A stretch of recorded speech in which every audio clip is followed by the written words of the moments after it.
Everyone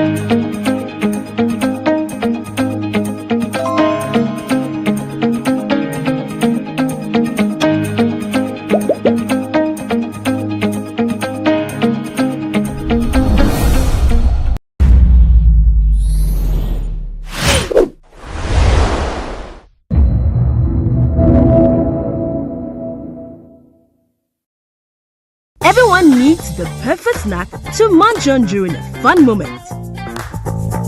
Wow. Enjoy the tasty McBerry Twist cupcakes, deliciously baked and packaged for a sweet treat.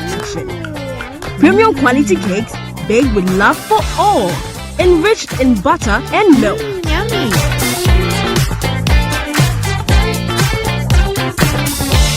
Oh, McBerry Twist cupcakes, simply irresistible. Try one today. This advert is FDA approved.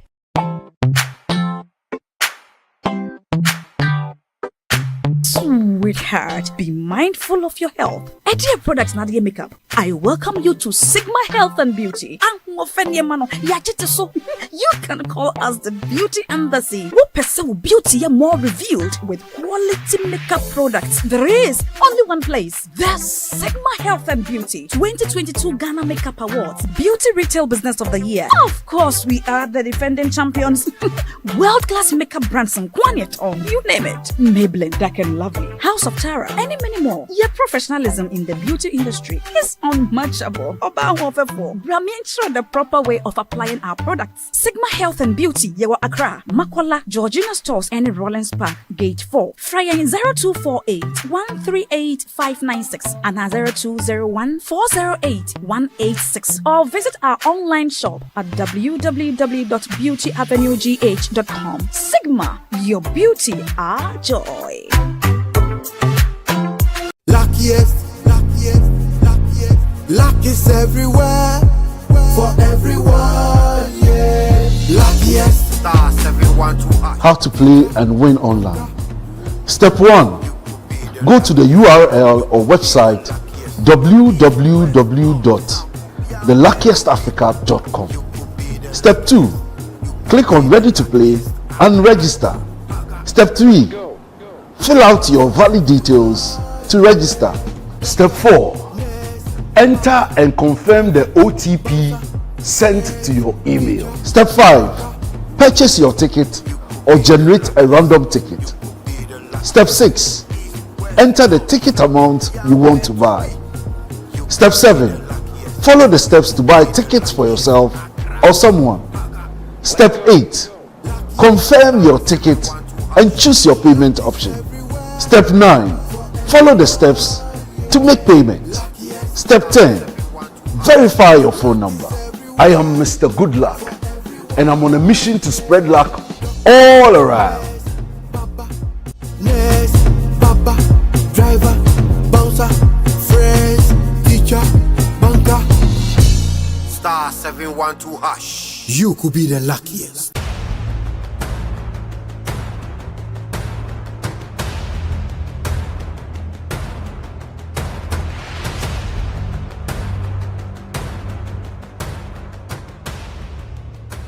Kwalebu was, I think, 380. 380 Ghana cedis. Yes. But private, some are 500, 450, some are 800, 860. Per session, yes. You have to do 2 every week.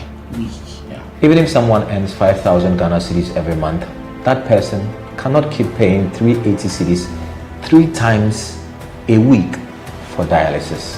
Majority of the people who need dialysis to survive in Ghana don't even earn half of the amount mentioned. Some people battling organ diseases end up losing their jobs because their companies cannot keep paying them for always being absent.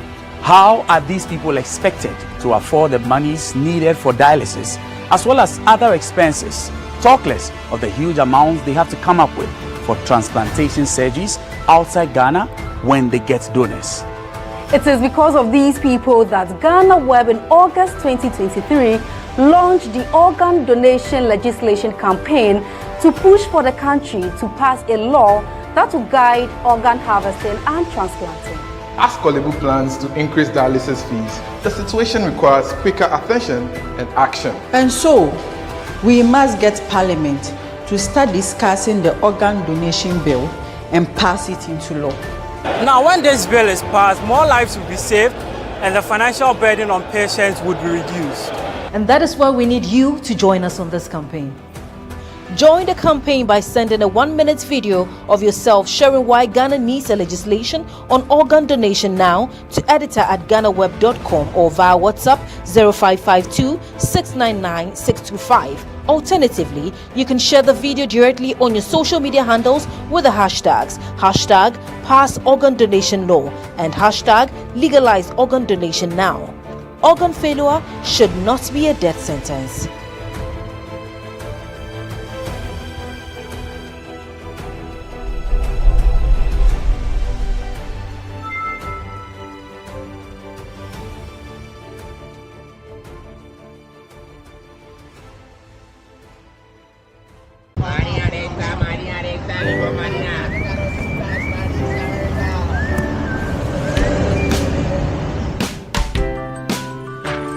I want you so bad, alpha cracker. I want you. I wanna say yes, I can't resist. I want you. Ooh, I want you, alpha cracker. I want you so bad, alpha cracker. Alpha goodness rich in milk and butter. In Alpha Cracker. Yummy and deliciously crunchy. But I can't resist you. Alpha Crackers. Simply irresistible. This advert is FDA approved.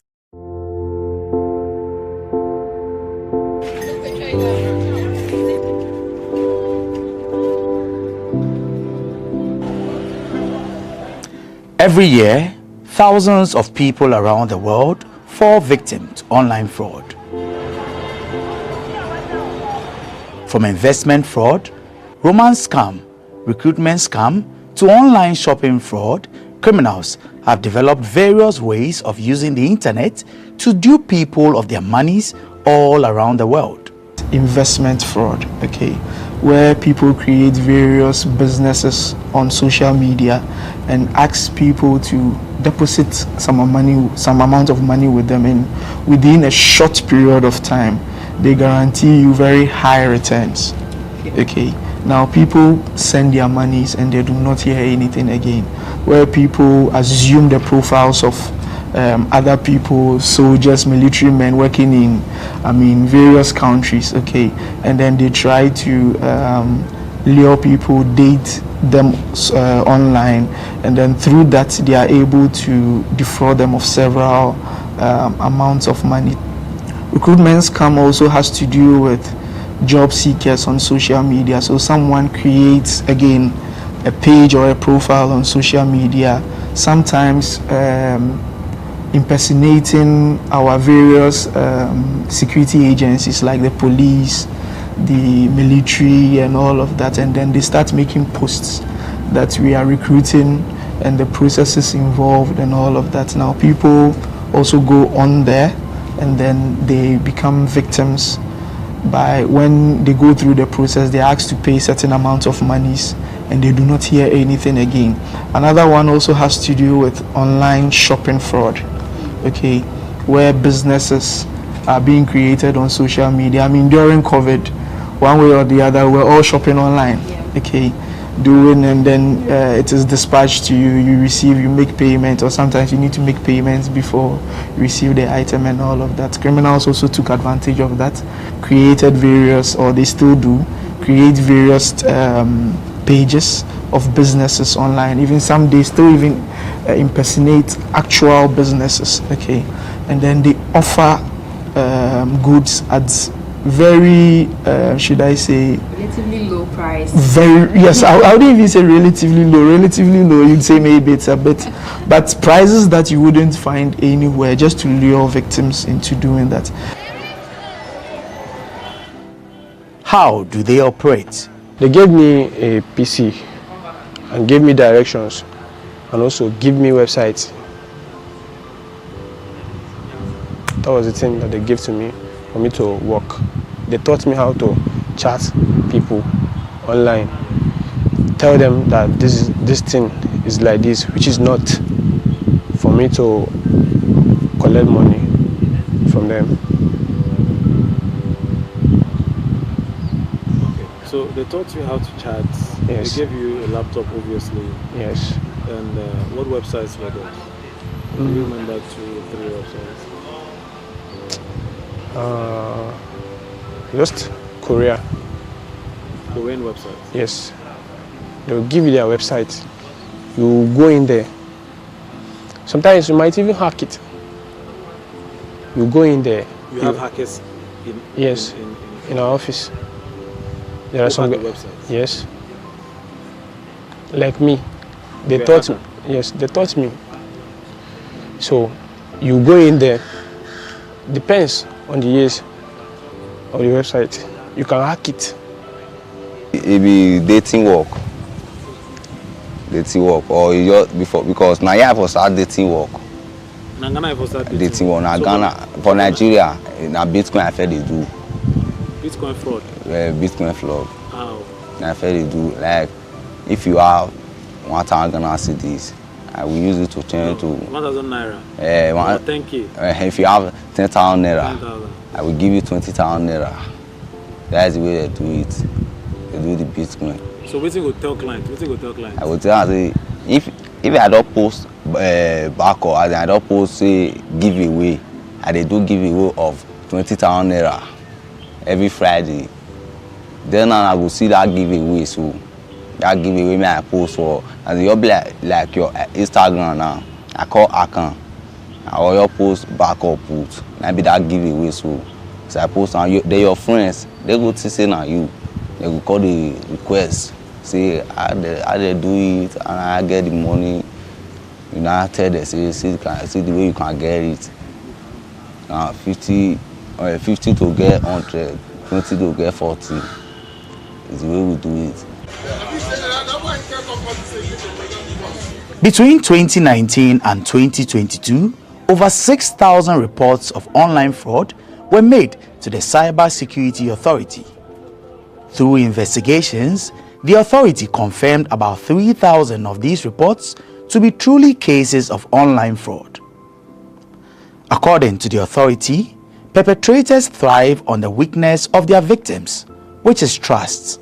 The criminals are using what we call social engineering. Okay, Ghanaians naturally we are gullible. Okay, so we tend to trust easily.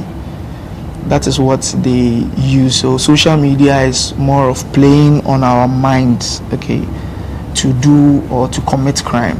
So we are seeing cybersecurity as more of a technical problem, but it is equally a very social problem. So our trusting nature is what is being used. The next thing that is being used is greed.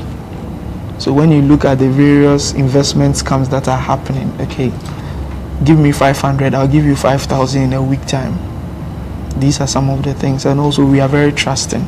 So social engineering has been the main form of modus, okay, through which these criminals are using. For instance, there is a new observed type of cybercrime that we are seeing, okay, or fraud that we are seeing, in which the victims or the criminals, right, are calling in the names of financial institutions, okay, telling the victims that you need to link your Ghana card with your bank account.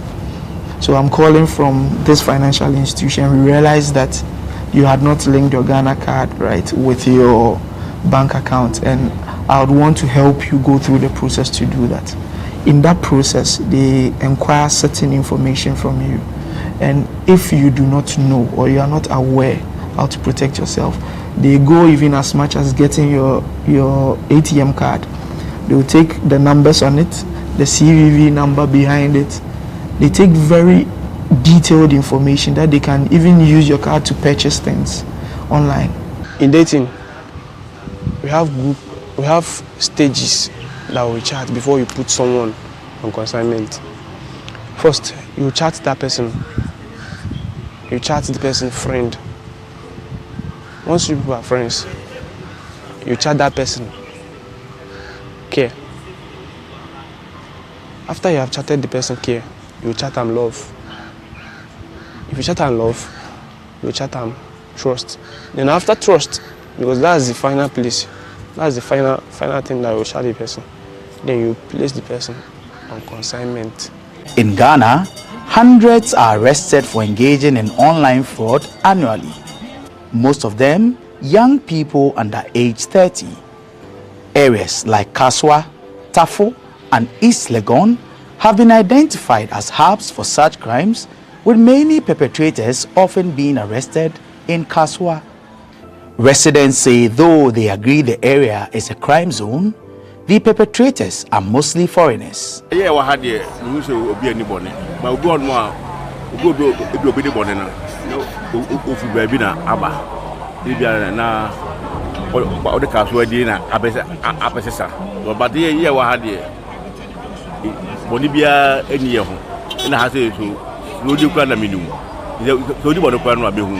I've been for Kaswa 30 years now.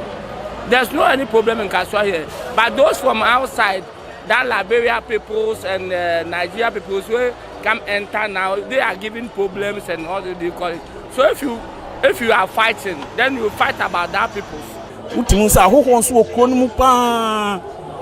They went one home club when Nipa Bear say 50 and I say there was a time a point mammy by say he pay Kwan and me has a cabia begin now. Now I have home Kwan and no mu I was second bus stop on who be sound say I will almost coin. I dear Betchino, no, yes, you yes, Castle, I dear Betching, no what you way in some baby, what you think, Sema, and Macaswa and Yakono say Nkayetnaha, but you cry. I want to infant say, and Yama a cost temptem, I will prune, but a dear castle kitano, a ma sardine in Nipacon or some beba abetna. Could this assertion be true? This is not anything new in the system. For some time now, this has been going on, and we have even, in times without number, we have come into contact with some of them who have escaped from their masters. So, and then we have been able to repatriate some of them back to Nigeria. So it's no news, it has been in the system. And we are trying our efforts to see what we can do about it. These people are in the hiding places. They will go and hire a place. We wouldn't know until maybe some of them are no longer comfortable with the treatment their masters meting on them. That is when you see some of them who escaped. When they escaped, and maybe they might, fortunately, to get contact of one of our executives or any Nigerians that they think they can talk to. So through those people, then they bring them to us. So then we do the needful. We have been in these activities of curtailing the nefarious activities of our young boys and girls in the country. Actually, it's not an issue that is very healthy and interesting at all to hear that our young, our children, the new generation involve themselves in this kind of negative, adventure. A good father or parents will not be happy seeing young children, involving themselves in cyber crime or cyber crime and every other, bad activities.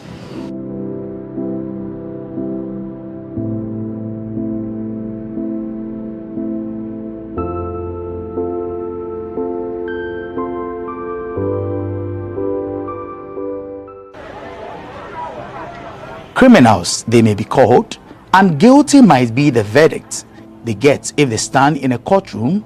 But have you ever wondered how and why they do what they do?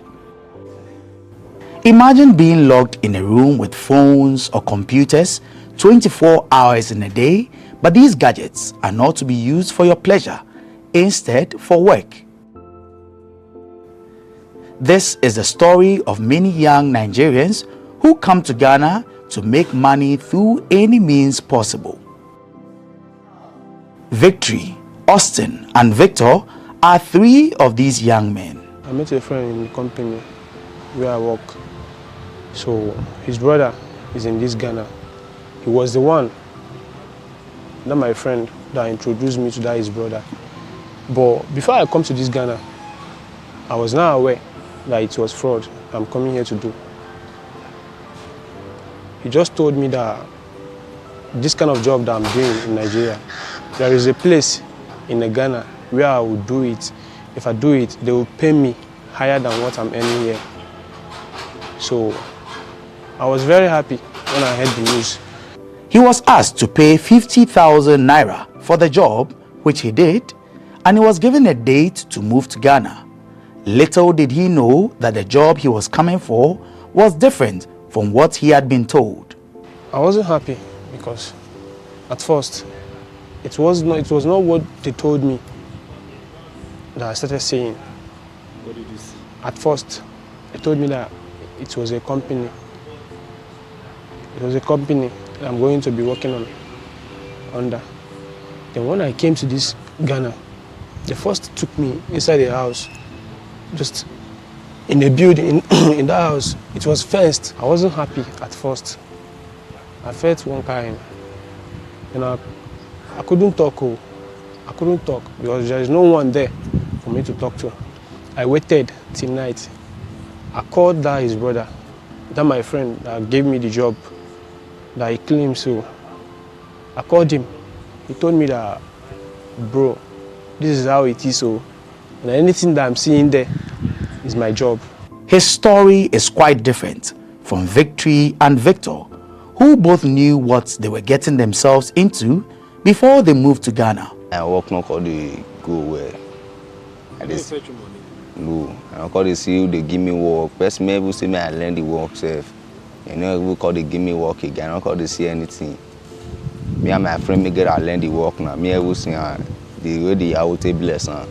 He call they tell me say me enter. Your friend enter your home? Yes. Went everywhere. May bless. May bless. May Yahoo bless. Because say me see try it if I feel see it. Not theater. After struggling to make it in Nigeria without any success, he decided to relocate to Ghana. I call they do the Bitcoin. The Bitcoin, they call they pay me very soon. We call cast. You know, call they pay again. You know, let me want call they do. I call even rent ourselves. When that my friend only me say, since I don't, he don't try for me, don't come out. Because he may only me want they do. Money not be coin again. That my friend, my sister friend. Call tell my sister say, in get person, me dey Ghana, yeah. They look for boy. What I be will go.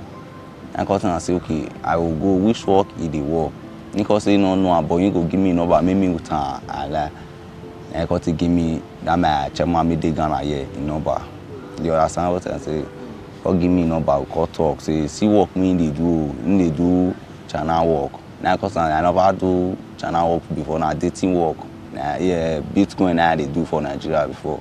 Then cause say, okay, man, no worry, say this one soon I just knew all day. Whether I know what to be QQ, WeChat. That's why I don't know that before. See if I come before 3 weeks to 2 months, 1 month if I don't collect money. See when I come. Now waiting tell me. He packed bag and baggage and moved, but what he was promised wasn't what he got. As you carry me when I go his house, he lock me for his house. Yeah, he told me say see the way that they do now. Because our phone now we they use. That time I have 12 Pro Max I break on this country. This Ghana so as God they tell me say see the way that they do now. I go say okay, I say I'll fit do one. Me I do the work and the work. Don't use 1 month, 2 months. Money no the come. I call you tell me say you know the collect money. Boys may call me for there. They never say collect money. About 5 boys may call me for there. An entertainer who wanted the fast way up, Victory met some people when he went for a gig and asked them for help. He got their contact and tried several times to reach them, but they blocked him.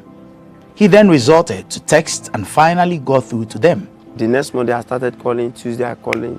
So they say it's wrong number, they don't wanted to help me before. So as the 9 minutes of it, like on Saturday, they called me because I was texting them through SMS. They blocked me on WhatsApp because they are big boys. So I was texting them on WhatsApp, so they go through my texting, like they say, like this person will be intelligent and know how to chat with women. So let them just give me a try if they can carry me along. So at the 9 minutes, they put me on call. Hello, is this Victor? I say, yes, I'll be waiting for your call. Okay, come and meet me so and so estate. So I'll be waiting for you there. So that is how I left. When he went to meet them, they asked if he was willing to move to Ghana with them the following day, but he refused due to his previous experience in the country in 2018. They, however, convinced him to come with them. They were like convincing me, like, no, don't worry, you are safe, and I'm not like that. I'll give you everything you want to work, this. So I'm not coming to stay for months or a year or so. But according to them, they say they want to rent apartments for like 2 months to look for money so that December time we'll be going home smiling. So when I saw the settings, I said, okay, let me go for the 2 months. I said, okay, well, as far as you have given me your words, let your words be your words. But according to my phone, it's not good. He said they will change it for me. So I concluded in going with them the next day. On getting to Ghana, he met 5 other boys and they were sent to another person while the men looked for an apartment for them to stay in. Get to Ghana 8. So we stopped at Accra Mall. So when we got to Accra Mall, they booked a taxi and took us to the first office. They have not found the apartment. So when we found the apartment, it was night. We can't go daytime so that we don't know that multiple of boys want to enter that place. So we go at night so that they will not know. So we'll get there at night, but the place was like a police station at the junction. They will enter a little bit before the place is East Legan. East Legan is an estate where big people stay. So when we'll get there, so we start running the office work. Many unsuspecting house owners give their homes out to these criminals without proper checks. The Department of Rent Control has this word of advice for all landlords in the country.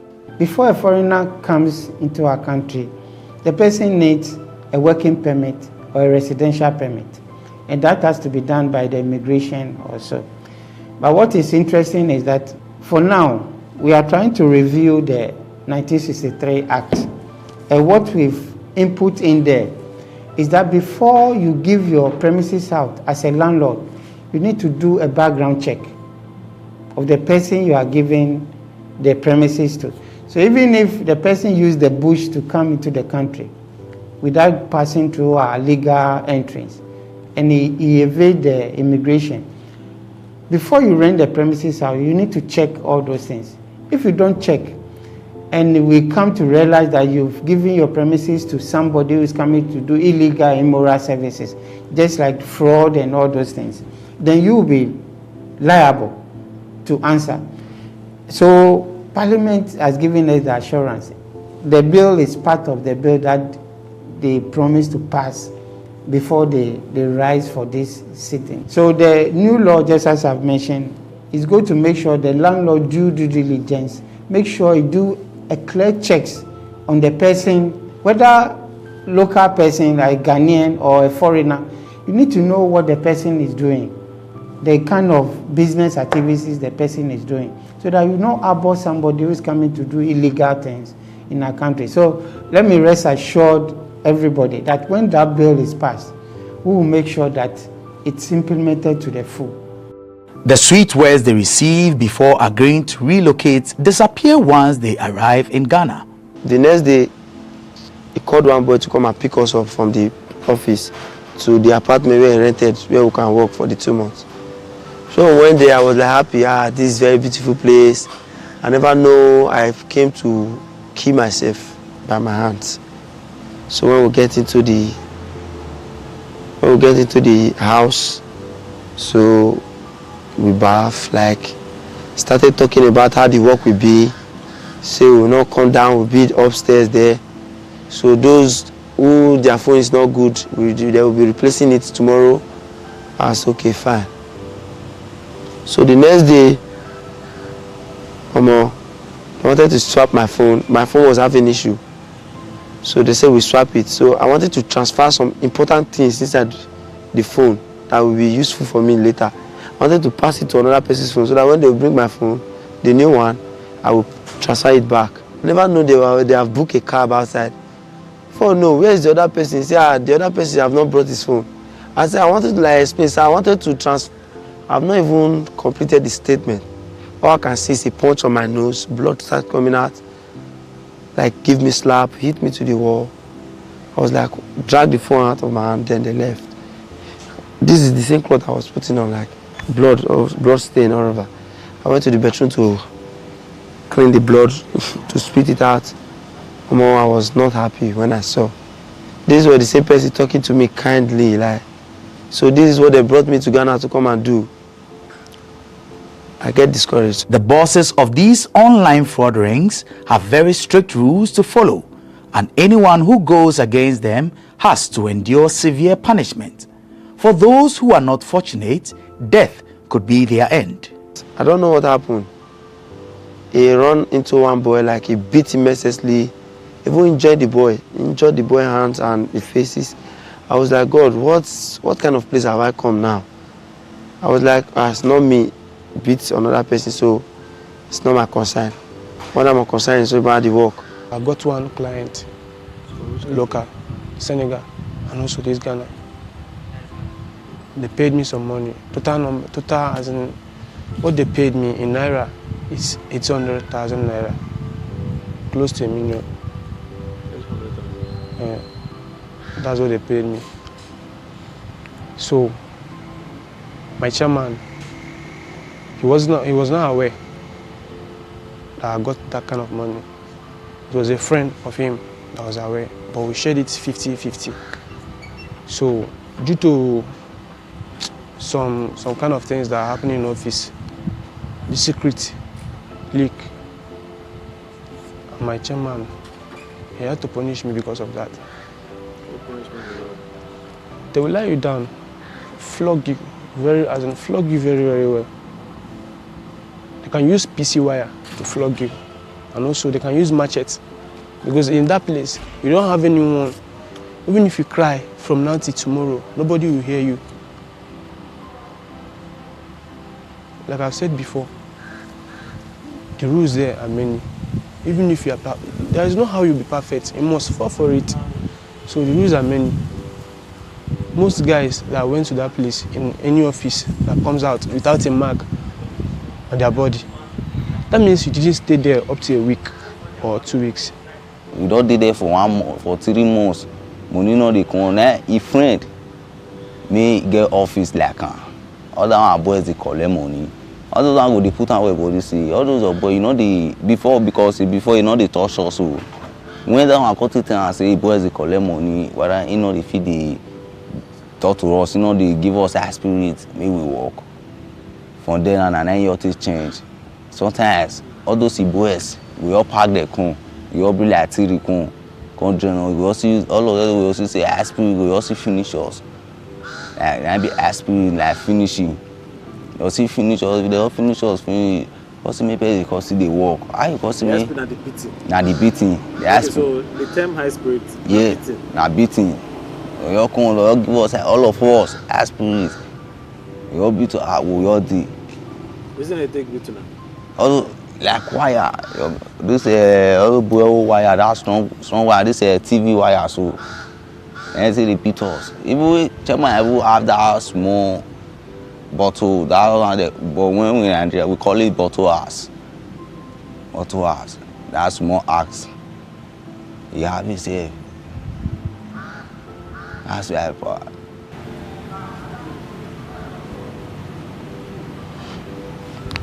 And they also have a strict routine they follow daily. They have time to work and time to relax.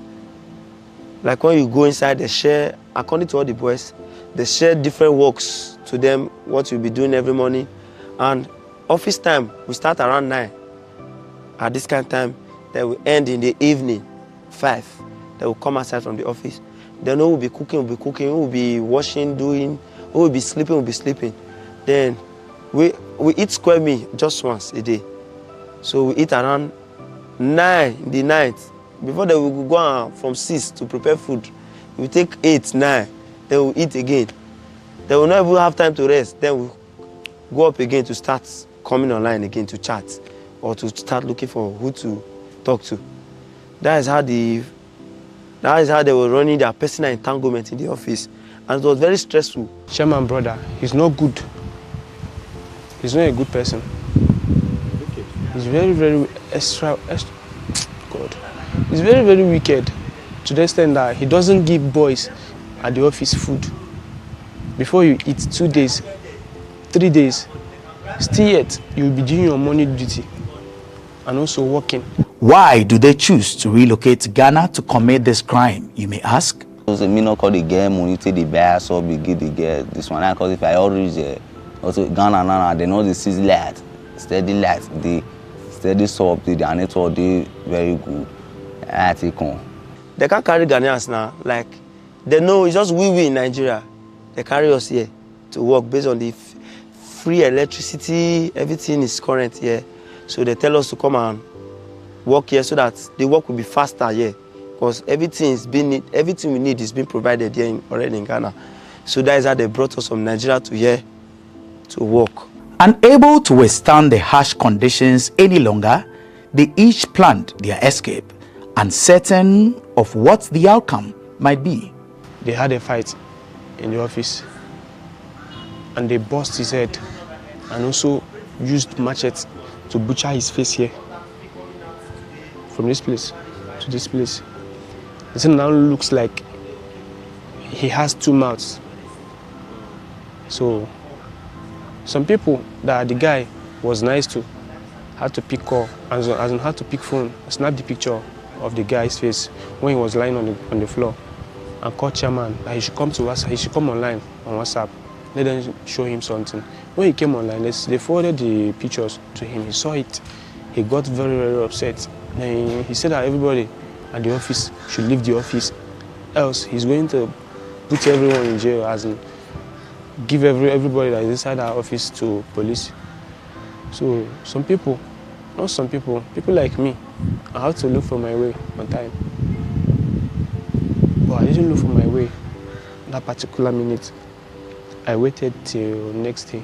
And that next day was the day that police people came to the office. They arrested 28 boys in the office. They took 28 boys with them. So the rest of the boys had to fly fence and run for their lives. Not just that, they arrested them, they were beating them, hitting them with a stick. They broke some of them, their heads here. Yes, beating them. So that's it. Me, I escaped through fence. So I jumped fence. I had to run for my life. I don't have to wait till till the police will put handcuffs on my hands before I will know that I had to look for my way. So that's how I escaped. Call lock the door, call go short. And we call say okay, I will call it one. Call follow again 1 mile, made the day up of silly. That up of silly, so now we call to follow the mile. As we follow the man, we call go inside silly. We look everywhere. Now we call the break all those blocks. Made the thing set all those edge. Call the break and come on. Before coffee break and after we break and come on. That under so the PVC may say do one. Now we call cotton. Call his knife tear and we call come outside.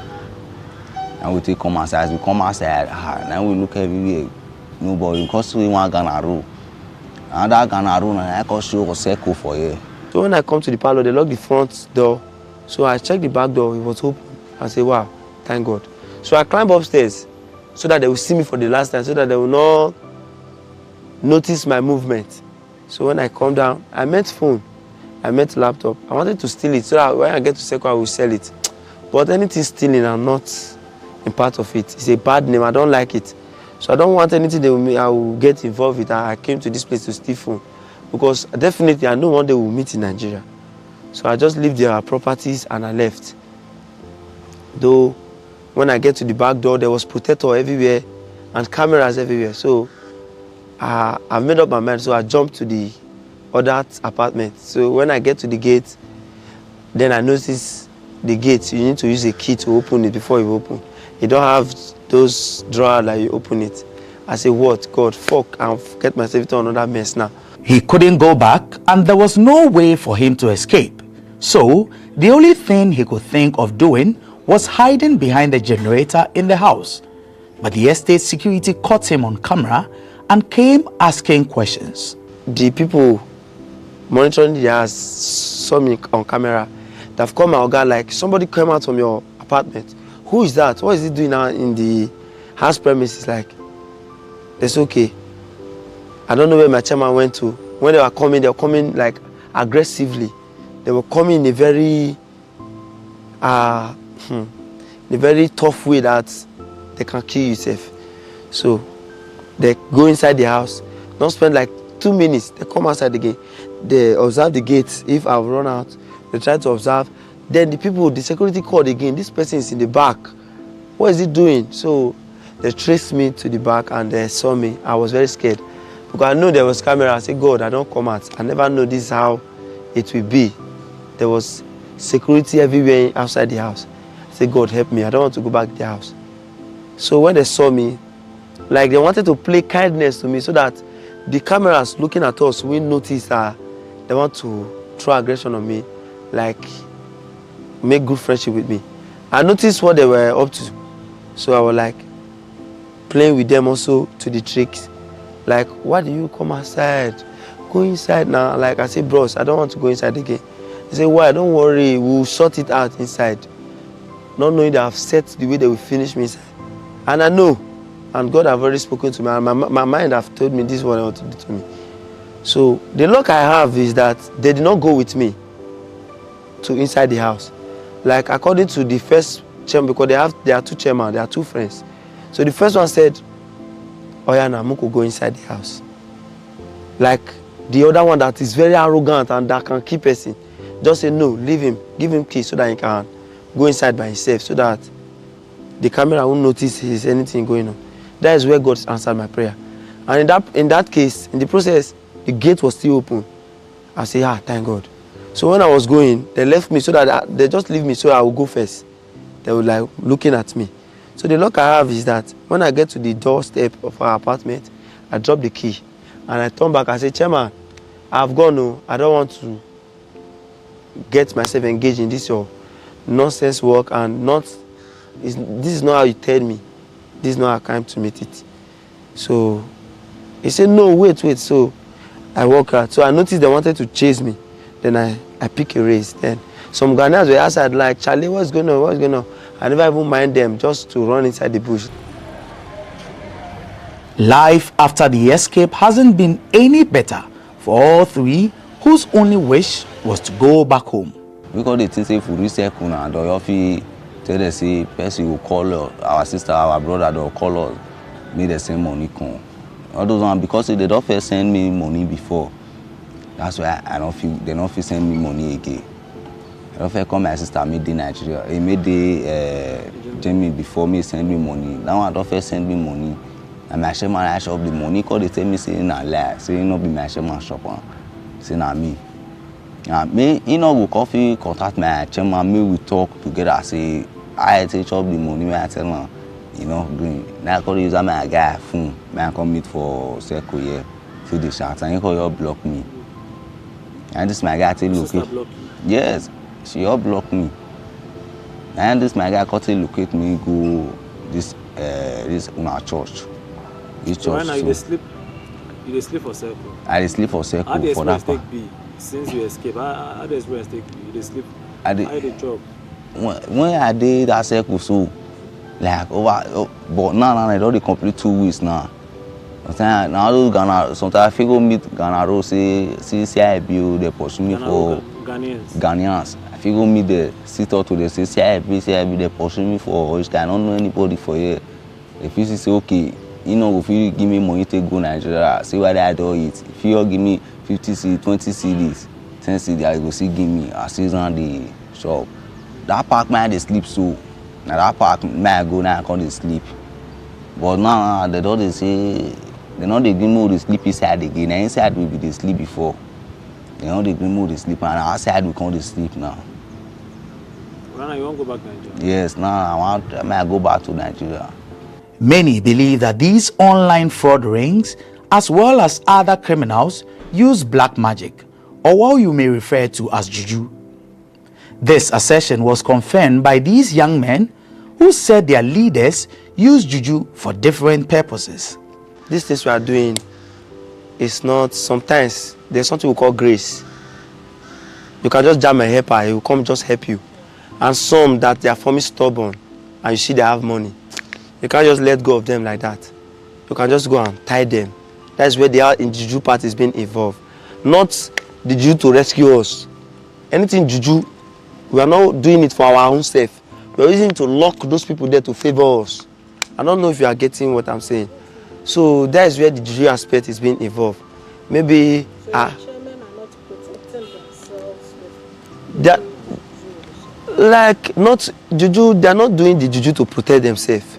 To achieve the clients they are talking to themselves, so that they will not run, they will not block, they will not go. When I ask you money, you will give me. When I ask you only this, you will provide it for me. That is when I know you have the money, because you are not stupid. I will just be in with my ordinary eyes, just be asking for money, just be giving always. That is where grace speak. Maybe they will just be giving you, but it's get where you go reach, you know, go give you again. Your update will become complicated to him. Like, these people don't want to fraud me. So before you get that idea, our chairman, if he's the one auto is juju, because some believe on grace. They work, depends. And what thing will make them work now based on your chairman. Your chairman, if you go that juju, then that baba will give them condition. And generally, as in the general condition they mostly give to all the chairman in this Ghana is that they should stay away from sex. So the chairman stay away from sex? Yes. Yes. So that's how So means that if your chairman have sex, they should the thing will spoil. And they used to renew that juju. I think like I don't know, it's them that knows. But all I know is that they used to renew that juju. So once they tell them to stay away from sex, it's them that knows whether if they can do it or not. But most of the chairmen, they won't, and that is the reason why boys are not collecting money from the office. Like my chairman, he trains women like boxer. I never have use juju. And only my chairman they bring something they commando juju things. Now you be like soap, so I see water, soap. You bring and come out to the bath. I don't know whether you know this thing. Baby, you're black. That charcoal me that they cook. You know those abokite they warm. Yes. Yeah, this thing. All those small, they go pack up inside. Go put fire, smoke, they come out, cover all of us for inside. You cover all of them? Yes, same old, they tell us, see what we need. Tell the this, see what we need, say we need money, make clients. As we they born, make clients, they accept us. As we they use the juju, now you know they work. Leadership of the Nigerian community in Ghana are hopeful this menace will soon become a thing of the past. We are planning to set up a tripartite task force to climb on those their masters, because it is these their masters that we think by the time we can be able to get some of them and we let the Lord deal with them, I think maybe that will reduce. Nigerians are doing more good than harm in Ghana. But one thing about life is that the negative news travel far, travel more than whatever good you are doing. If you see Ghana today, Nigeria has contributed to the GDP of Ghana. You cannot be overemphasized that in Ghana today, if you want to talk about foreigners who are doing great to the economy of Ghana, Nigeria will be number one. Count the industries, the corporate institutions, the banking sector, all of this, Nigerians are taking lead in those areas. But there is a saying in Ghana that in every house there will be a Mensa. So the issue is that the only news that is traveling far is the mention they are mentioning more than the good ones. If you want to see the quota of Nigeria, these people are just about 5% of Nigeria who are living in Ghana. But as you know, and they say the good one, the evil men did. It's on brass, but the good ones will be on water. The new administration is trying every effort to make sure that we curtail this situation and make sure that we probably an end to it. We will discontinue these nefarious activities of our young ones, and with that's what we are going to put in place. Well, I'm very sure we'll go a long way to make sure that we control, not only control, finally, resolve the matter.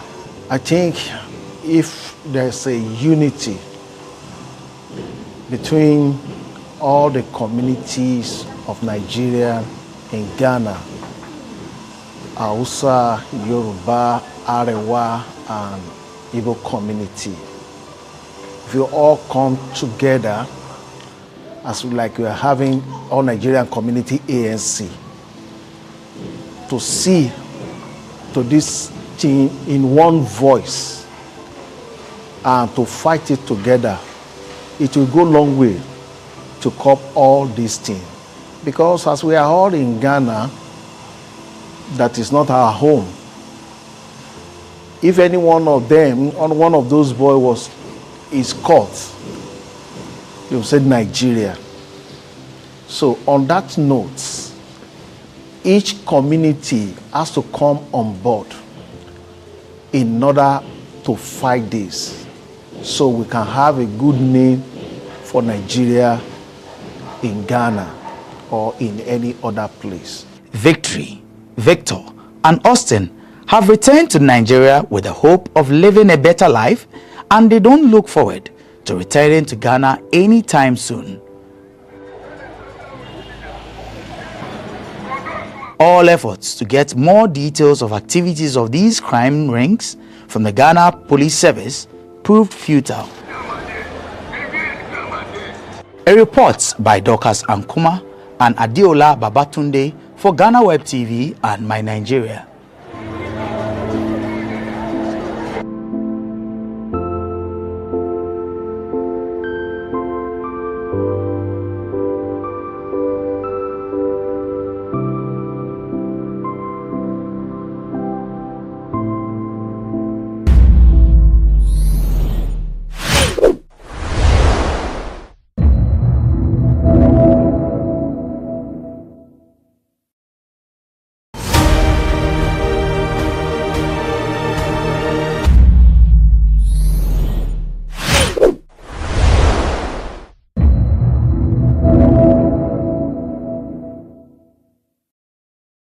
Everyone needs the perfect snack to munch on during a fun moment. Wow. Enjoy the tasty McBerry Twist cupcakes, deliciously baked and packaged for a sweet treat. Premium quality cakes baked with love for all, enriched in butter and milk. Yummy.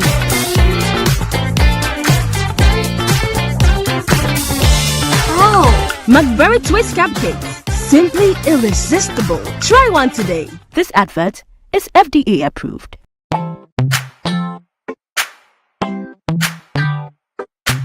Sweetheart, be mindful of your health. Dear products Nadia Makeup, I welcome you to Sigma Health and Beauty. You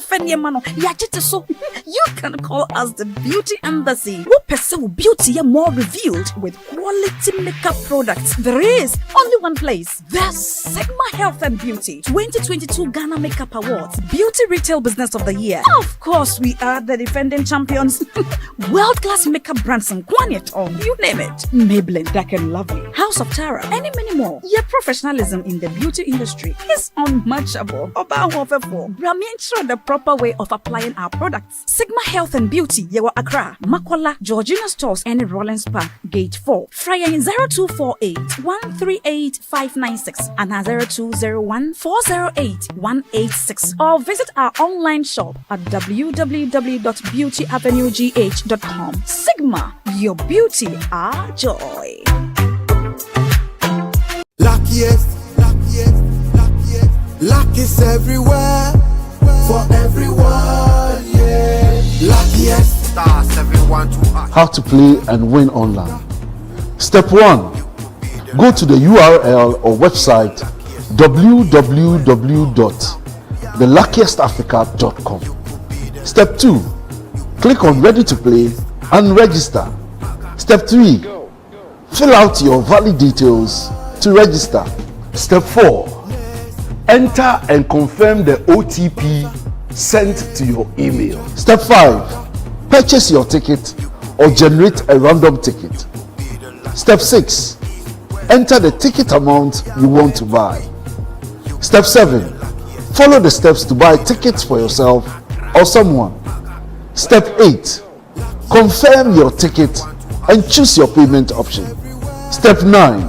Follow the steps to make payment. Step 10. Verify your phone number. I am Mr. Good Luck and I'm on a mission to spread luck all around. Nurse, Papa, driver, bouncer, friends, teacher, banker. Star 712 hash. You could be the luckiest.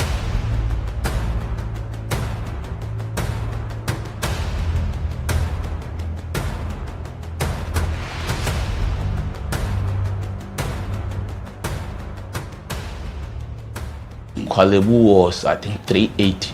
380 Ghana Yes. cedis.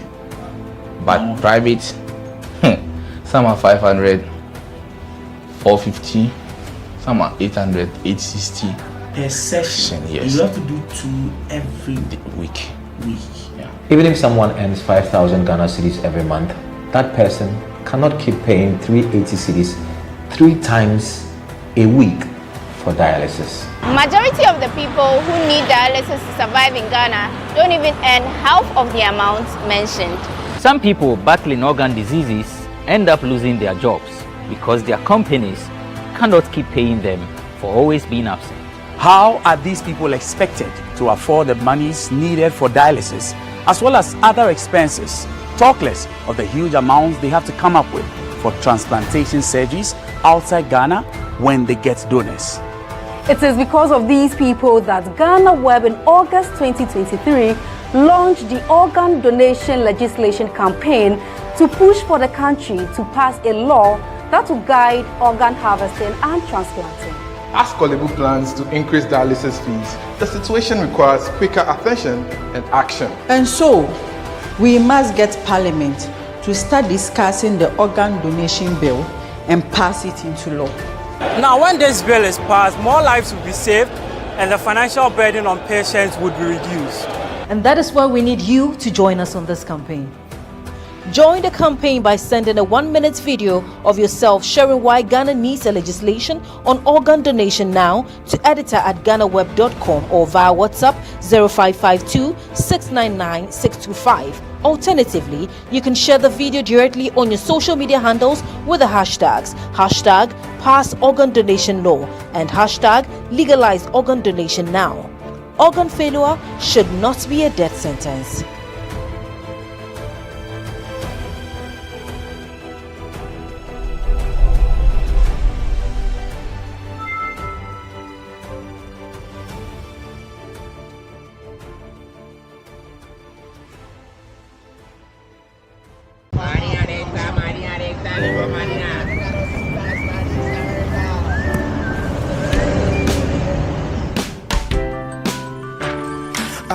you so bad, Alpha Cracker. I want you.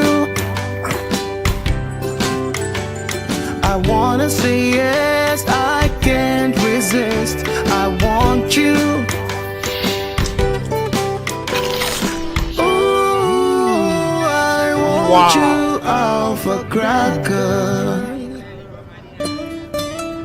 I want you so bad, Alpha Cracker. I don't recall one casa. Of a goodness rich in milk and butter, in Alpha Cracker. Yummy and deliciously crunchy. But I can't resist you. Alpha Crackers, simply irresistible. This advert is FDA approved.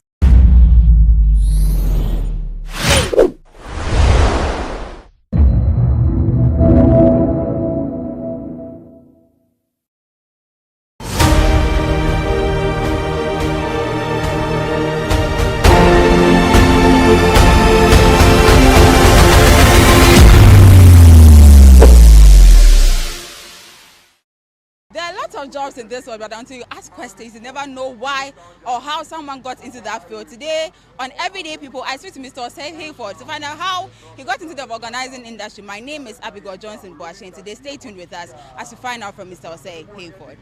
Daddy, good morning. Good morning. Adumo and also. Organizing job. Oh, really? Organizing, yeah.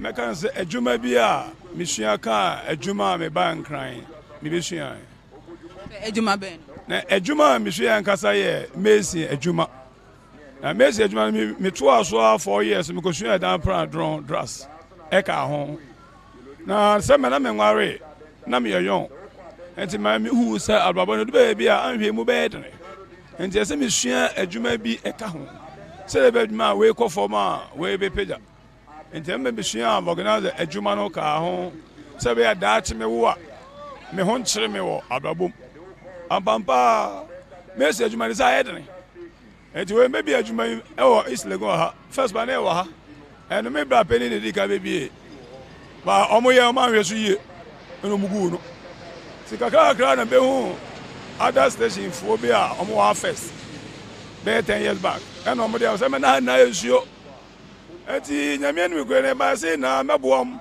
na ya fere ma aha mu ayedu eti hu se na mesiesie ya na ze me na me fere ha esiesie atenshi ase a me ye madwuma kakrakra se mo twema ni hweta ise egu inside na ye aha na egu na me ni menwa kuma na ye kasa ye adwuma bo adwuma ne nye no mesi adwuma na akofom enti enu an egu so na no kredi emmam enti wo ma otometa na wadi otomi oda kasa sa ti one day me ne kasa no ekoba se medina tem ente ma stage chairman se obem ente odi okoloko me Crystal police station se ma medina tem anya na medi watem na ye menwia no na medina tem ente nya wo kekeke me ne ba no mo de matum o Crystal good ente Crystal police ni no ka chere ne se on ba fo mba no on se omu yi mafia na mo de menwia kuma no mo abesha ana Christian police ni ka so otimi nya se adwuma na on person mo de man ye no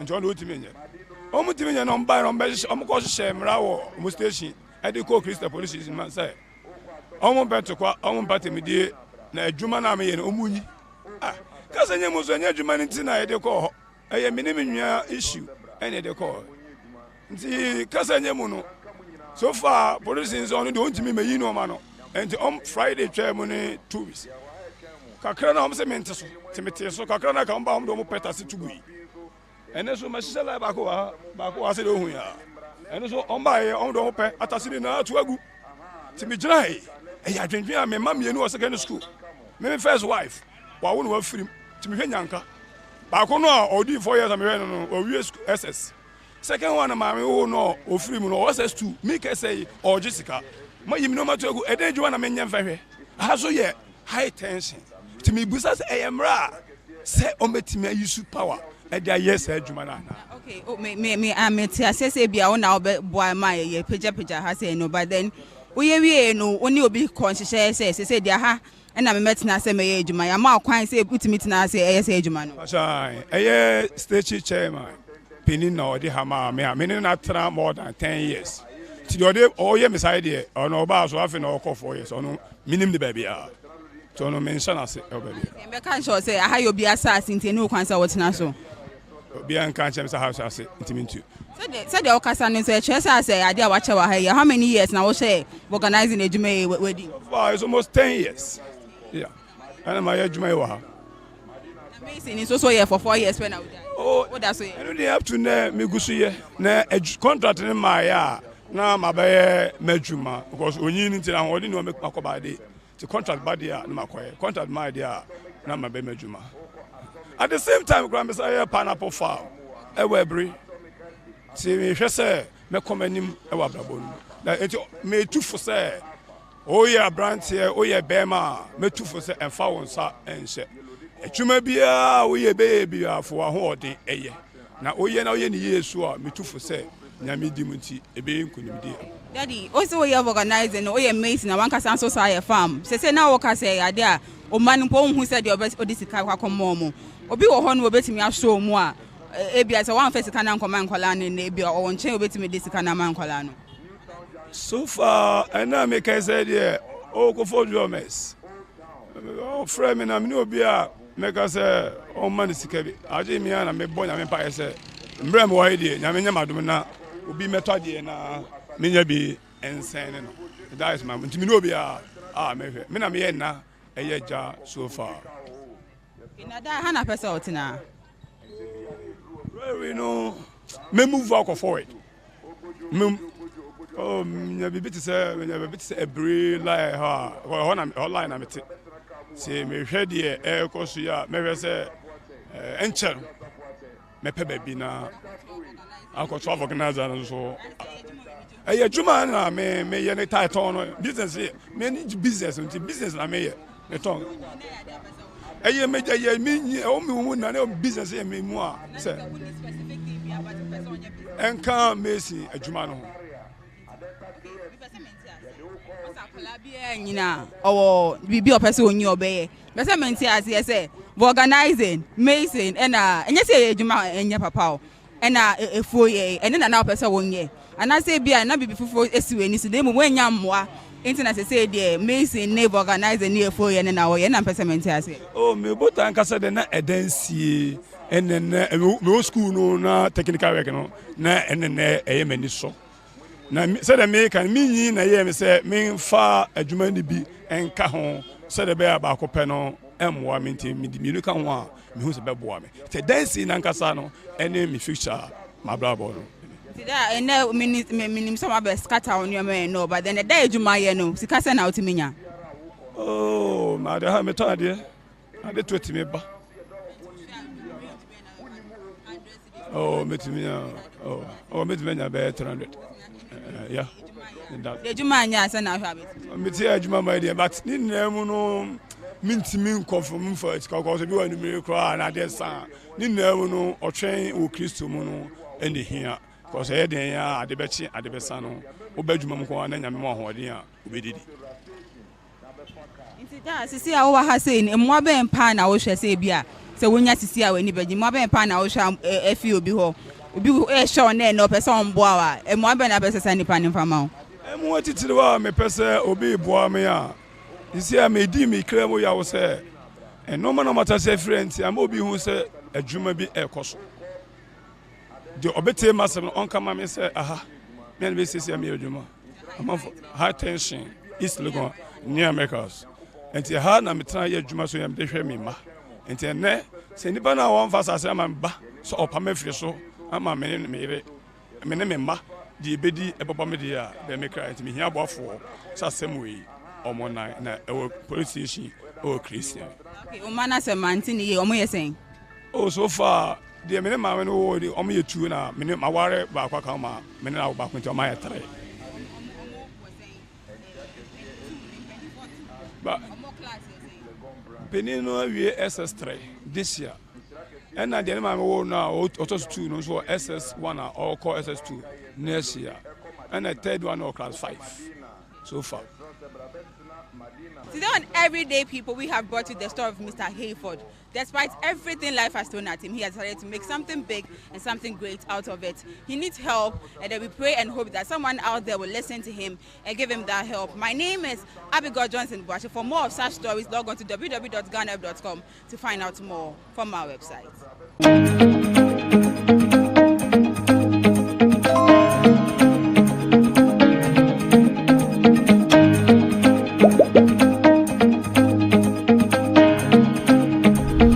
Everyone needs the perfect snack to munch on during a fun moment. Wow. Enjoy the tasty McBerry Twist cupcakes, deliciously baked and packaged for a sweet treat. Premium quality cakes baked with love for all, enriched in butter and milk. Yummy.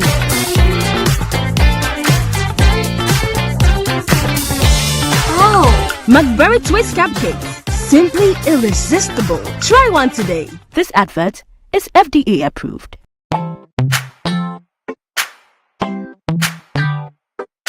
Sweetheart, be mindful of your health. Idea Products Nadia Makeup. I welcome you to Sigma Health and Beauty. You can call us the Beauty Embassy. Who pursue beauty more revealed with quality makeup products. There is only one place. The Sigma Health and Beauty 2022 Ghana Makeup Awards Beauty Retail Business of the Year. Of course, we are the defending champions. World-class makeup brands and Kwanyet on, you name it. Maybelline, Dark and Lovely, House of Tara, and many more. Your professionalism in the beauty industry is unmatchable. Ensure the proper way of applying our products. Sigma Health and Beauty, Yewa Accra, Makwala, Georgina Stores, and Rollins Park, Gate 4. Fryer 0248 138 596 and 0201 408 186. Or visit our online shop at www.beautyavenuegh.com. Sigma, your beauty, our joy. Luckiest, luck is everywhere, for everyone, yeah. Luckiest stars, everyone to us. How to play and win online. Step 1. Go to the URL or website www.theluck. Has been done, have given to us. It is quite a lot. So there will be a few challenges that I think I don't need to stress so much on, but there are obvious challenges that we need to go around it. Next slide. So for us going forward, what we are doing is to make sure that we tighten our surveillance. For us, I was speaking to Honorable Dr. For us, it's about early detection. If you should get an outbreak, this whole dimension will change. Yes, because though the finance minister has earmarked some funding, if you get an outbreak, they need to triple it. So the idea is, yes. So the idea is that how do we get the disease early and curtail it? And then the other issue is how do we get community. Yes, so Honorable, there shouldn't be an outbreak. So the community should be mobilized and educated not to drink water. Our water is not safe for now. We are also trying to stockpile medicines and on-ground logistics for, if a possible outbreak, contain ourselves. That's what we want to do. And then we should be more bed nests. So we can be getting malaria, more bed nests. So if we get malaria, it's on the minimal side. And then we continue to train our staff. And the one thing I also want to say is that what is happening through people's mind? People have lost their property. There's a lot of mental stress going on. So I think that's one area we need to focus on. How do we make sure that people are sound to go about their duties? And we, as a health service, will continue to maintain our service delivery. Thank you very much.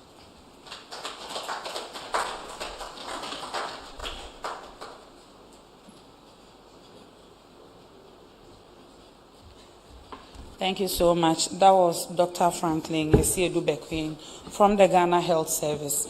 Ladies and gentlemen, let me remind you that if you want to join this press briefing from the comfort of your homes or offices, you can join us on GTV, City TV, Adum TV, Movement TV, Asasi Radio, ABC News GH, and streaming on Facebook at Ministry of Information.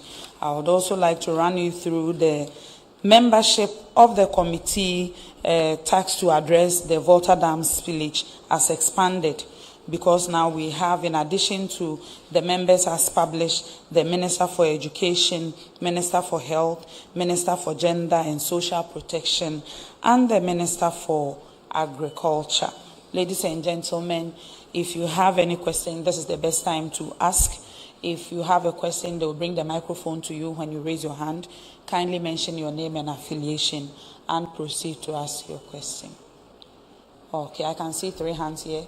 Maybe we can take 2 more, hopefully, if there are ladies' priorities. Okay, so I'll take the 2 of you. Okay. Thank you. Atamensa from Ghana News Agency. My first question, regarding the people who have returned to their homes, as Mr. Sadiq just said, that a considerable number of people who were in safe havens are now returning to their homes after a UN agency did structure assessment. Even though the report is not out, but yet they have okayed that they can still return to their homes. Are you not putting the people at risk? On what basis would they grant the people the authorization to go back when the report of the structure assessment is not in? So I want to find out on what basis would they grant that permission. Then 2, now the people have returned to their homes. The water are polluted and they are not supposed to use it. Are they supplying water to their various homes, the water tankers? Are they supplying them to their homes? If not, how are they going to get safe water? Because the water is already polluted. So I want to find and clarify this thing for me. Then 2, as the finance minister said during the presentation of the budget, that they have increased finance to livelihood empowerment against poverty by 50%. And now that the pupils have livelihood are gone, they are not working, is there any plan of enrolling them onto the scheme? Because they are now in poverty, extreme poverty now. Is there any plan to enroll them under that scheme, since fortunately the scheme will receive 50% of increment? And so if there's any plan to that, then as please, let's take to 2 questions so that your colleagues will also get the opportunity to ask this. So thank you. Please proceed with you. Thank you very much. Very short one. My name is Fred, who I report for CTFMC TV. The very first one, I know it's quite difficult for us on our part of this world to resign or accept responsibility sometimes, but the stakeholders, being the chiefs of, to mention specifically the Manklalo of Mepe, who is one of the hardly affected communities. They are calling for sanctions for VRA officials. Will VRA admit any responsibility on their part, whether fully or partially? And to what extent would they agree that they've been, quote and unquote, negligent in this whole exercise? The next one, Nadmo, how will you rate your response to this whole disaster? Because for me, touring the affected areas, I realized that I see signboard which indicates that you should relocate to certain places or certain safe havens. But those safe havens are just bare parks. Signboards are only erected there. Nothing like sanitary conditions provided, and before the start of this whole spillage. How would NADMO respond to their how would NADMO rate their response to this whole crisis? To the Chief of Staff, a quick one. How many meetings did you hold? Please, you've asked 2 questions. Let's take to that so that your colleagues will also get the opportunity to ask their questions. Thank you. Yes, my name is Abdul Hanan Adam. I work with the EIB network. My first question goes to the Education Minister. Honorable Minister, I'd like to find out from you, since St. Kizito and other schools have been affected, what happens to the academic calendar? Are they going to have some special exams that they will write because they are currently not in school? And secondly, I'd like to also find out from the Ghana Health Service, like my colleague from the GNA asked, how safe it is for people to go back home. I've personally been to Mepe and Bato. I've also realized that a number of people have gone back home. And at the time they were in their homes, the water had not receded to the level it has at the moment. And what are the plans to ensure that, since the Chief of Staff doesn't want us to detect any form of outbreak, how are we ensuring that these people are given some sort of immunization or any form of standby medication whatsoever to ensure that we don't have this outbreak? Thank you. Thank you for the questions. Yeah. He has asked your question. Okay, Dela.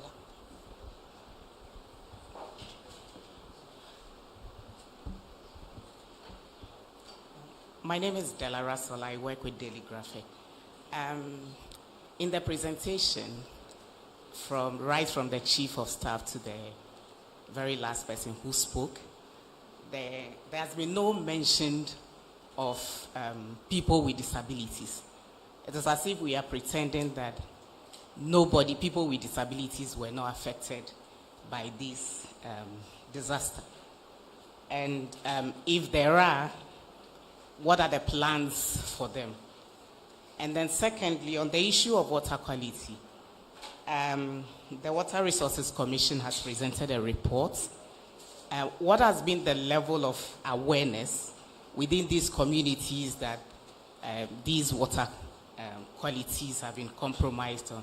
I'm asking this question because I was in Tefle just this past weekend, and I can share with the ministry pictures I have taken of people fetching these water and boiling them for use simply because they do not have any form of water supply. They don't have, they've been calling for drinking water, which they say they do not have, so they have no choice than to go back to these contaminated water sources to fetch for use. So what is the plan like, and how are we assessing the water supply situations even beyond the post-recovery period? Thank you. Okay, thank you so much. So before I yield to the Honorable Chief of Staff and Ministers, there are a few questions that I would wish we could defer for another day because the Gender Minister will join us for the next session when we have the briefing, especially on the plan of enrollment of affected persons on the LEAP and arrangement for persons with disabilities. The Minister for Gender, Children and Social Protection has already sent a delegation to the affected communities. They have collected data. She has granted interviews and made some public commitments as to how they are trying to get some funds, even removing the bureaucracy to make sure they send funds to affected communities. So I believe in the face of that, bearing in mind that some work is being done in the background, it will be best when she gets the opportunity to use this platform to give us a report and the successes they have chalked so far. So kindly defer that for other times. But I will invite Dr. Bob Alpha or Dr. Franklin Esiedu Bequin to answer questions on the water quality and also the awareness creation on the water quality, because I know the Ghana Health Service from last Friday has started some campaign on the water quality.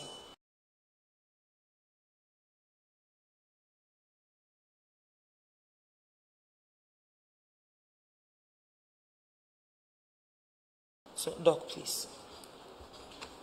Their houses. And I think that first and foremost, you need to look at the integrity of the building themselves. I mean, so that was a bit different from a health issue. But then normally, what you need to do is that you need to spray against any reptiles. You know, when you have these flats, a lot of reptiles, snakes, and the rest will go into these houses. So clearly, the houses will be have been sprayed, and it's going to be ensured that it's done. Then, as I mentioned earlier on, we are providing bed nets because we want to be sure that people do not get malaria.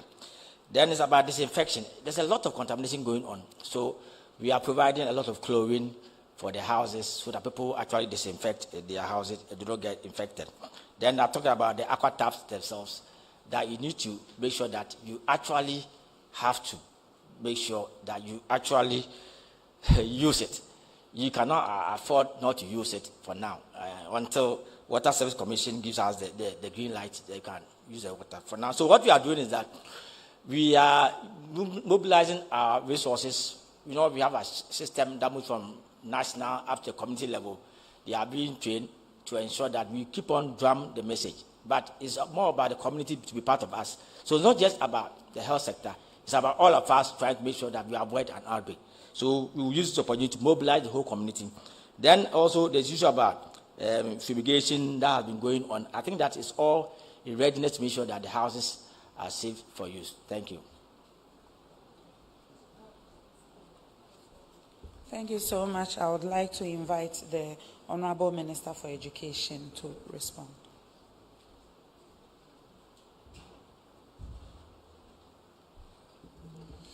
Regarding lost time for our students who are not in school, specifically St. Kizito, the Ghana Education Service are putting together a special calendar for them. What it will mean is that we count the number of days that they lost and then reduce their vacations by the same number of days so that they don't lose anything in terms of contact hours to get them ready to be at par with other schools. Thank you.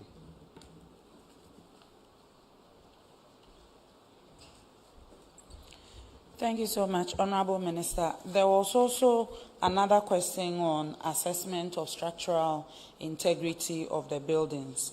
But as you are aware, that falls directly under the mandate of both the Minister for Works and Housing and also the Minister for Local Governments. And we know that the engineers at the various district assemblies have been tasked to collect data, some of which has been shared in the past. But especially when they are not in the room, it is not good to speculate. That's why we bring some specific sectors for them to come and respond.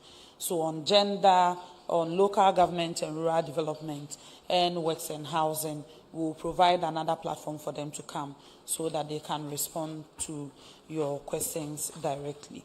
There was also another question about the water quality, but I think from Mr. Atamensa, but I think Doctor had already addressed it, but if he wants to reiterate, we'll create the platform for him to mention what has been done. Yes, please.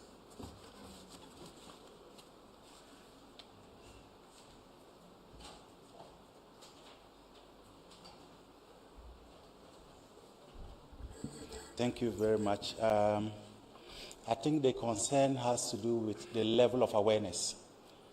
It is for that reason that the Interministerial Committee directed us to do the assessment early enough before people started returning to their homes. So we are raising awareness with the district assemblies and NADMO and VRA. We have also provided chlorine tablets that was supplied by government. And, you know, the questioner asked about the boiling of the water. It is one of the measures to actually deal with the bacteria. So if people are boiling the water to the boiling temperature, then all bacteria, you know, will be eliminated. So that is one of the reasons we did this study. The source of water for people who are returning, most of them rely on boreholes. And as we indicated earlier, the boreholes are also polluted. It is for that reason that we have provided the chlorine tablets. We are also thinking of providing, you know, clay, locally manufactured clay filters that can actually filter 99% of, you know, bacteria before drinking. Thank you very much. Okay, so there was a question from City TV correspondent to NADMO to read their response. So, Mr. Seji, if you would like to take that.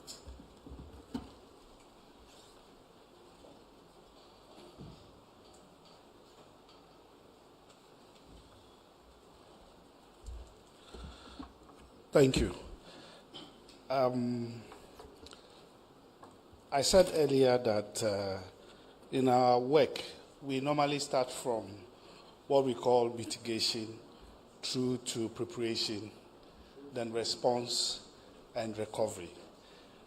We had carried out a lot of activities under the phase of preparation, and that includes having a full-scale simulation exercise with the VRA, and these were all part of the preparation process. But the VRA itself has an emergency preparedness plan, which is part of the preparation, mitigation and preparation process. And in this EPP, there is identification, a pre-identification of safe havens.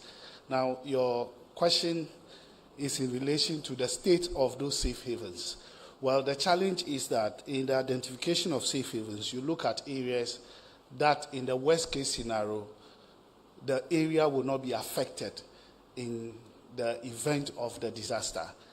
And considering the circumstance we have, the best places we have, which is still the same in almost every disaster across the country, we normally fall on school classroom blocks and church buildings, because these are places that can hold quite a considerable number of people.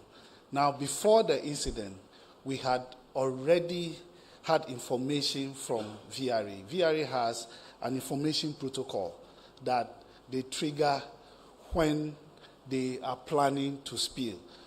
Because we had already had a simulation exercise with them, we even have standing platforms for all the districts that participated in the simulation exercise. We had about 9 of them. So when the information went, that's what led to us pre-positioning items in some of the districts before the disaster happened. But you will never be able to estimate the number of affected persons in an unfolding disaster. So what you normally do is that you do what we call rapid assessment. As you start responding, you keep assessing, and the assessment will throw out the needs, and you try to mobilize those needs to meet the needs of the people. You mobilize resources to meet the needs of the people.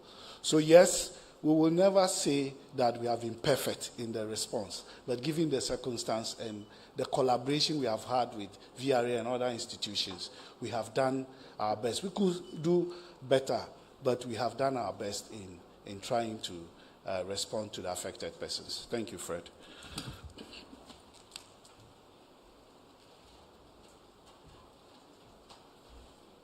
Thank you so much, Mr. Seji.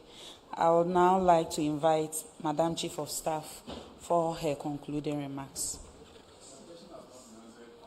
Which question? On the responsibility on behalf of VRA. No, but when he was answering his question, he added that they have been working together and been collaborating with the relief efforts. So I thought that had sufficiently answered the question. Will the VRA take full or partial responsibility in what some have termed as VRA-induced flood or negligence on their part? Would they take full responsibility or partial? Okay. And would sanctions apply in any case? Thank you. Okay, let me respond to that. You were here during the press briefing, which was led by the Deputy Chief Executive Officer of VRA. In fact, we were at the first press briefing at MEPE, and they took us through the chronology of the need to conduct a controlled spillage. They did not say that it will not affect anyone, but the CEO, when speaking, spoke about the balance that they had to hold between safety and the structural integrity of the dam. In a nutshell, they were saying it was a necessary evil, and a bigger disaster could have befallen us should the dam break. And the same communities would have been at the worst receiving end of such a disaster. So in the face of, oh, maybe we fear negative comments, what people will say, we should wait. If the dam had broken and lives had been lost, I don't think we would have even been here having this briefing. So let us hold that balance, which they have also shown us that it had, the controlled spillage had to happen. But after it has happened, have they abandoned the communities? No. We've been on grounds with you several times. The VRA, CEO, deputies, all the staff have always rolled their sleeves. They do distribution of relief items themselves. They visit the chiefs and the peoples, which we've done so many times, in camera and on camera. And I believe you would bear witness that substantially they have done their part. In fact, they have fumigated the communities for those houses that are habitable for them to go back. They are providing the chlorine tablets for the GHS and the NADMO people to give to the people. And the work has not ended. He mentioned all the communities that they have restored electricity and water supply to. And the work has not ended. So kindly bear with us and let them continue to do the work to the point where Madam Chief of Staff said they will not leave even one family at the safe haven. Relief efforts, rehabilitation efforts are guaranteed for everybody. So please, bear with us as we continue in that direction. Oh, you have questions again? Please. We will come back again. This is the 5th briefing. We have a lot to go. So let me invite Madam Chief of Staff for her concluding remarks.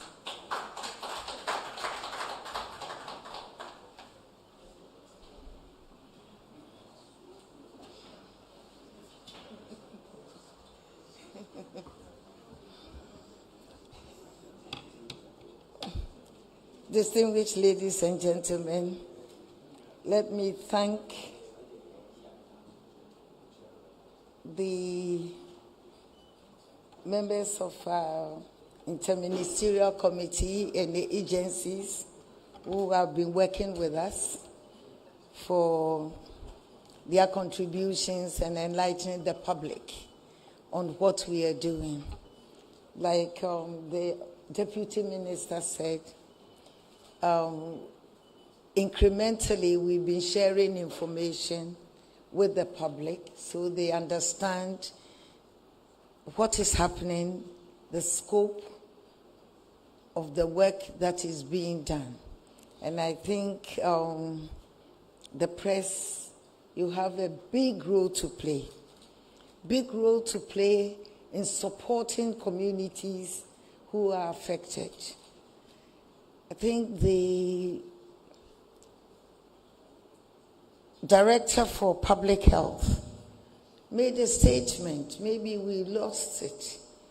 But apart from the physical loss and having to live in conditions that are not your normal way, there is an impact on your mental health.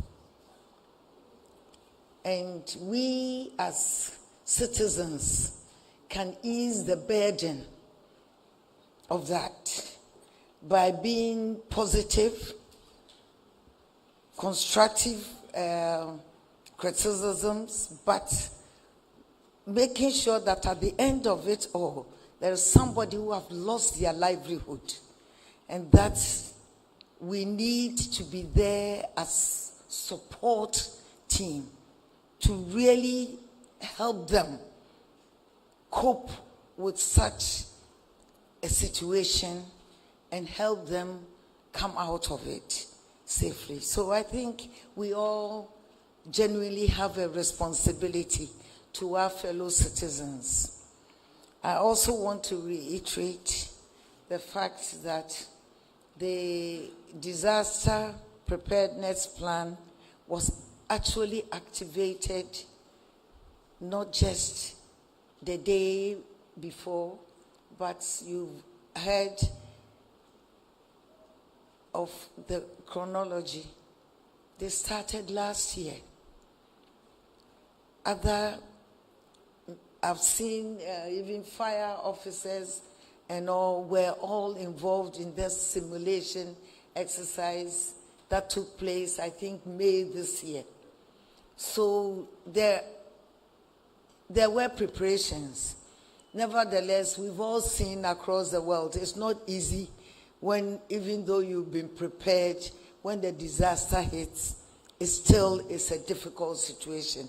And I always want to make sure that we look at this situation from the person point of view, that people really have challenges and we should all help in our various ways to motivate them, to help counsel them, and to give.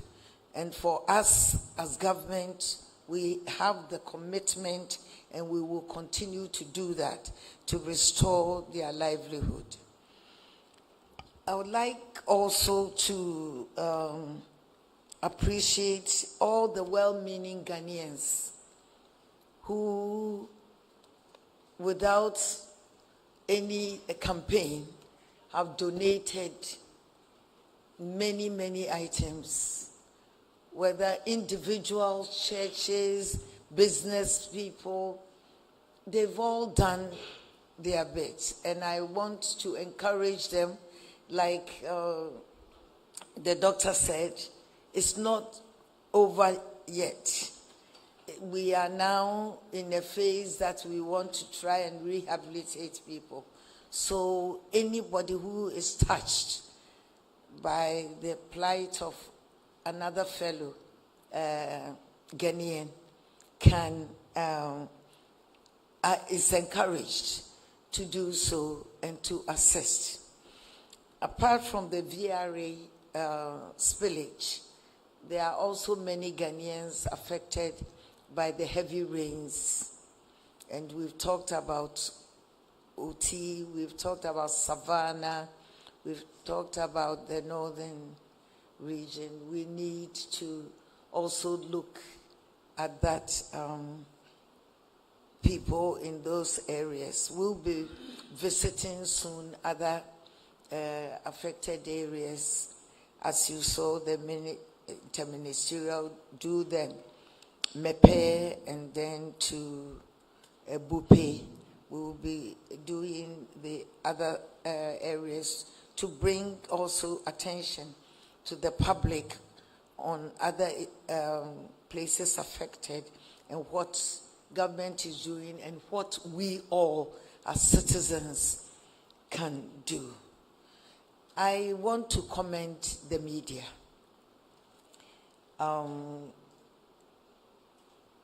Throughout this disaster, the media has been very helpful in bringing attention. People are donating because the media made it possible for them to see that there are people suffering somewhere. So you've done a good job, and I want to encourage you to continue the good work.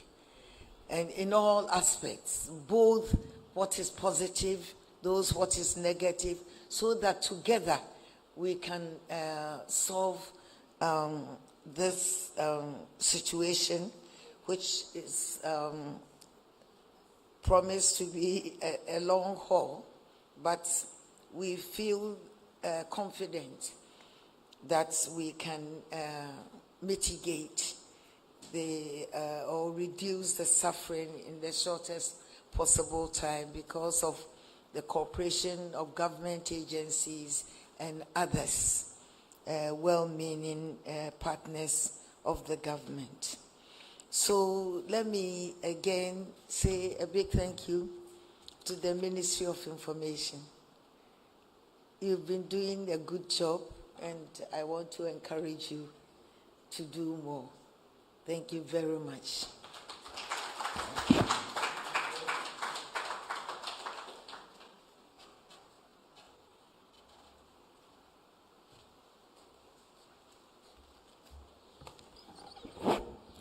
Madam Chief of Staff, thank you so much for being such a wonderful guest to us. You walk your talk. When Madam stood here and mentioned that 40 million Ghana cedis has already been made available for the relief efforts, I did not hear any claps. But if you are aware of recent economic development globally, you will know that did not come easy. But she's been gracious. She's been up to the task and made sure wherever she would find the money, whatever strings need to be pulled, the people in affected districts receive support. So, Madam, words are not enough to express our appreciation to you. Thank you so much. To the honorable ministers, members of the committee, is a tall list, but for those who are here, Minister for Sanitation and Water Resources, Minister for Education, the Volta Regional Minister, my boss, and Minister for Information, who is also the MP for the good people of Ofuasia Irebi. That is very important. When I miss Ofuasia Irebi, I may lose my job. So thank you so much, ministers. I know you are so busy. God knows how you found time to be here. We don't take that for granted. To the heads of government agencies and our allies who are always available for our meetings, and to ensure that they do the groundwork so that critical policy decisions are possible. I would like to say thank you to all of you. To the friends of the media, we have no words. We break up and make up. It's like a marriage. We have nowhere to go. Thank you so much for always making time and covering this briefing. Our special acknowledgement to our media partners for today's session: GTV, Adum TV, Movement TV, City TV, Asasi Radio, ABC News GH, and Ministry of Information social media team. Thank you so much for the coverage. Good morning and enjoy the rest of your day.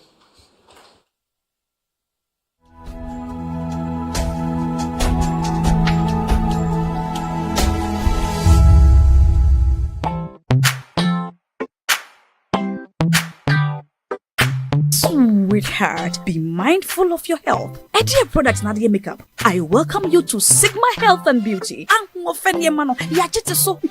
can call us the Beauty Embassy. Who pursue beauty more revealed with quality makeup products. There is only one place. The Sigma Health and Beauty 2022 Ghana Makeup Awards Beauty Retail Business of the Year. Of course, we are the defending champions. World-class makeup brands and Kwanyet on, you name it. Maybelline, Dark and Lovely, House of Tara, and many more. Your professionalism in the beauty industry is unmatchable. Ensure the proper way of applying our products. Sigma Health and Beauty, Yewa Accra, Makwala, Georgina Stores, and Rollins Park, Gate 4. Fryer 0248 138 596 and 0201 408 186. Or visit our online shop at www.beautyavenuegh.com. Sigma, your beauty, our joy. Everyone needs the perfect snack to munch on during a fun moment. Wow. Enjoy the tasty McBerry Twist cupcakes, deliciously baked and packaged for a sweet treat. Premium quality cakes baked with love for all, enriched in butter and milk. Yummy.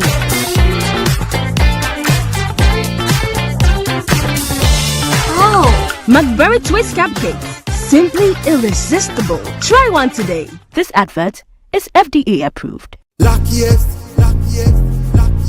luck is everywhere, for everyone, yeah. Luckiest, star 712. How to play and win online. Step 1. Go to the URL or website www.theluckiestafrica.com. Step 2. Click on Ready to Play and register. Step 3. Fill out your valid details to register. Step 4. Enter and confirm the OTP sent to your email. Step 5. Purchase your ticket or generate a random ticket. Step 6. Enter the ticket amount you want to buy. Step 7. Follow the steps to buy tickets for yourself or someone. Step 8. Confirm your ticket and choose your payment option. Step 9. Follow the steps to make payment. Step 10. Verify your phone number. I am Mr. Good Luck, and I'm on a mission to spread luck all around. Nurse, Papa, driver, bouncer, friends, teacher, banker. Star 712 hash. You could be the luckiest.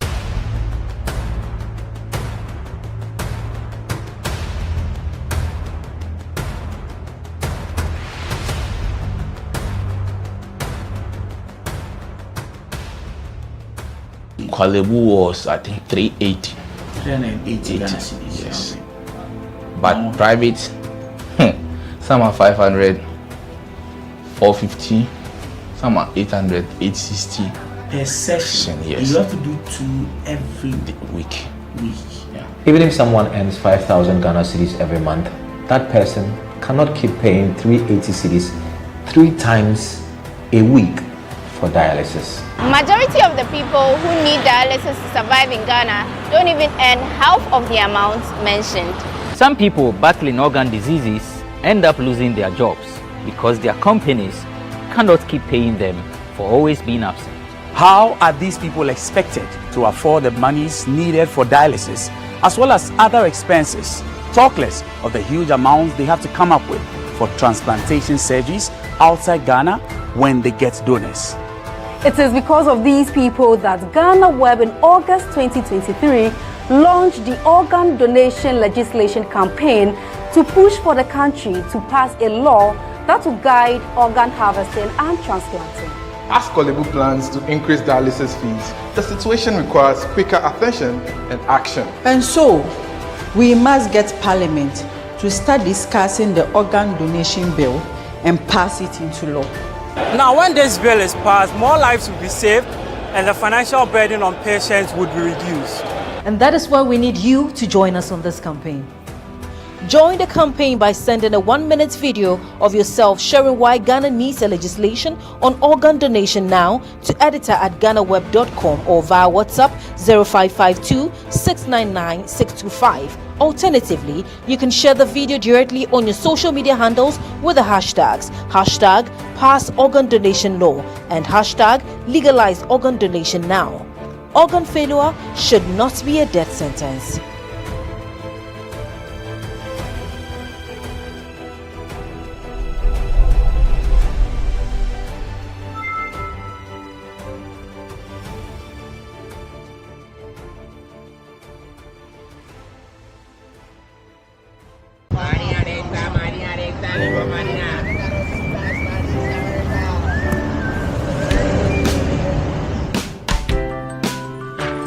I want you so bad, Alpha Cracker. I want you.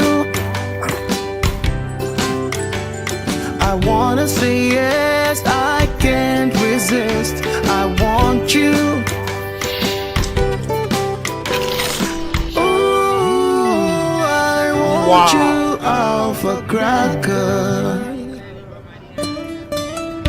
I want you so bad, Alpha Cracker. Don't me call one kasa.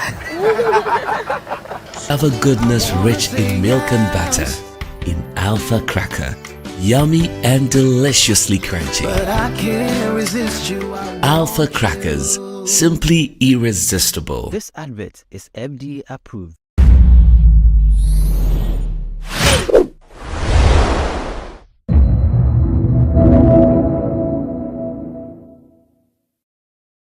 Once companies are existing, and then once people are continue to, purchase shares, either in public or private companies, then we can assume conclusively that indeed there are successful stories.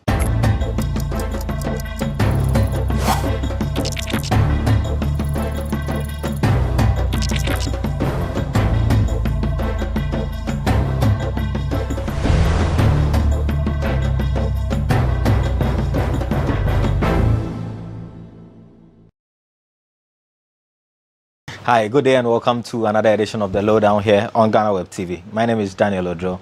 On tonight's edition, or today's edition, we'll attempt to do some company law and we'll try and give you an understanding. Try and break it down to your level and to your understanding. What does it mean to acquire a shares in a company? Does that mean that you are a part of the company. All these and more on today's edition of The Lowdown. Today my guest is a lawyer, and he is coming from Legal Truth Ghana.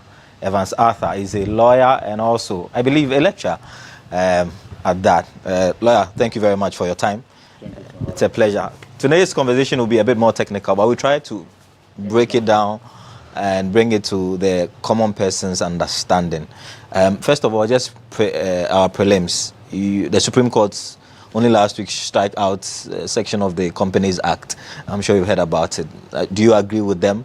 The fact that to be able to be a director, if you are charged or you've been convicted, and that part of the being charged seem to have been struck out by the Supreme Court. Is that consistent with the Constitution in your estimation? I mean, the decision of the Apex Court is one that I perfectly agree with. Okay. Because, under the Constitution, there is a presumption of innocence. Right. So looking at the Constitution and then just opposing it with Section 13 of the Companies Act, there seems to be, a gap. Right. And hence, one can, squarely say that Section 13, those provisions that were struck out were clearly in conflict with the Constitution. And those provisions under Article 19 of the Constitution. So I perfectly agree with the Supreme Court. Did it come to you as a surprise that it took so long for someone to actually seek an interpretation of that act in the Companies Act to reconcile that with the Constitution? It did, yes. It came to me as a surprise because almost all lawyers in Ghana know that reading Section 13 of the Companies Act and then also reading Article 19 of the Constitution, there seems to be a clear conflict. Okay. So yes, it took a long time, but we thank God that the Apex Court has now brought finality to the matter. Okay, so those were our prelims in terms of company law or the Companies Act. So if you're just hearing it for the first time, there's a section in the Companies Act that says before you become a director of a company, if you've been charged or you've been convicted before, you are ineligible to do that. The Supreme Court or the Apex Court says that being charged does not mean that you are guilty, because the Constitution says that everyone should be presumed to be innocent until proven guilty or until they have personally admitted guilt. And so being charged alone is not enough. But let's go into our substantive matter. Company share acquisition. They say Ghanaians don't really understand the dynamics of acquiring shares or even buying stocks and all of that. We are very typical of buying and selling. Is that an accurate reflection of the Ghanaian average person, that we don't buy shares, we don't buy stocks in this country? I think so. And I think so, yes. I perfectly agree with you. Then the issue, it's clear that Ghanaians don't really buy shares, stocks. Our interest is not there. But then this is clearly, predicated on the fact that, or on the truth that we don't understand that area. Right. And then as Ghanaians, hardly will we put our money where we clearly do not have any understanding. So yes, it is there, but then the issue has got to do with the lack of understanding in that area. And then as Ghanaians, we always shy away from things we, obviously do not have an understanding of. Whose duty is it to try and educate the people? The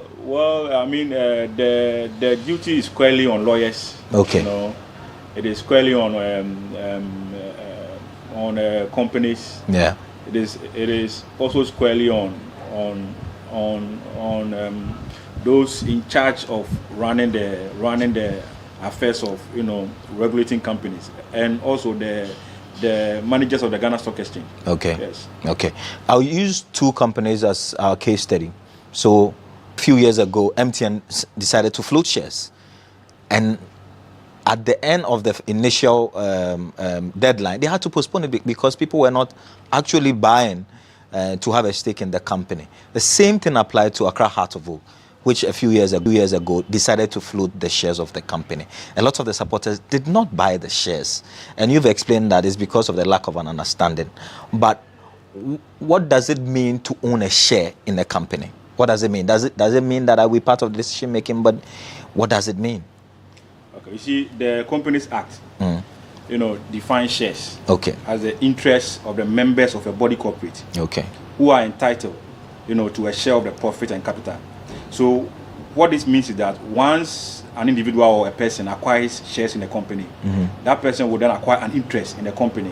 Okay. And that interest is dependent upon the person's number of shares, the total number of shares that you have acquired, and then which will be calculated in terms of the percentage of your holdings. So the shares actually will entitle you to own a part or a piece of the company. Okay, but if I have very small, if I have say 1,000 cedis, if you convert that into shares, would that be significant to give me a say in the running of the company? You see, in terms of shareholding structure, we have the majority group. Okay. And then the minority group. Okay. So those whose total number of shares, if their interest is linked, whose total number of shares, exceeds, let's say 50 or more, or exceeds 40% or 30% or 70%, depending on the dynamics of the company, they will become what? Shareholders. Okay. You understand? Okay. So where your purchasing power was 1,000 Ghana cedis, however, you were able to subscribe to, let's say, 0.004% of the shares. Yeah. Then you are in the minority group, even though you are what? A shareholder. Okay. So I will not have a say in terms of major decisions, even though I'm a shareholder. Would I go to board meetings or shareholders meetings, and would my voice be heard? Yeah, you see, as a shareholder, whether in the majority or the minority, you are entitled. Okay. Depend on the constitution of the company. Okay. To attend meeting and vote. Okay. Now, if you are in a minority group, and then there is a voting on a resolution, depend on the dynamics. Your vote may count or your vote may not count. So are we voting individually or are we voting in the blocks, the minority and the majority? It depends on the constitution. Okay. But then generally, the voting generally can be done by show of hands. Okay. And then where that is challenged, it can be done based on the number of shares. Okay. And when the voting is being done on the number of shares, that is when the minority group may likely suffer. Okay. So if a company advertises and say they are floating shares, if I'm interested, what are my initial steps? What should I do? Now, you see, to acquire shares in the company, let's take it from the top. Okay. You see, we have two main type of membership for a company limited by shares. Okay. Now, we have membership by subscription, and then we have membership by agreement. Membership by subscription are those who subscribe to the documents of incorporation. Okay. So, when the company is first set up, those who put their names down on the document as subscribing to some shares become members by what? Subscribers. Okay. And then they will be allotted some shares. Now, where you are a member by subscription, you don't need to necessarily make payment for the shares. You don't even need a certificate you don't even need a share certificate to prove your membership. But these are the people who form the company.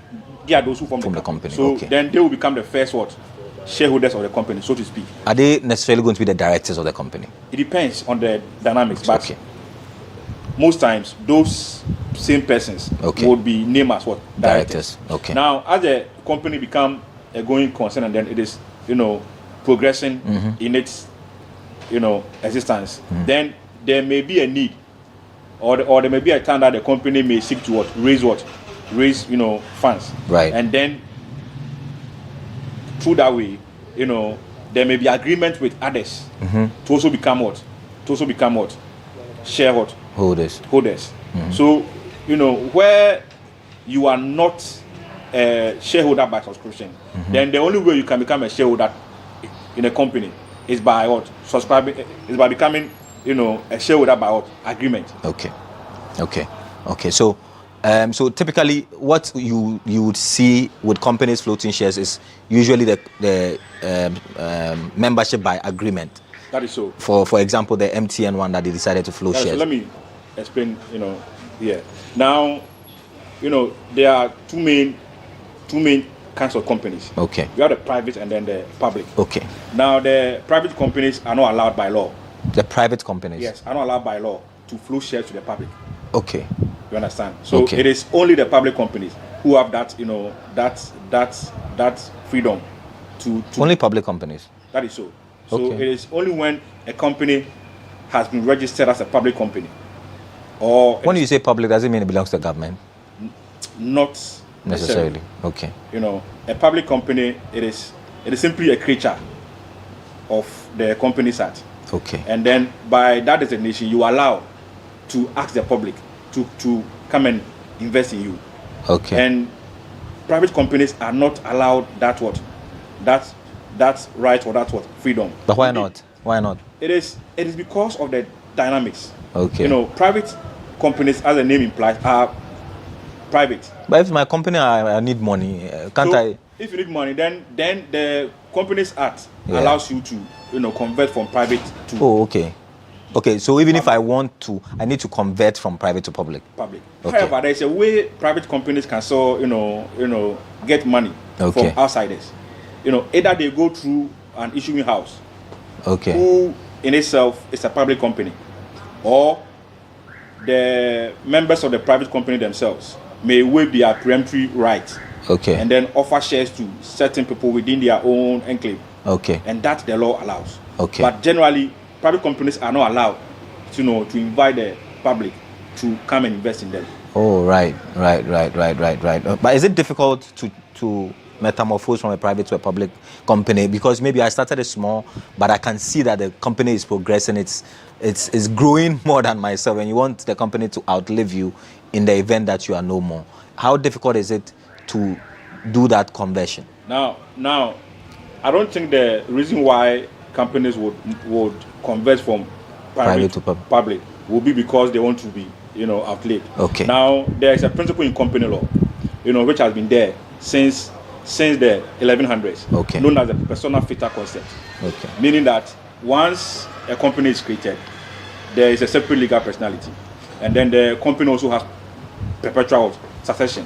Therefore, every company, obviously, is intended to outlive the members, being it private or public. Right. So the incentive really for a company, which is a private company, to convert to public is simply to be able to raise funds from the public. Okay. And then the conversion is not really difficult.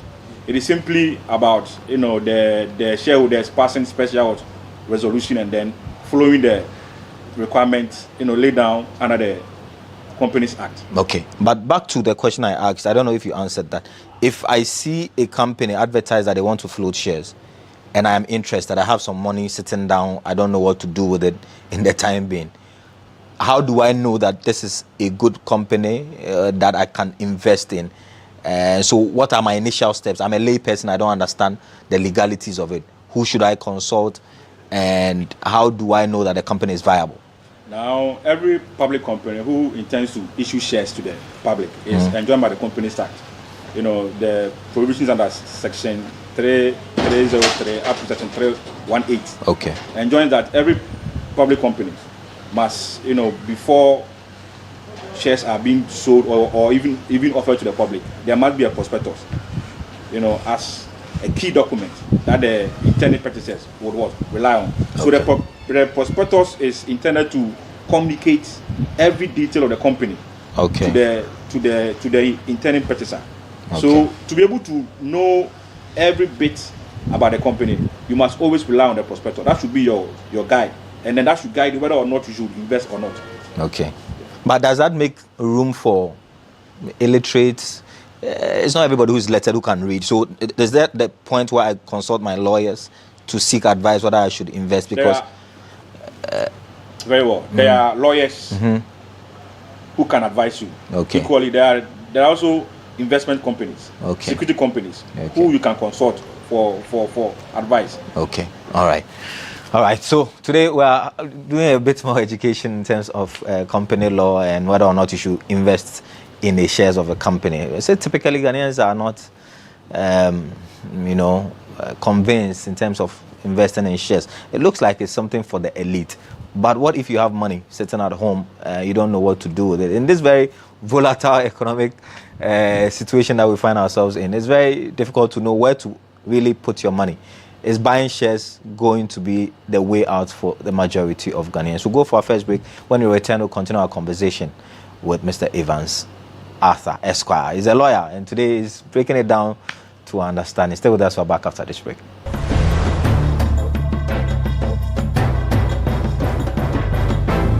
Everyone needs the perfect snack to munch on during a fun moment. Wow. Enjoy the tasty McBerry Twist cupcakes, deliciously baked and packaged for a sweet treat. Premium quality cakes baked with love for all, enriched in butter and milk. Yummy.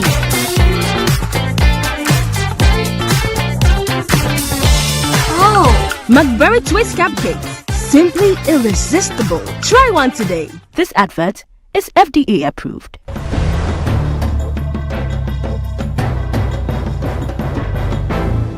Welcome back from the break. This is still the lowdown on GhanaWeb TV. My name is Daniel Ojo. Another very exciting conversation with our lawyer. Evans Arthur is with Legal Truth Ghana, and he's trying to give us some understanding as far as company law is concerned and the acquisition of shares in this country. Should you invest in shares or not? Lawyer, are there success stories with people who have invested in shares and have really recouped and made profit out of it? Yes, I mean, you know, since the inception of company law, way back with the enactment of the first Companies Act in England in 1844, through the amendment in 1855, then the final consolidation in 1862, and then the issues of company being in existence has continued since then. One can say that there have been many success stories. Even in Ghana, we can look at the players on the stock exchange. You know, day in, day out, you know, people are making gains on the stock exchange. And also within the private companies themselves, people are really making gains. Because you see, as a shareholder, your first and foremost duty to the company is to be able to provide the necessary capital the company needs to operate.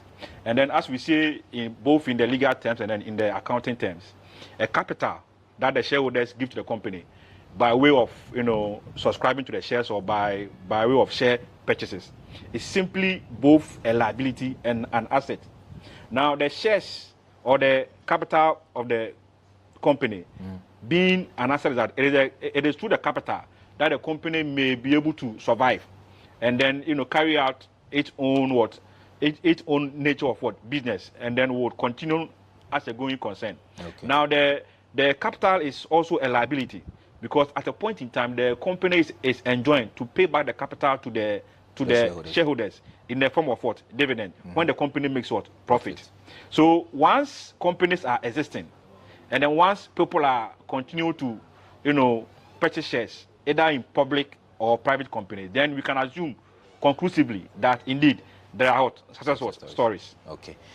If I am a shareholder, is it guaranteed that I will make profit?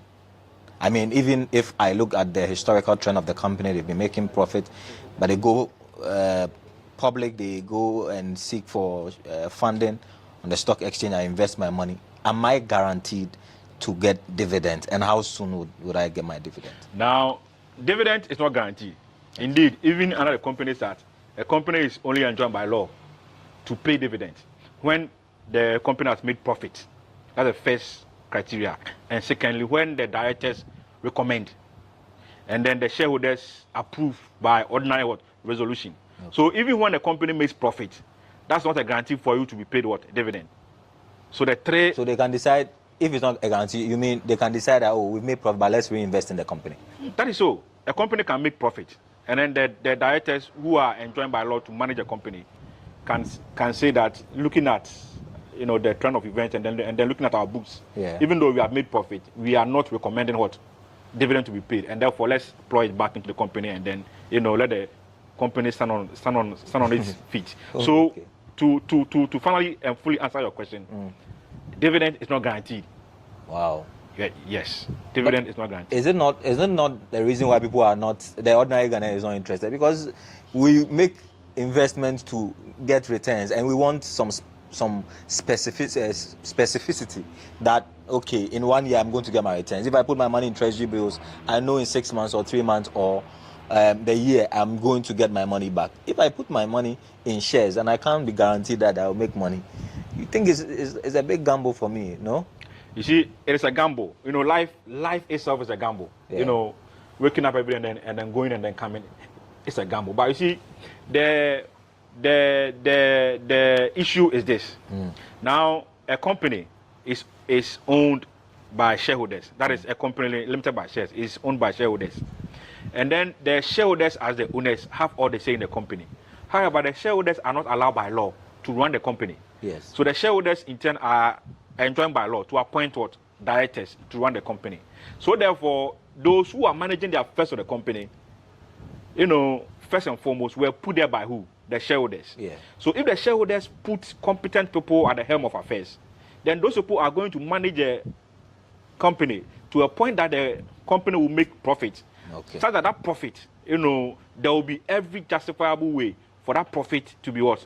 To be, you know, for some to be what? Declared as what? Dividend. Okay. So it depends on how the company is run.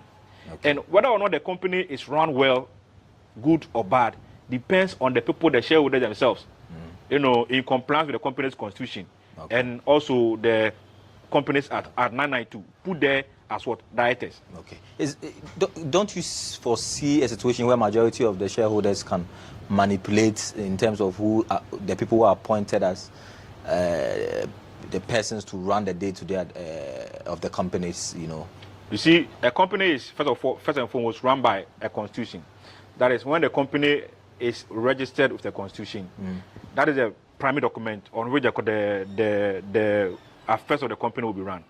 So if the constitution so specifies that this class of shareholders, this group is to appoint 2 or 3 directors, then there cannot be any scheme around it. Okay. So it depends on the content of the company's constitution. Okay. And the courts have held in so many cases that where there is a breach of the company's constitution, that breach leads to nullity.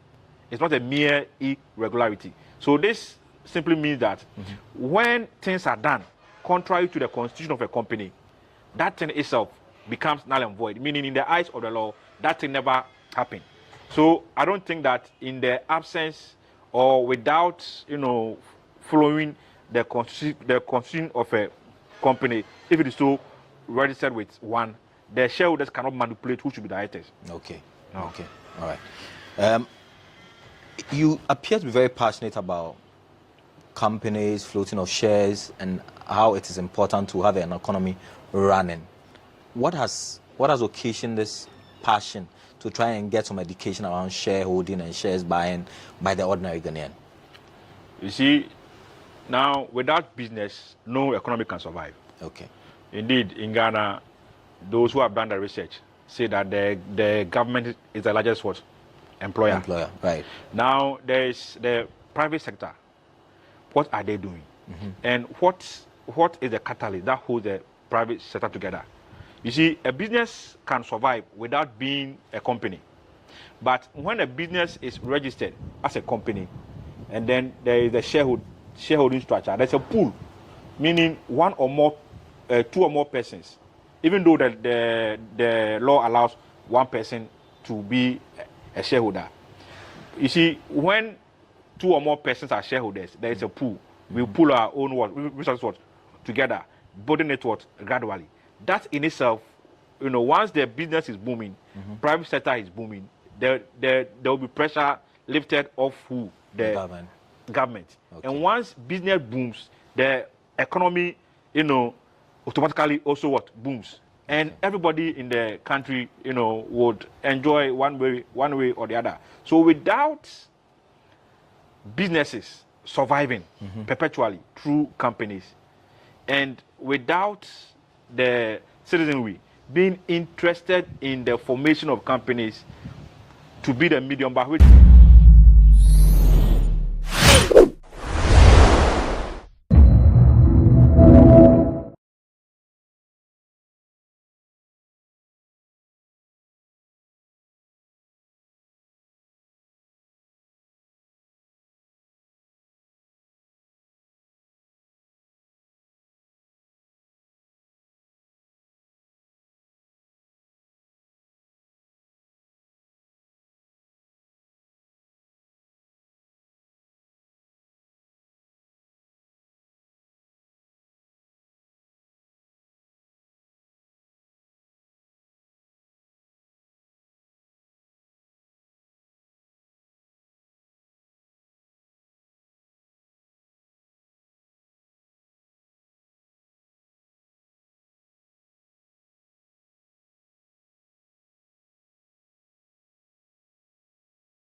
Sweetheart,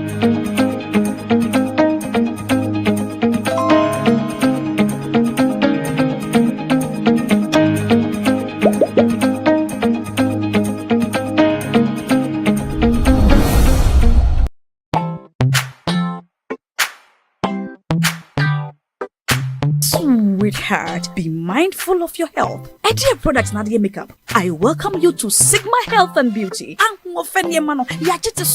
You can call us the Beauty Embassy. Who pursue beauty more revealed with quality makeup products. There is only one place. The Sigma Health and Beauty 2022 Ghana Makeup Awards Beauty Retail Business of the Year. Of course, we are the defending champions.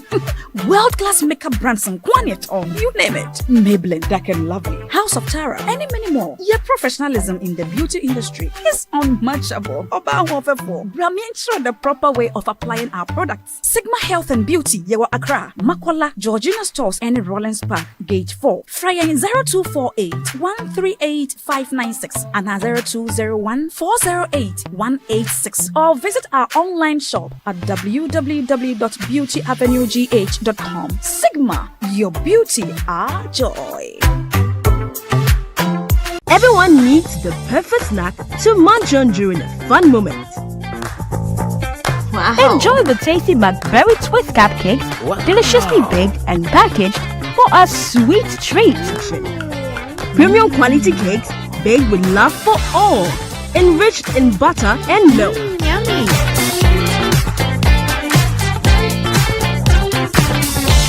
Oh, McBerry Twist cupcakes, simply irresistible. Try one today. This advert is FDA approved. Luckiest, luck is everywhere, for everyone, yeah. Luckiest star 712. How to play and win online. Step 1.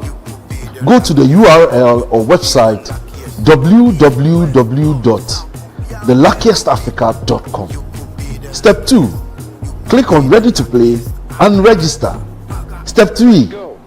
Fill out your valid details to register. Step 4. Enter and confirm the OTP sent to your email. Step 5. Purchase your ticket or generate a random ticket.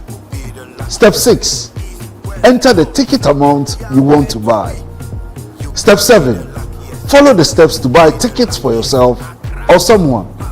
Step 8. Confirm your ticket and choose your payment option. Step 9. Follow the steps to make payment. Step 10. Verify your phone number. I am Mr. Good Luck and I'm on a mission to spread luck all around. Yes, Papa, driver, bouncer, friends, teacher, banker. Star 712 hash. You could be the luckiest.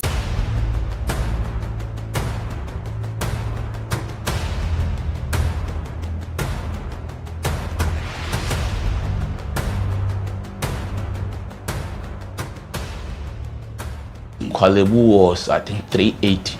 380 Ghana cedis. Yes. But private, some are 500, 450, some are 800, 860. Per session, yes. You have to do 2 every week. Yeah. Even if someone earns 5,000 Ghana cedis every month, that person cannot keep paying 380 cedis 3 times a week for dialysis. Majority of the people who need dialysis to survive in Ghana don't even earn half of the amount mentioned. Some people battling organ diseases end up losing their jobs because their companies cannot keep paying them for always being absent. How are these people expected to afford the monies needed for dialysis as well as other expenses, talk less of the huge amounts they have to come up with for transplantation surgeries outside Ghana when they get donors? It is because of these people that GhanaWeb in August 2023 launched the organ donation legislation campaign to push for the country to pass a law that will guide organ harvesting and transplanting. As Kwalebu plans to increase dialysis fees, the situation requires quicker attention and action. And so, we must get Parliament to start discussing the organ donation bill and pass it into law. Now, when this bill is passed, more lives will be saved and the financial burden on patients would be reduced. And that is why we need you to join us on this campaign. Join the campaign by sending a 1-minute video of yourself sharing why Ghana needs a legislation on organ donation now to editor@ghanaweb.com or via WhatsApp 0552 699 625. Alternatively, you can share the video directly on your social media handles with the hashtags #PassOrganDonationLaw and #LegalizeOrganDonationNow. Organ failure should not be a death sentence.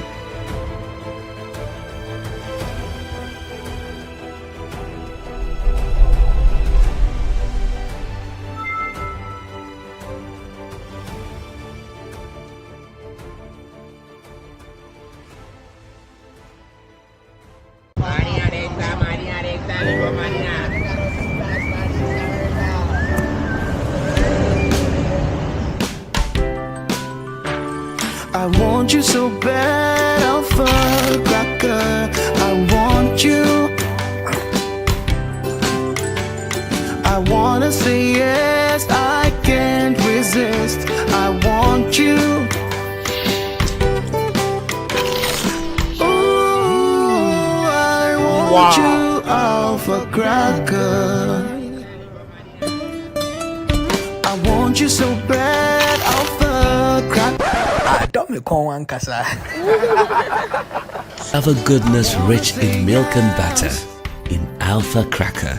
Yummy and deliciously crunchy. But I can't resist you. Alpha Crackers. Simply irresistible. This advert is FDA approved.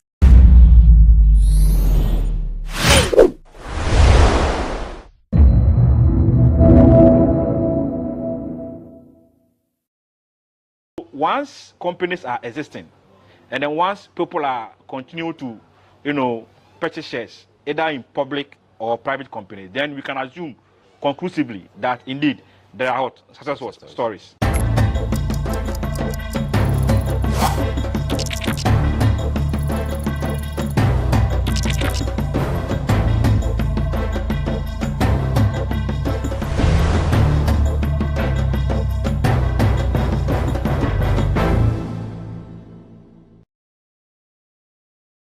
Hi, good day and welcome to another edition of The Lowdown here on GhanaWeb TV. My name is Daniel Odro.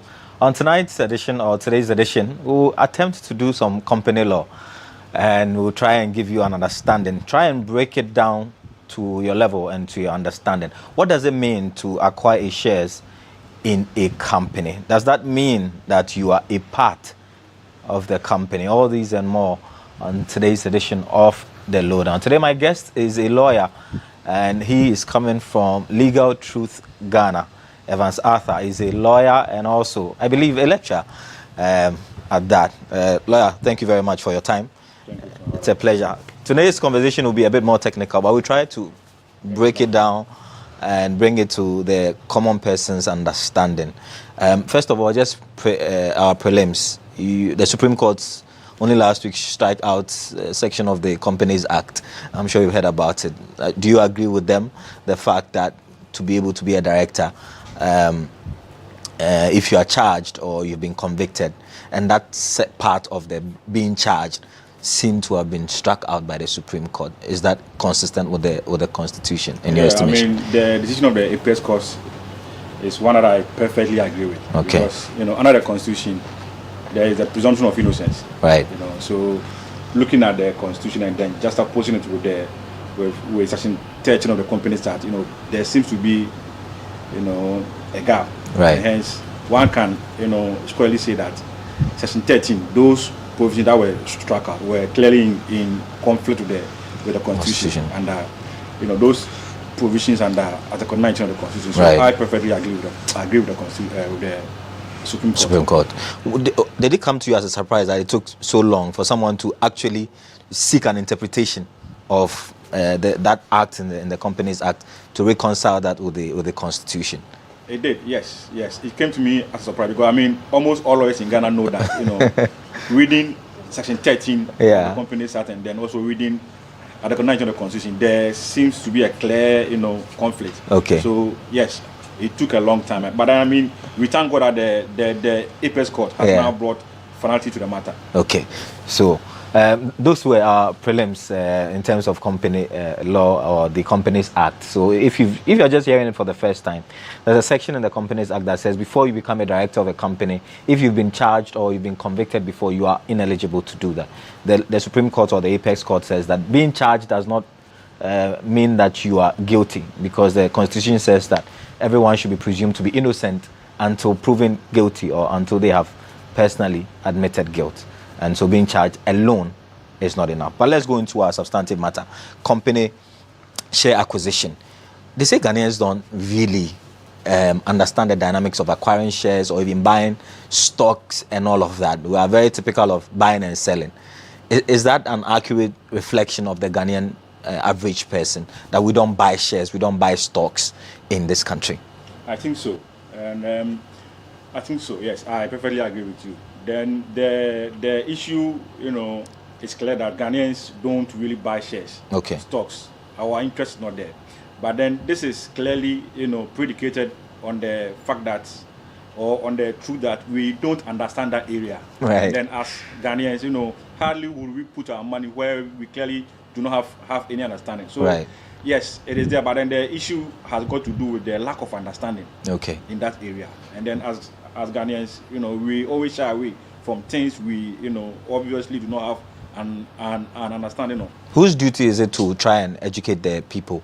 I mean, the duty is squarely on lawyers. Okay. It is squarely on companies. Yeah. It is also squarely on those in charge of running the affairs of regulating companies, and also the managers of the Ghana Stock Exchange. Okay. Yes. Okay. I'll use two companies as our case study. So a few years ago, MTN decided to float shares, and at the end of the initial deadline, they had to postpone it because people were not actually buying to have a stake in the company. The same thing applied to Accra Heart of Oak, which a few years ago decided to float the shares of the company. A lot of the supporters did not buy the shares, and you've explained that it's because of the lack of an understanding. But what does it mean to own a share in a company? What does it mean? Does it mean that I will be part of the decision making? But what does it mean? Okay, you see, the Companies Act, defines shares as the interests of the members of a body corporate, who are entitled, to a share of the profit and capital. So what this means is that once an individual or a person acquires shares in a company, that person will then acquire an interest in the company. Okay. And that interest is dependent upon the person's number of shares, the total number of shares that you have acquired, and then which will be calculated in terms of the percentage of your holdings. So the shares actually will entitle you to own a part or a piece of the company. Okay. But if I have very small, if I have, say, 1,000 cedis, if you convert that into shares, would that be significant to give me a say in the running of the company? You see, in terms of shareholding structure, we have the majority group. Okay. And then the minority group. Okay. So those whose total number of shares, if their interest is linked, whose total number of shares, exceeds, let's say, 50 or more, or exceeds 40%, or 30%, or 70%, depending on the dynamics of the company, they will become what? Shareholders. Okay. You understand? Okay. So where your purchasing power was 1,000 Ghana cedis, however, you were able to subscribe to, let's say, 0.004% of the shares. Yeah. Then you are in the minority group, even though you are what? A shareholder. Okay. So I will not have a say in terms of major decisions, even though I'm a shareholder. Would I go to board meetings or shareholders meetings, and would my voice be heard? Yeah, you see, as a shareholder, whether in the majority or the minority, you are entitled. Okay. Depend on the constitution of the company. Okay. To attend meeting and vote. Okay. Now, if you are in a minority group, and then there is a voting on a resolution, depend on the dynamics. Your vote may count or your vote may not count. So are we voting individually or are we voting in the blocks, the minority and the majority? It depends it depends on the constitution. Okay. But then generally, the voting generally can be done by show of hands. Okay. And then where that is challenged, it can be done based on the number of shares. Okay. And when the voting is being done on the number of shares, that is when the minority group may likely suffer. Okay. Okay. So if a company advertises and say they are floating shares, if I'm interested, what are my initial steps? What should I do? Now, you see, to acquire shares in the company, let's take it from the top. Okay. You see, we have two main type of membership for a company limited by shares. Okay. Now, we have membership by subscription, and then we have membership by agreement. Membership by subscription are those who subscribe to the documents of incorporation. Okay. So, when the company is first set up, those who put their names down on the document as subscribing to some shares become members by what? Subscribers. Okay. And then they will be allotted some shares. Now, where you are a member by subscription, you don't need to necessarily make payment for the shares. You don't even need a certificate of. You don't even need a share certificate to prove your membership. But these are the people who form the company.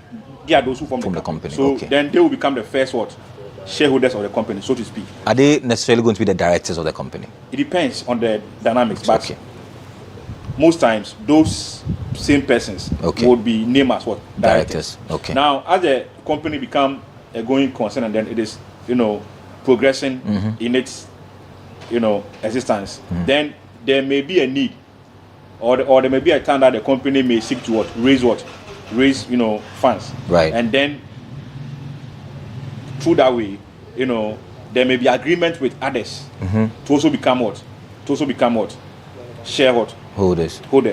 So, where you are not a shareholder by subscription, then the only way you can become a shareholder in a company is by what? Subscribing, is by becoming, a shareholder by what? Agreement. Okay. So typically, what you would see with companies floating shares is usually the membership by agreement. That is so. For example, the MTN one that they decided to float shares. So let me explain. Here. Now, there are two main kinds of companies. Okay. You have the private and then the public. Okay. Now, the private companies are not allowed by law. The private companies? Yes, are not allowed by law to float shares to the public. Okay. You understand? So it is only the public companies who have that, that freedom to only public companies. That is so. So it is only when a company has been registered as a public company, or when you say public, does it mean it belongs to the government? Not necessarily. Okay. A public company, it is simply a creature of the Companies Act.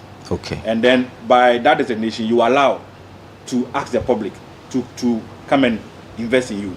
Okay. And private companies are not allowed that right or that freedom. But why not? Why not? It is because of the dynamics. Okay. Private companies, as the name implies, are private. But if my company I need money, can't I? If you need money, then the Companies Act allows you to convert from private to. Oh, okay.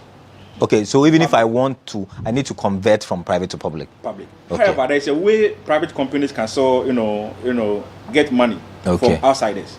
Either they go through an issuing house, who in itself is a public company, or the members of the private company themselves may waive their preemptory right, and then offer shares to certain people within their own enclave. And that the law allows. But generally, private companies are not allowed to invite the public to come and invest in them. Oh, right. But is it difficult to metamorphose from a private to a public company? Because maybe I started it small, but I can see that the company is progressing. It's growing more than myself, and you want the company to outlive you in the event that you are no more.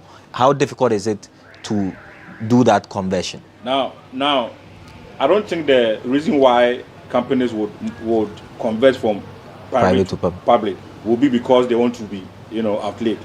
Now, there is a principle in company law, which has been there since since the 1100s, okay, known as the persona fita concept. Okay. Meaning that once a company is created, there is a separate legal personality, and then the company also has perpetual succession. Therefore, every company, you know, obviously, you know, is intended to outlive the members, being it private or public. Right, right. So the incentive really for a company, which is a private company, to convert to public is simply to be able to raise what? Raise funds from the public. Okay. And then the conversion is not really difficult. It is simply about, you know, the shareholders passing special resolution and then following the requirements, you know, laid down under the Companies Act. Okay, but back to the question I asked, I don't know if you answered that. If I see a company advertise that they want to float shares and I am interested, I have some money sitting down, I don't know what to do with it in the time being, how do I know that this is a good company that I can invest in? So what are my initial steps? I'm a lay person, I don't understand the legalities of it. Who should I consult, and how do I know that the company is viable? Now, every public company who intends to issue shares to the public is enjoined by the Companies Act. You know, the provisions under Section 303 up to Section 318. Okay. Enjoins that every public company must, you know, before shares are being sold or even offered to the public, there must be a prospectus, you know, as a key document that the intended purchasers would rely on. So the prospectus is intended to communicate every detail of the company to the intended purchaser. So to be able to know every bit about the company, you must always rely on the prospectus. That should be your guide, and then that should guide you whether or not you should invest or not. Okay, but does that make room for illiterates? It's not everybody who is lettered who can read. So is that the point where I consult my lawyers to seek advice whether I should invest? Because very well, there are lawyers who can advise you. Okay. Equally, there are also investment companies, security companies who you can consult for advice. Okay. All right. So today we are doing a bit more education in terms of company law and whether or not you should invest in the shares of a company. So typically Ghanaians are not, convinced in terms of investing in shares. It looks like it's something for the elite. But what if you have money sitting at home, you don't know what to do with it? In this very volatile economic situation that we find ourselves in, it's very difficult to know where to really put your money. Is buying shares going to be the way out for the majority of Ghanaians? We'll go for our first break. When we return, we'll continue our conversation with Mr. Evans Arthur Esquire. He's a lawyer, and today he's breaking it down to understand. Stay with us. We're back after this break.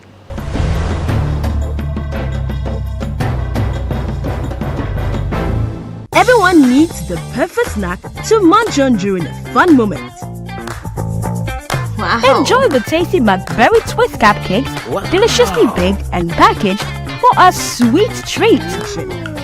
Premium quality cakes baked with love for all, enriched in butter and milk. Yummy.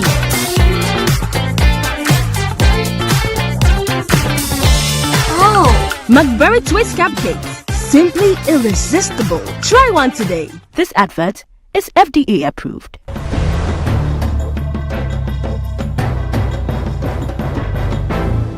Welcome back from the break. This is still the lowdown on GhanaWeb TV. My name is Daniel Ojo. Another very exciting conversation with our lawyer. Evans Arthur is with Legal Truth Ghana, and he's trying to give us some understanding as far as company law is concerned and the acquisition of shares in this country. Should you invest in shares or not? Lawyer, are there success stories with people who have invested in shares and have really recouped and made profit out of it? Yes, I mean, since the inception of company law, way back with the enactment of the first Companies Act in England in 1844, through the amendment in 1855, then the final consolidation in 1862, and then the issues of company being in existence has continued since then. One can say that there have been many success stories. Even in Ghana, we can look at the players on the stock exchange. Day in, day out, people are making gains on the stock exchange. and also within the private companies themselves, people are really making gains. Because you see, as a shareholder, your first and foremost duty to the company is to be able to provide the necessary capital the company needs to operate. And then, as we say, in both in the legal terms and then in the accounting terms, a capital that the shareholders give to the company by way of subscribing to the shares or by way of share purchases is simply both a liability and an asset. Now, the shares or the capital of the company being an asset, that it is through the capital that the company may be able to survive and then carry out its own its own nature of business, and then would continue as a going concern. Okay. Now, the capital is also a liability, because at a point in time the company is enjoined to pay back the capital to the shareholders in the form of dividend, when the company makes profit. So once companies are existing, and then once people are continue to purchase shares either in public or private companies, then we can assume conclusively that indeed there are successful stories. Okay. If I am a shareholder, is it guaranteed that I will make profit?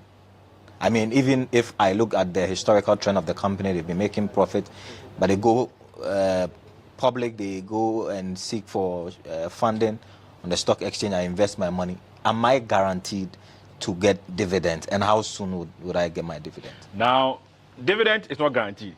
Okay. Indeed, even under the companies that a company is only enjoined by law to pay dividends when the company has made profit. That's the first criteria. And secondly, when the directors recommend, and then the shareholders approve by ordinary resolution. Okay. So even when the company makes profit, that's not a guarantee for you to be paid dividend. So the three. So they can decide. If it's not a guarantee, you mean they can decide that, we've made profit, but let's reinvest in the company? That is so. A company can make profit, and then the directors who are enjoined by law to manage a company can say that, looking at the trend of events and then looking at our books, even though we have made profit, we are not recommending dividend to be paid, and therefore let's deploy it back into the company, and then let the company stand on its feet. Oh, so okay. to finally and fully answer your question, dividend is not guaranteed. Wow. Yes, dividend is not guaranteed. Is it not the reason why people are not, the ordinary Ghanaian is not interested? Because we make investments to get returns, and we want some specificity that, okay, in 1 year I'm going to get my returns. If I put my money in treasury bills, I know in 6 months or 3 months or the year I'm going to get my money back. If I put my money in shares and I can't be guaranteed that I'll make money, you think it's a big gamble for me, no? You see, it is a gamble. Life itself is a gamble. Yeah. Waking up every day and then going and then coming, it's a gamble. But you see, the issue is this. Now, a company is owned by shareholders. That is, a company limited by shares is owned by shareholders. And then the shareholders, as the owners, have all the say in the company. However, the shareholders are not allowed by law to run the company. Yes. So the shareholders in turn are enjoined by law to appoint directors to run the company. So therefore, those who are managing the affairs of the company, first and foremost, were put there by who? The shareholders. Yeah. So if the shareholders put competent people at the helm of affairs, then those people are going to manage the company to a point that the company will make profit. Okay. So that profit, there will be every justifiable way for that profit to be what? To be, for some to be declared as dividend. Okay. So it depends on how the company is run. Okay. And whether or not the company is run well, good or bad, depends on the people, the shareholders themselves, in compliance with the company's constitution. Okay. And also the companies at 992 put there as directors. Okay. Don't you foresee a situation where majority of the shareholders can manipulate in terms of who the people who are appointed as the persons to run the day-to-day of the companies, You see, a company is first and foremost run by a constitution. That is, when the company is registered with the constitution, that is a primary document on which the affairs of the company will be run. So if the constitution so specifies that this class of shareholders, this group, is to appoint 2 or 3 directors, then there cannot be any scheme around it. Okay. So it depends on the content of the company's constitution. Okay. And the courts have held in so many cases that where there is a breach of the company's constitution, that breach leads to nullity. It's not a mere irregularity. So this simply means that when things are done contrary to the constitution of a company, that thing itself becomes null and void, meaning in the eyes of the law, that thing never happened. So I don't think that in the absence or without, following the constitution of a company, if it is so registered with one, the shareholders cannot manipulate who should be directors. Okay. Okay. All right. You appear to be very passionate about companies, floating of shares, and how it is important to have an economy running. What has occasioned this passion to try and get some education around shareholding and shares buying by the ordinary Ghanaian? You see, now without business, no economy can survive. Okay.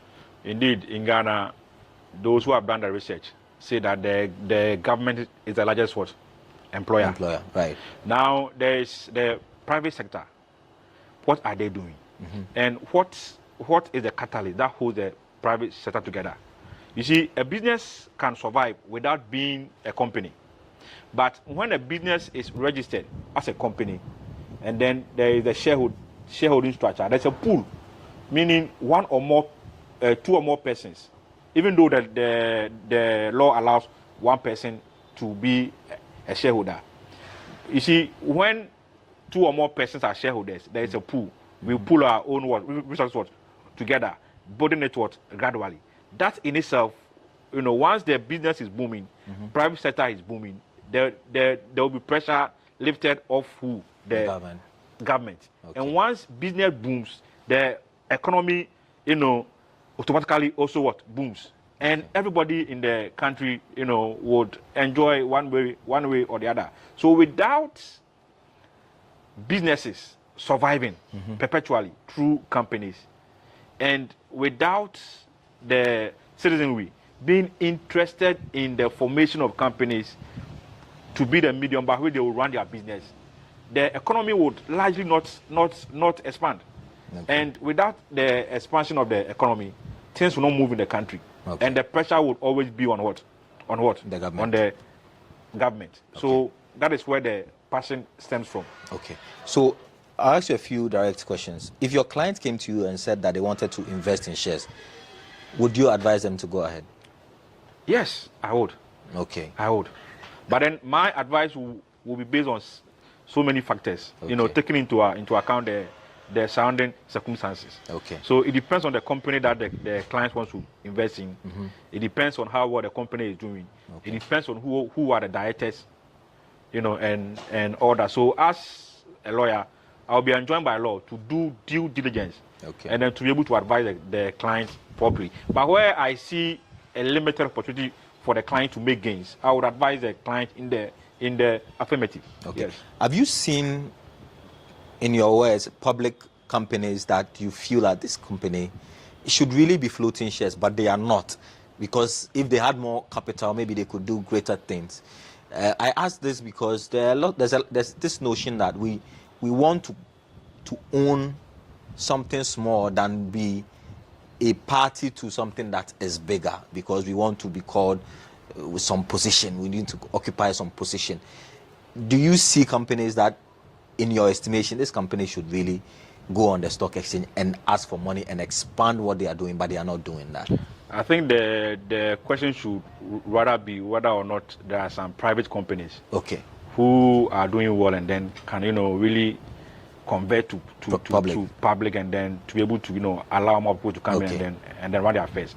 I mean, that would, for me to be able to come to that conclusion, that would depend on research, because I can't sit here and say that I know all the private companies. Yeah. But you see, as Ghanaians and then Africans in general, we are more private. Yeah. You understand? So yeah, indeed, I can say that there are some private companies who are doing well, but then there are some who are not doing well. But you see, if you're not doing well, how can people come and invest in you? Maybe if they had money, they probably would do well. So therefore, it depends on those who are running the affairs of the company, the directors. How well are they managing the company? Is it every public company that seeks for funding on the stock exchange or for float shares? Every public company? A public company has that right, but it's not every public company who has gone to the stock exchange. Yeah, that's why I was asking my question about public companies that you feel that if they did, maybe they will have more liquidity and do more great things, you know. But anyway, this is still the Lowdown on GhanaWeb TV. My name is Daniel Odro, having a very good conversation about company law, whether you should acquire shares in a company, whether or not you should do your own background checks, or you should rely on the advice of a legal person or an expert in doing that or making that decision. Hopefully, you get some understanding and you get some education as far as this is concerned. But do you think the climate it's been a very difficult business environment the last couple of years, the advent of COVID, Russia, Ukraine, government itself is struggling, companies are struggling. Is the business environment a good one at this point? I think I would say it depends. It depends on the sector that the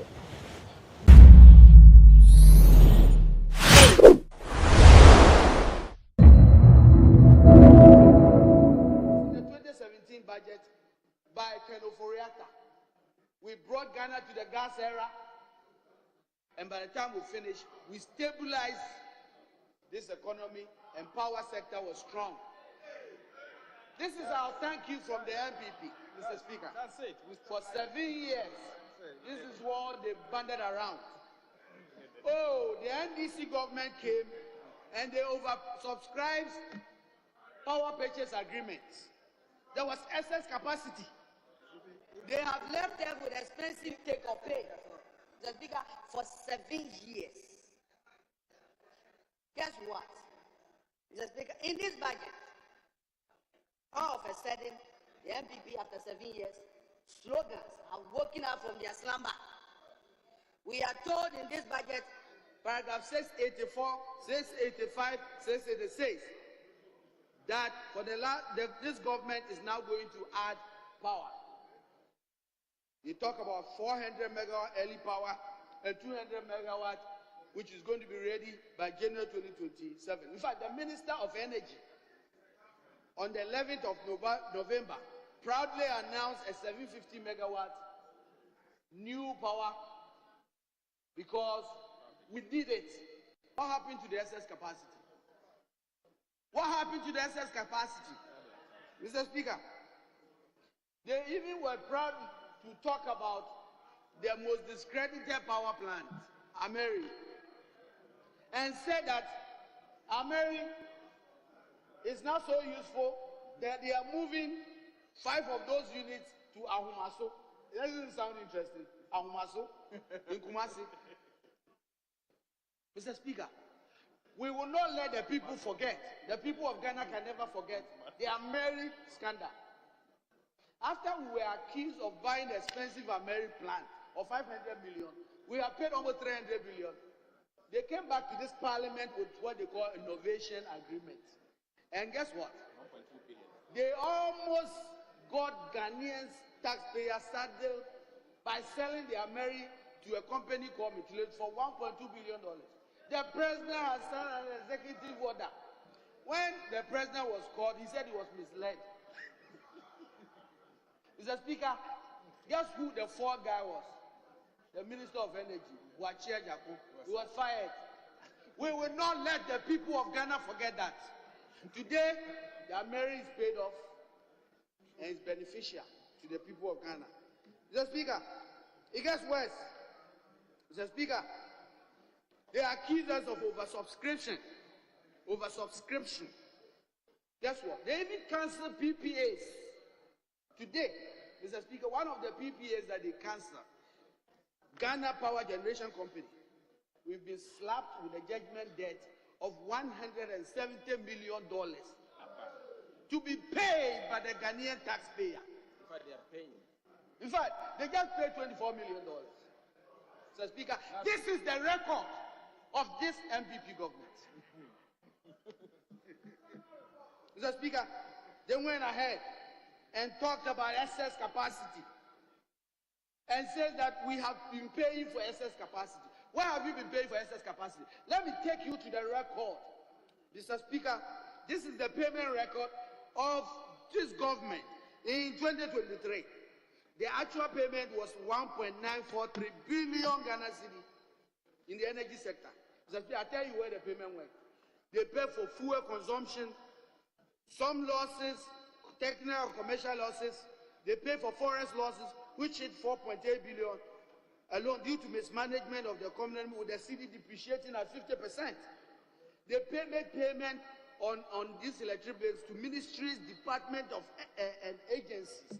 They make payment to security agencies and others. There's nowhere where excess capacity payment were paid. Please stop that. It's not true. It can never be true. The record doesn't support that. Mr. Speaker. Your record. Mr. Speaker, what is worse is that they accuse us of take or pay. And we have consistently told them that if you are a sensible investor coming to Ghana in the environment that we are, you are going to find it difficult. But guess what? Every agreement they've signed now, AXA, every agreement is take or pay. These are people who talk from both sides of their mouth.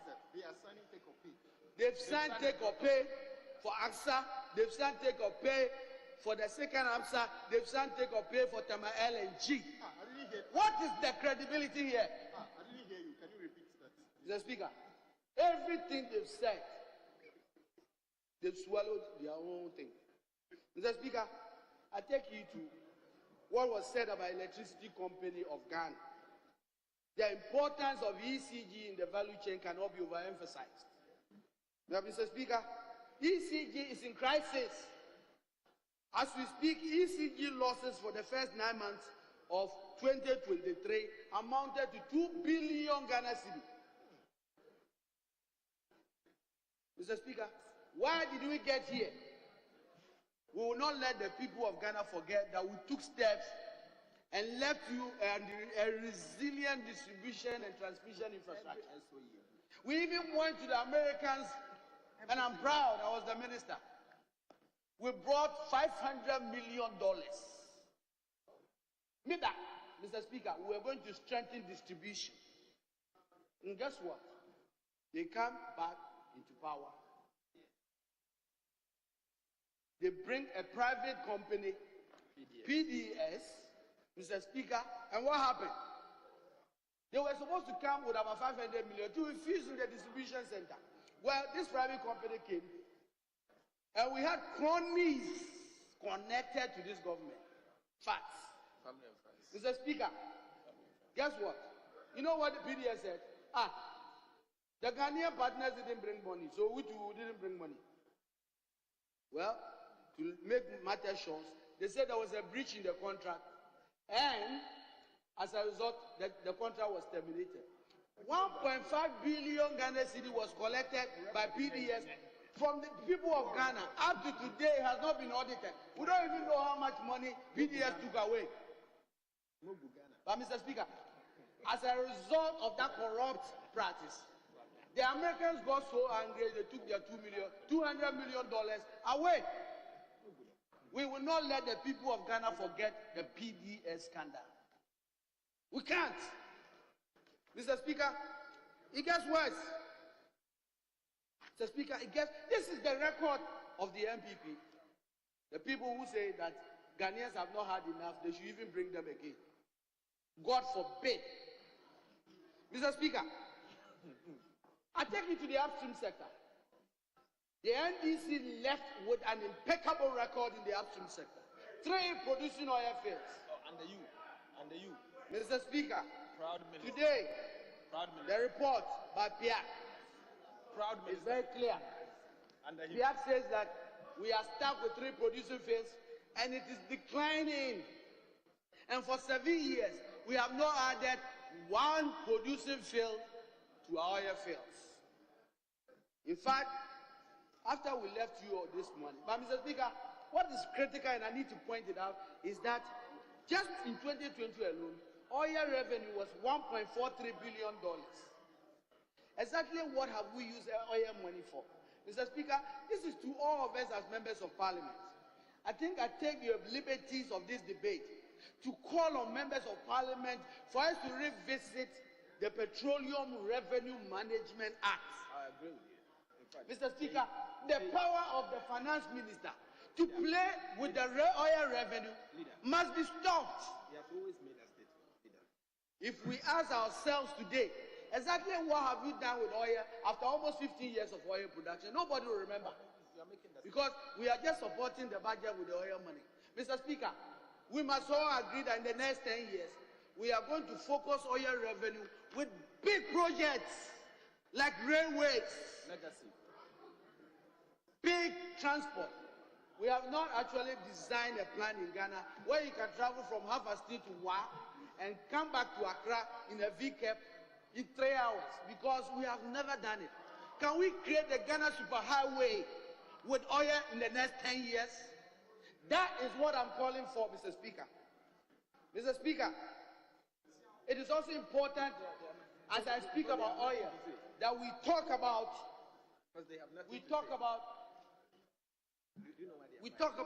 where the oil comes from. Mr. Speaker, it is only fair that we invest in infrastructure. 2 more minutes. We invest in infrastructure from the western region where the oil has come from. Mr. Speaker, you go to the western region today and look at our roads. The region that gives almost 50% of all the resources. Mr. Speaker, this country must live up to its promise of fairness. Mr. Speaker, as we speak, let me say that the president was almost made to believe that he is bringing a new field when he opened the Jubilee Southeast. Mr. Speaker, I'm going to conclude. Mr. Speaker, this budget is empty and has not inspired any hope. The people of Ghana have had a challenging journey in the past 7 years. This journey has been characterized by mistrust, hopelessness, arrogance of power, mismanagement, excessive borrowing, nepotism, corruption. But to the people of Ghana, I have good news for you. I have good news for you. We are bringing you dedication and hard work. We are bringing you commitment. We are bringing you trust. We are bringing you humility. We are bringing you good leadership. Mr. Speaker, I bring you the NDC, the 24-hour economy. That says that you can work 2 jobs. That says that you can continue working and pursue your education. That allows flexibility for working women. Mr. Speaker, I bring you the good news of the tried and tested leader.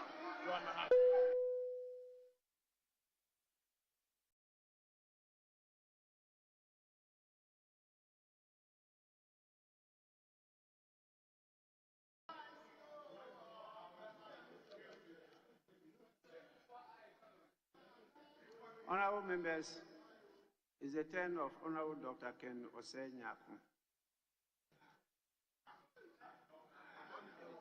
Thank you very much. Mr. Speaker, thank you for the opportunity to contribute to the motion on the floor. Mr. Speaker, my focus today will be on the road sector, which is very key and critical to our economy. Mr. Speaker, this is a sector that before the Akufo-Addo government took over was saddled with a lot of challenges. Key among them was the funding gap, to how to tackle the road infrastructure deficit that we have in this country. Mr. Speaker, irrespective of these challenges, this did not stop the Akufo-Addo government making the necessary investment into the sector. And the records at the ministry indicate or shows so far the kind of investment the Akufo-Addo government has made to the road sector. Mr. Speaker, if you read paragraph 36, bullet point 5 in the budget statement, it has clearly indicated So far, within the 7 years that the Akufo-Addo government has been in power, how much the government have pumped or invested into the sector? It's about 16 billion. This is the highest any government in our history has ever made into the road sector. 16 billion. Mr. Speaker, there are several issues that are confronted with the sector. The Akufo-Addo government inherited a sector with a total road network size of 78,402 kilometers. Mr. Speaker, in 2017, only 23%, which represent about 18,000 kilometers, were paved road in this country. What it means is that almost 77%, which is over 60,000, were all on paved roads. It tells you the challenges and the difficulties that we are faced as a country. But Mr. Speaker, in view of all this, the Akufo-Addo government showed commitment and was determined to address these challenges and problems, making sure that we are able to resolve most, if not all, major of our road infrastructure problems. As we speak, Mr. Speaker, within 7 years, the government has been able to expand our road network, the size of our road network, from the 78,402 kilometers that we met to 94,203. We are talking about almost about 15,000 kilometers difference. Mr. Speaker, this is about 20% increase in terms of the expansion of road network. What it means is that there were several roads or several areas that did not have access routes. But under President Akufo-Addo, all these areas now have access routes and cars, people can drive on it easily. Mr. Speaker,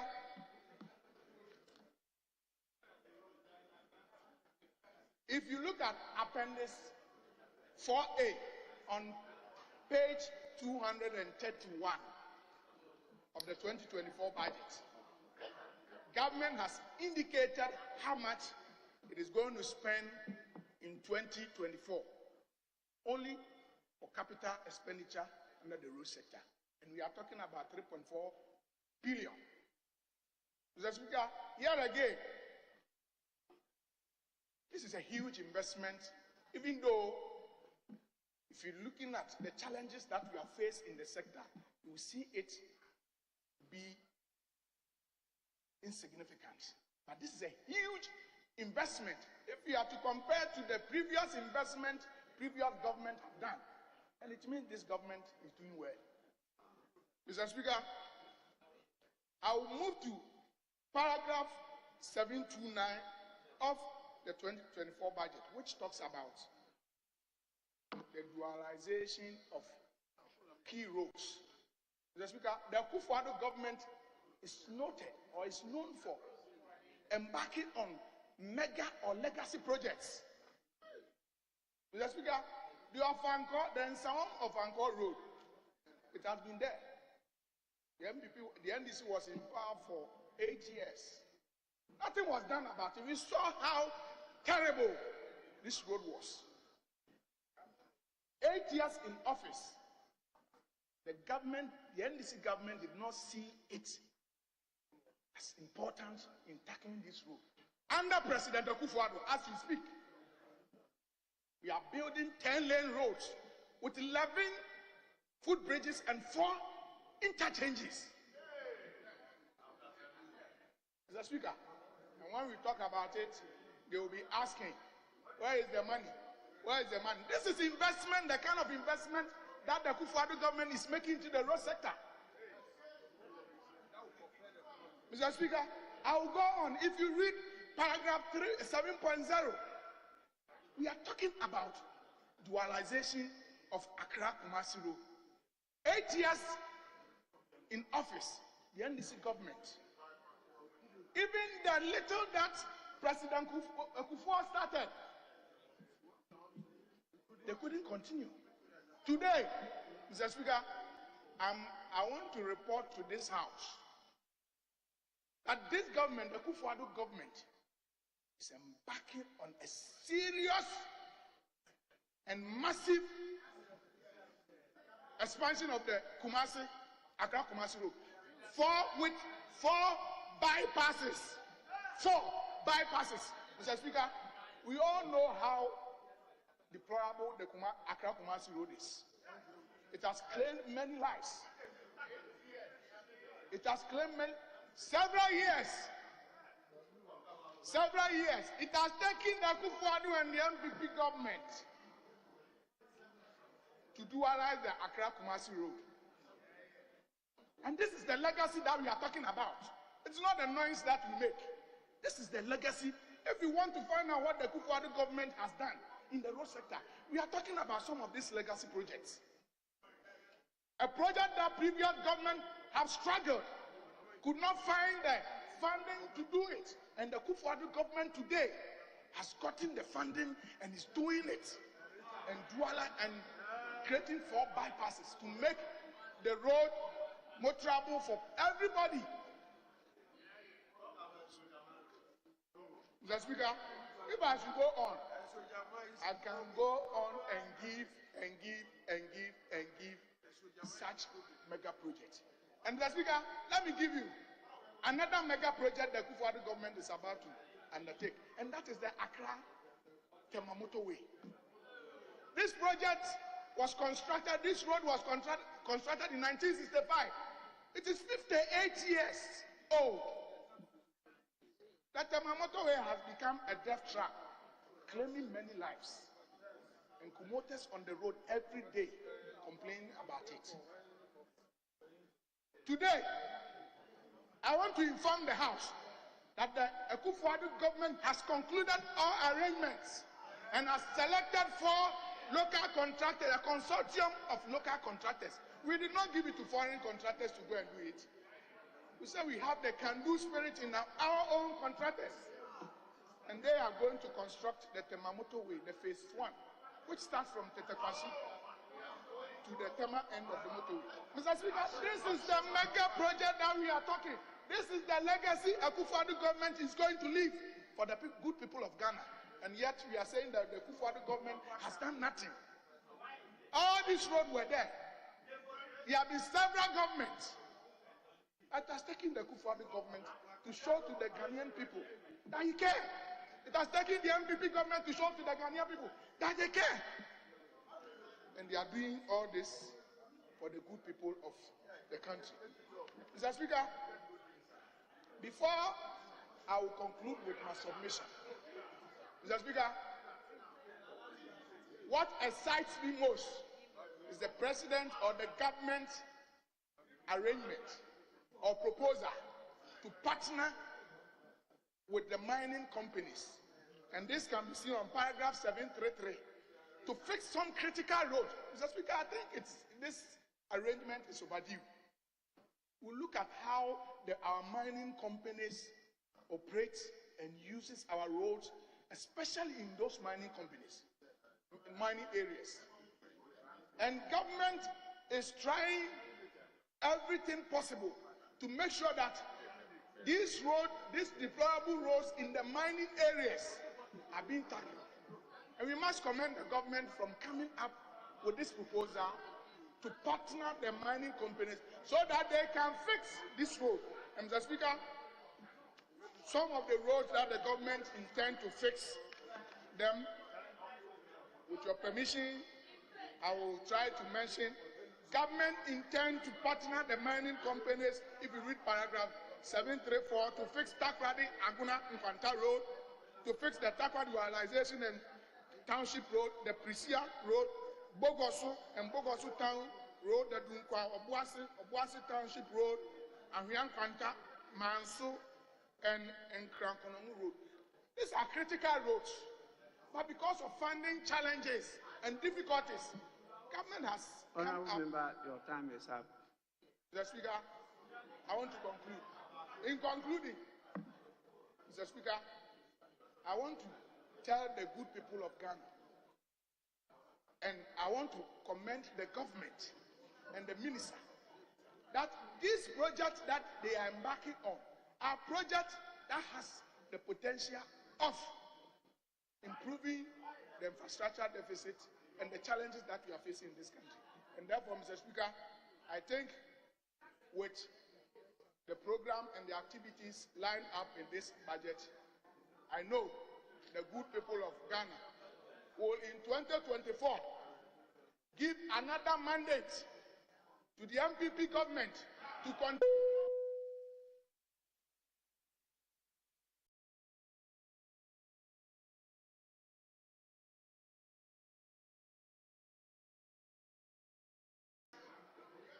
We now listen to Honorable Edward Bauer.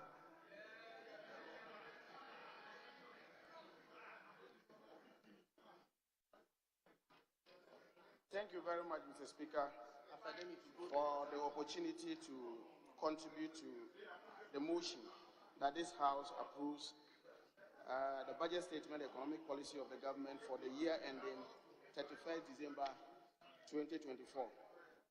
But, Mr. Speaker, before I go into my own substantive issues,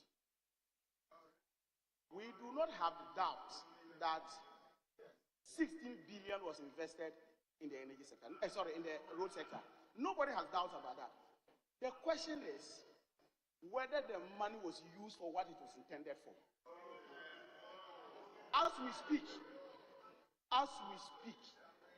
per the World Bank's report, the IMF report on road quality and means speed score puts Ghana as the 7th worst country with poor roads. So for you to come and say you have invested 16 billion, it's not an issue. Yeah. And luckily enough, the sector minister himself, in one of his interactions with the media, indicated that in his own ministry, there was serious corruption there. So we know that the 16 billion was really voted for that purpose. But as to whether it was used in constructing the roads is another issue. So we do not doubt the amount of money that we have put there. But if you also listen consistently, what's it called?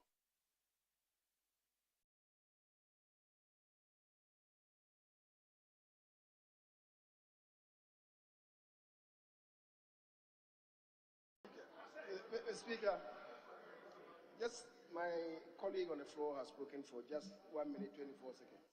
It's not against him, but to draw your attention to the fact that the person who just spoke, the Honorable Kennedy Osenyako, the chairman of the committee, was required to speak for 15 minutes. He spoke for 11 minutes. But you allowed him to speak for only 11 minutes, 52 seconds. Honorable Majority Leader, this is the list you gave me. Half list, not even full list. Read from this list where it is stated that the honorable member is chairman of a committee. Oh, the indications are there. When you write the names, you tell me the positions they hold. And that's what I go by. That's what I go by. He really spoke. I thought I even added him because I consider him as any other member. So he spoke for 11 minutes, 52 seconds. Yes. Because from the indication here, he is any other member. So you cannot say that I allocated this to him, because your indication here shows that he is not a ranking member, he is not a chairman of a committee, he is not a minister, and he is not a leader. So he is entitled to even 10 minutes, and I gave him 11 minutes, 52 seconds. You should be commending me. Mr. Speaker, you are the chairman of the Committee on Selection. And I thought that you should know who chairmen are in this house. Yes. But we are the chairman of the Committee on Selection. Yes. So you should know who a chairman is in this house and who a ranking member is.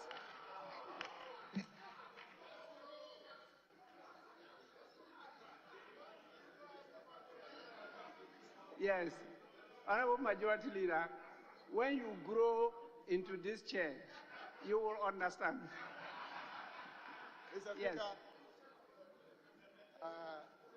the Majority Leader is right on the first call that the colleague who spoke is a chairman. But Mr. Speaker, to guide you appropriately, if the colleagues on the front bench of the majority care to guide you properly, they could have done it the way we have done it.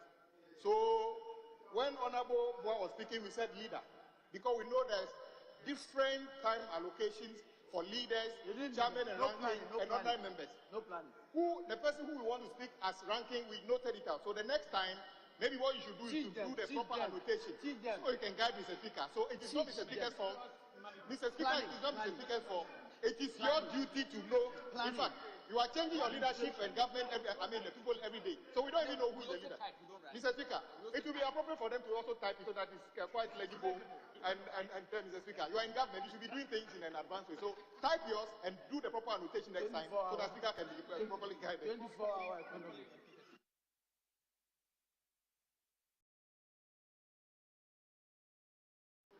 I've been so magnanimous even to the leadership. Very. Don't abuse my grace. Because yesterday, you indicated all the positions of the names you submitted to me. And we went by that accordingly. Today, you couldn't even get the list. You only gave a few names and said the second one will be coming. And you didn't indicate their positions. Achim Suedro MP happened to be my MP, even though he has never come to say hello to me. But he is my MP.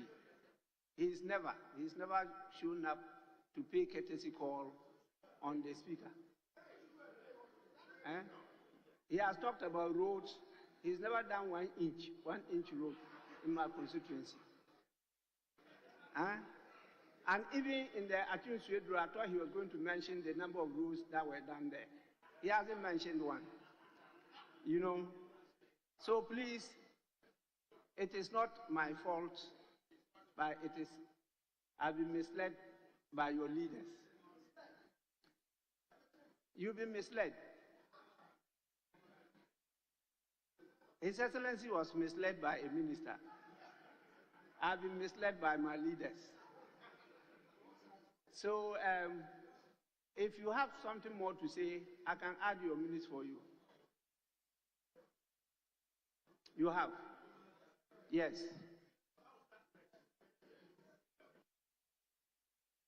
Thank you, Mr. Speaker. Mr. Speaker, be rest assured, your road will be fixed very soon for you. Mr. Speaker, before I resumed my seat, I was... Honorable Member, we were told that Jesus will come soon. He has not yet come. Is that the same soon you are talking about?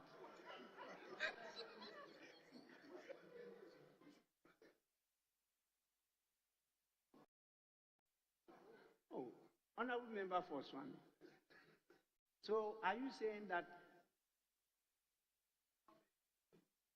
His Majesty the King, Otunfo, paid courtesy call on you? I've not said so.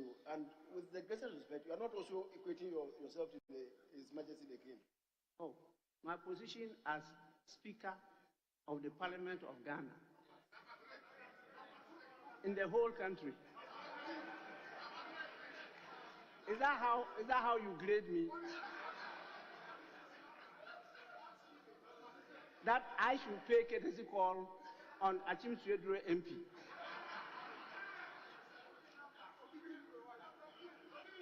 We haven't gone that low. Please, you have your minutes. Mr. Speaker,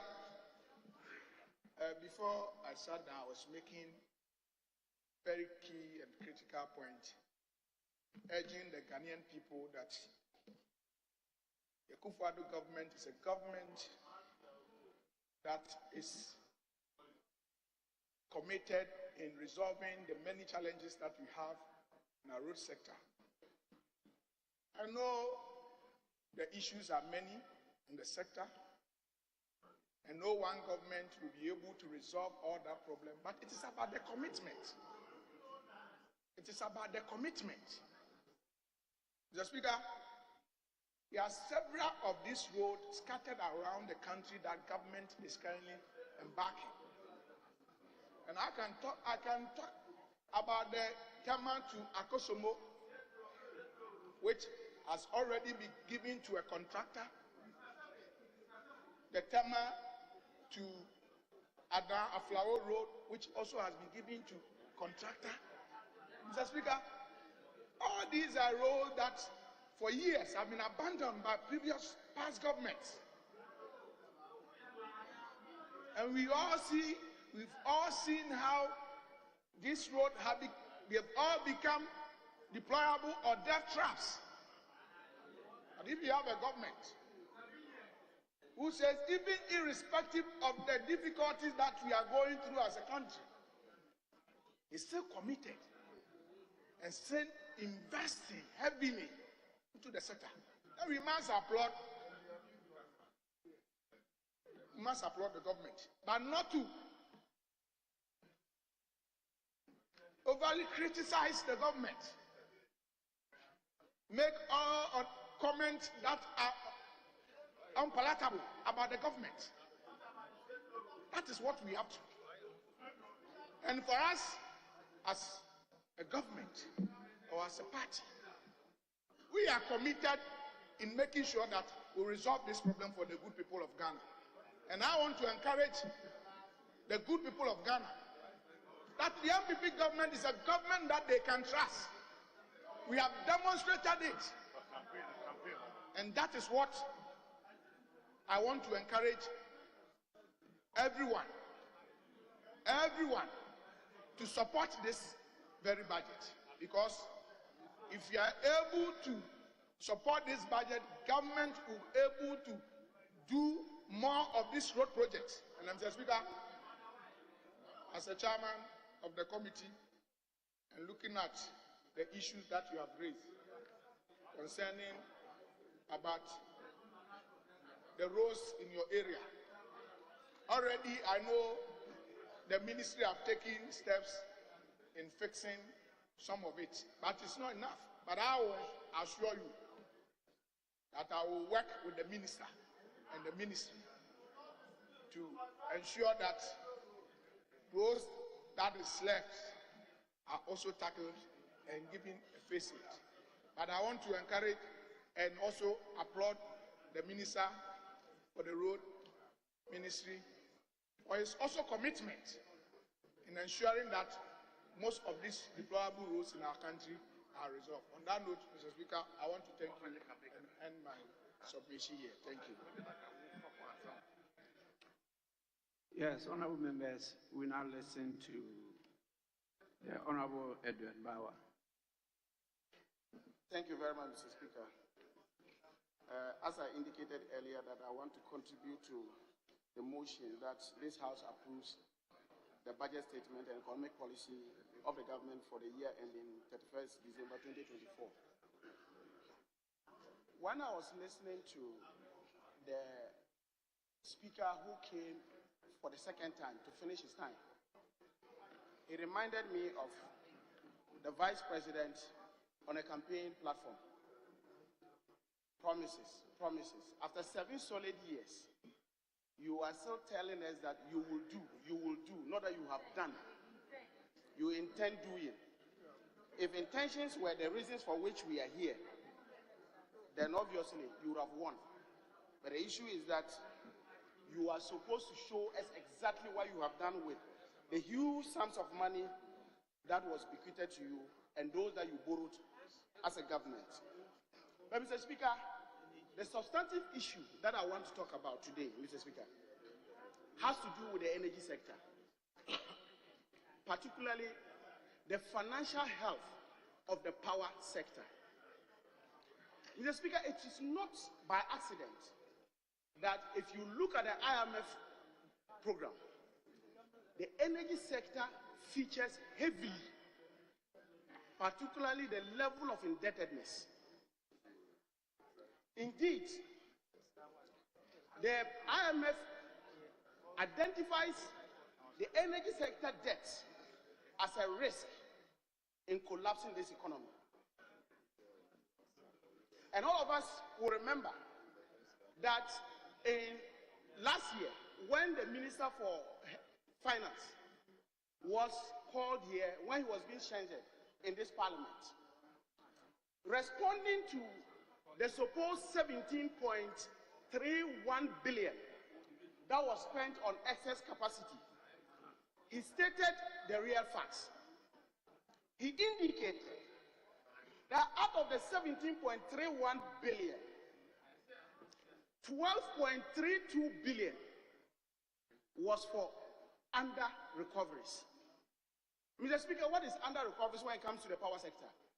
It means that the cost of generating electricity is more than the revenue that you collect. And so there is a shortfall. And that shortfall has to be taken care of by somebody. You and I know that we pay our electricity bills. And every component that qualifies to be a cost is factored into the PURC tariff.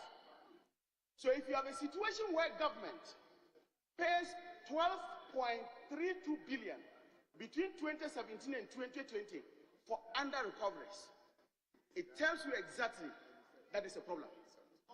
And indeed, it is for this reason that as part of the strategy of the IMF, they indicated that there were two issues they needed to deal with. One had to do with the fact that we must have what we call cost-reflective tariffs. And the second point was that we must improve on the efficiency of our distribution system. These were the two main recommendations they gave to government. Mr. Speaker, the goal of this was that they were trying to see how they would relieve the national debt from this excessive under-recoveries, which by their own projections, between 2023 and 2026, will be up to 100 billion Ghana cedis. Mr. Speaker, if this is the case, the hope is that if they are able to institute these two particular policies, this $100 billion Ghana cedis will be used for other equally important sectors. But the truth, again, can be said that if you look at the IMF conditionalities, they've already started with that. You and I know that the assumption that if you increase tariffs, you will enhance the liquidity position of the sector. They decided to ensure that between September 2022 and June 2023 this year, electricity tariffs have increased over 100%. However, the liquidity position of ECG and all the other functioning zones in the value chain have not improved. Indeed, they have worsened. Mr. Speaker, the reason is that government in its own wisdom had indicated that they were going to institute what they call the cash waterfall mechanism. This is a particular mechanism where the revenue that is realized in the power sector is apportioned in a predetermined manner. And so you will know that as a fuel supplier, this is what I'm going to get. As this is what I'm going to get. The reason for this was to ensure that they will enhance collection, and through the distribution of these revenues will be transparently done. But unfortunately, we do not have that. The cash waterfall mechanism has collapsed and its objectives have not been met. So even when ECG went on to indicate that they were going on what they call debt recovery campaign, and their target was to realize 5.7 billion Ghana cedis, ECG announced to us that in their exercise, they realized 3.1 billion. That's huge money. So obviously, all the players in the value chain expected that they will have something being done in terms of monies that will be given to them. As we speak today, PURC, GNGC, GMPC, Gridco, and all the other players are asking one simple question: where is the money? The situation of ECJ has become even worse. And as I speak to you now, Mr. Speaker, if you look, for example, ECG owes WAPO $15.236 million. Indeed, it was for that reason that about 2 weeks ago, as part of the threat to government, they had indicated to government that out of this amount, at least $8.31 million should be paid for them to make sure that gas is supplied to Tema. Government did not meet that. And so they curtailed the supply of gas to the Tema enclave. 2, if you look at the Sankofa Jinyame field, where that's ENI, they supply gas to our power, what do you call it, generating plants. You have 2 more minutes. Oh, you have a situation. I was told I was going to speak as a ranking. That's what they told me. I don't accord people positions.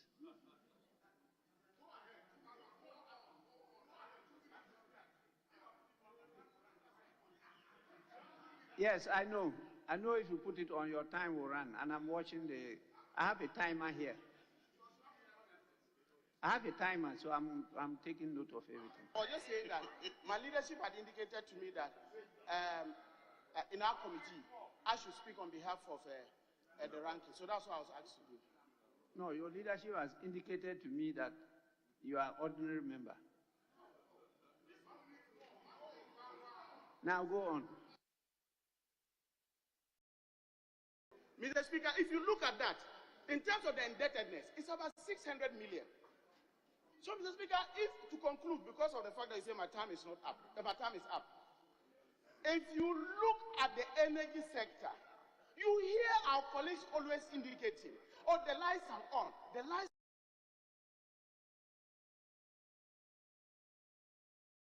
are on. At what cost? At what cost? As we speak now,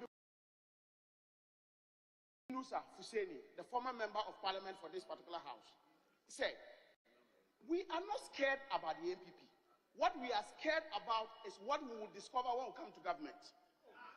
In 2017, when the MPP came to government, the total indebtedness of the energy sector, including BOS, TOR, what have you, was just $2.4 billion.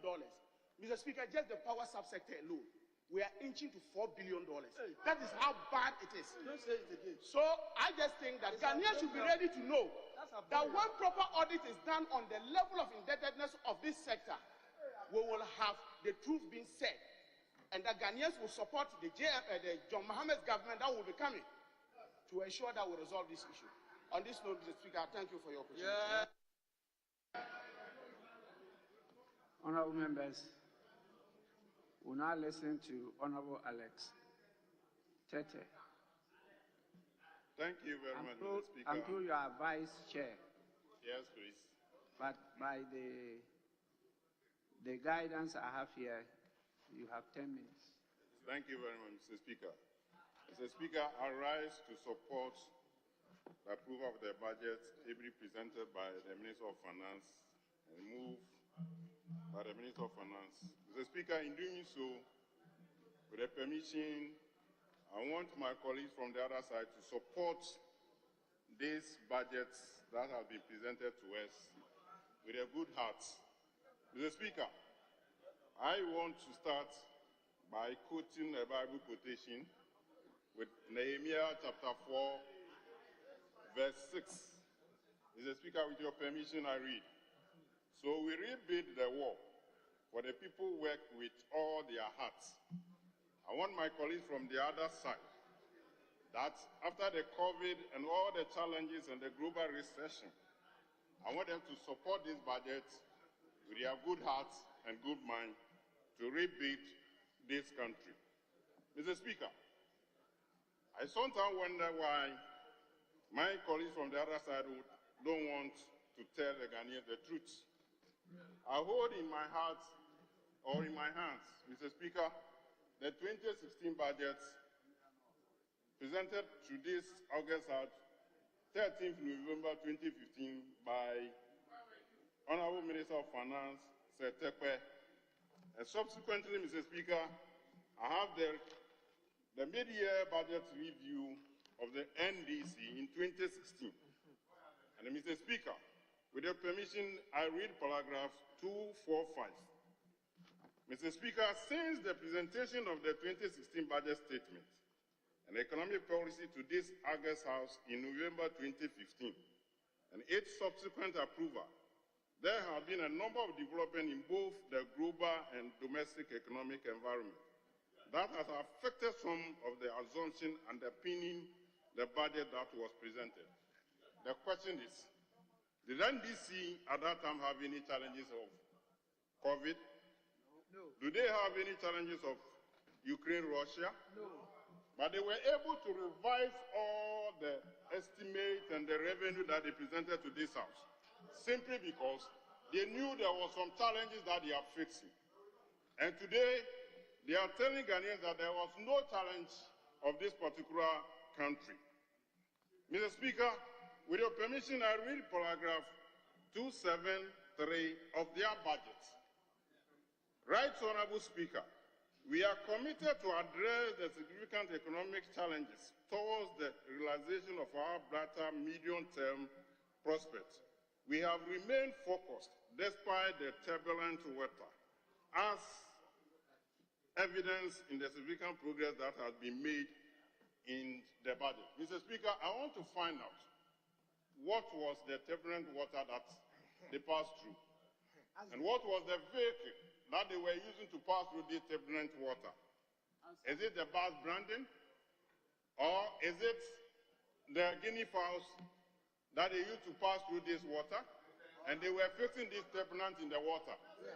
Mr. Speaker, Mr. Speaker, let me find out from the NDC that we all experience the global challenges and recession in this particular world. Mr. Speaker, with your good self and with your permission, last 2 weeks, I and my colleagues from the other side have the opportunity to visit Sierra Leone, and we witnessed their budget presentation by their Minister of Finance. And Mr. Speaker, it took the Minister of Finance of Sierra Leone 20 minutes to actually state or enumerate the challenges that the country went through, the global recession and the COVID. But today, my friends on the other side is telling the Ghanaians that they are the better managers of this economy. Ghanaians are not prepared to return to doom so. Ghanaians are not prepared to witness bad branding. Ghanaians are not prepared to witness the flow of the guinea fowls into the Burkina Faso, whether we have money to bring them back or not. And we are not ready that the barbers are not getting light to actually work. Hairdressers are not getting light, and tailors are not getting light.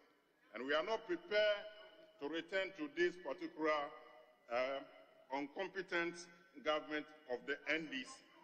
Mr. Speaker, government through Nana Addo Dankwa Akufo-Addo has invested heavily in the railway sector. And we can talk of Tema Impakadam, which is almost completed, 98% completed. Government funding in your budget, there was no expression in our budget for 2016, and even the mid-year budget review, there was no expression that we are going to construct the Tema Impakadam project. Mr. Speaker, government is committed to finish the Manso to Winnibari line and also to construct an additional line to the port of Takoradi. Mr. Speaker, we all know that the government of Ghana, through Nana Addo Dankwa Akufo-Addo, as my chairman of the committee has actually stated, has invested heavily and has laid a good foundation of this country. And we need to applaud this government of all these challenges and the global recession that we are all facing in this country. And Mr. Speaker, we all know that the roles that have been mentioned, specifically in some of the constituencies, and let me attest to it that, Mr. Speaker, it is only the MPP government that normally take care of our roads in the Western North. And my friends from the other part of the Western North can actually attest to this particular statement, that it is only the MPP government that will be able to reconstruct the Sevilla Controller to Sevilla also, Benjamin Quanta to Asampane, and my friend from Bia West, Honorable TV, can attest to it, that it is 2019 that slot was cut to construct this particular route. Mr. Speaker, I want my friends from the other side that Ghanaians are weak. Ghanaians are not ready to return incompetent NDC into government again. And we are preparing that the foundation that Nana Addo Dankwa Akufo-Addo has laid, that foundation will be continued by His Excellency, the Vice President of the Republic. And the fear is that the name of Bawumia is giving them a headache. And we believe that the Ghanaians will renew the mandate of the MPP coming 2024 for us to continue the foundation. And Mr. Speaker, as the Bible said, and I quote, in Zechariah chapter 4, verse 9, the hand that has laid the foundation, that hand must complete the foundation. We have laid a foundation for Free Senior High School, which my minister is here to talk about it. We have laid good foundation for our roads. We have laid good foundation for our railways and other sectors.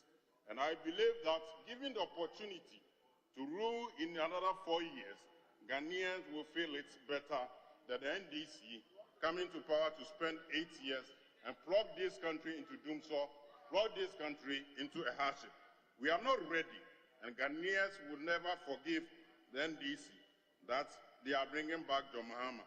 We know that the former president is incompetent. The former president cannot manage this economy. He has an opportunity to rule this country for 8 years.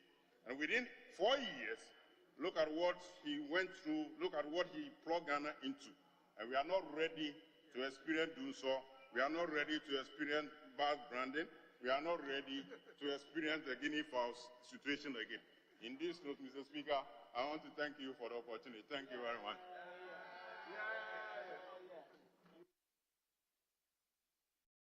Honorable Member, thank you so much.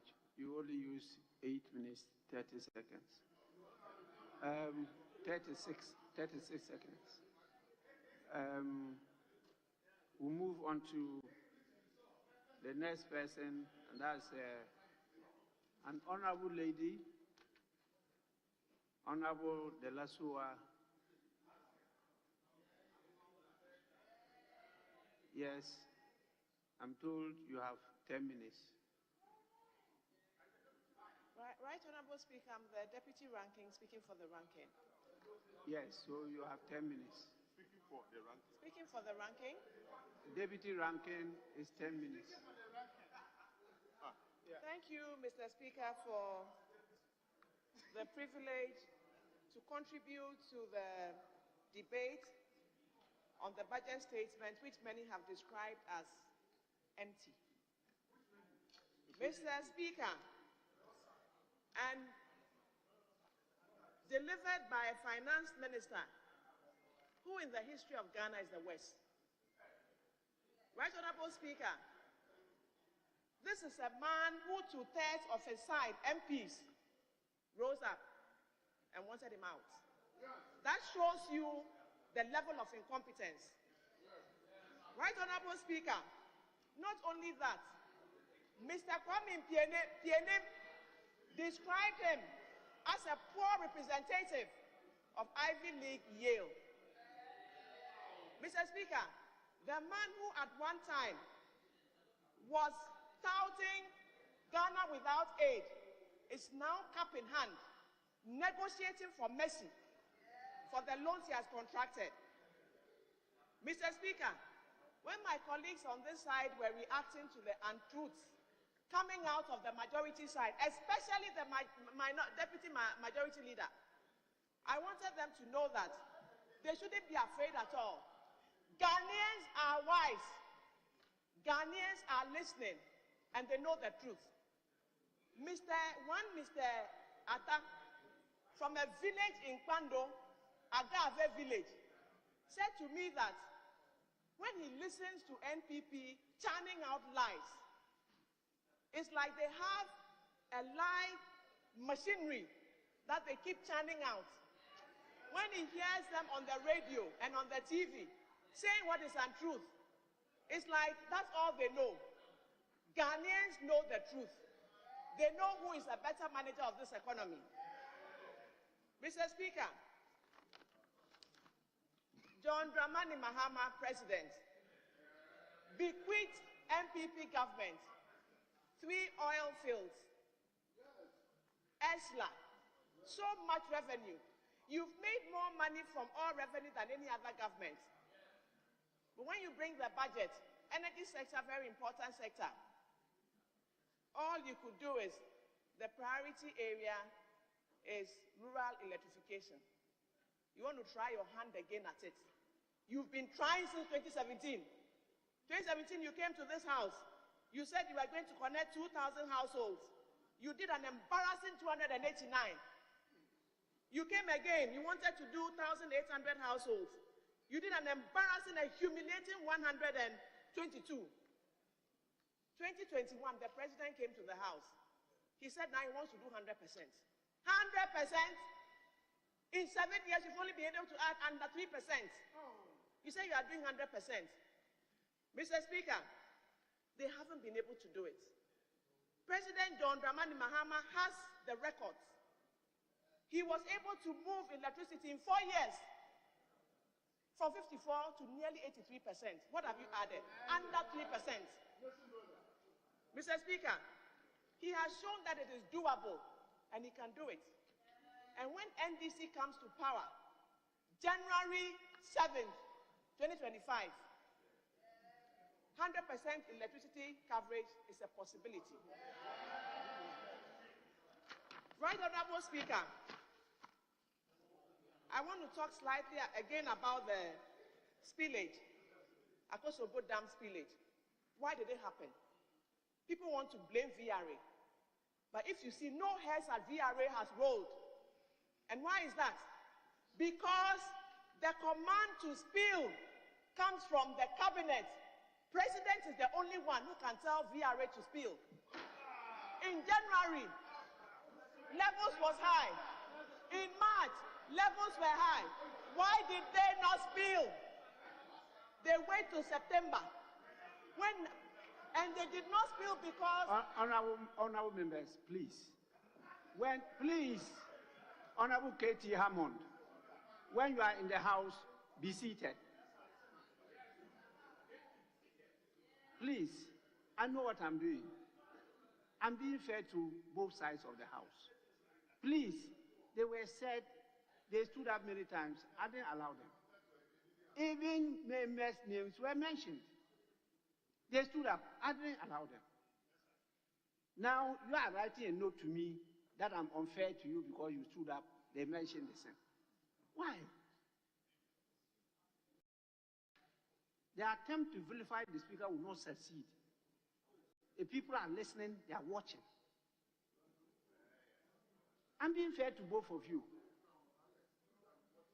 Please, go on. Thank you, Mr. Speaker. And the attempt to vilify President Mahama will not succeed. Mr. Speaker, when the IPPs threatened to cut power or to stop supplying power because they hadn't been paid, government saw that, wow, if IPPs cut power, we'll go to Dumso. So what did they do? VRA, don't spill. Keep the levels high so that you are the next alternative. Until September, when they saw that it will compromise the integrity of the dam, they now gave VRA the order to spill. And look at it. Over 40,000 people affected. In constituency alone, 8,000 people. When City TV came to Kpando, they were shocked at the extent of the devastation. A 30-kilometer stretch from Kpando Toko all the way to Kpando Agbenowe were affected. Houses collapsed because of poor management by the head of the economic management team, Dr. Bawobian. It lies squarely at his door. You can't run away from it. Ghanaians are not deceived. They are watching you and knowing you sacrificed politics for the livelihood of people. You sacrificed politics to destroy people's homes because you couldn't pay the IPPs. Mr. Speaker, This government, they are always quoting scripture. Bible says in Proverbs 29 verse 2, when the wicked rule, the people mourn. They mourn. And when you go to Kwando, you find them mourning. What are they mourning? They are mourning the inability to find money to send their children through the SHS, so-called free SHS. They are mourning the ability of teachers who are good to collect their appointment letters have to pay 15,000 Ghana cedis. They are mourning to the youth to get employed in the security services. They have to pay 30,000 Ghana cedis. Mr. Speaker, where did that Ghana get here? Where everything you do, even placement in SHS, you have to pay money. Huge bribes. This is the reality. Don't live in a glass house and don't look behind. Find out what is going on the ground.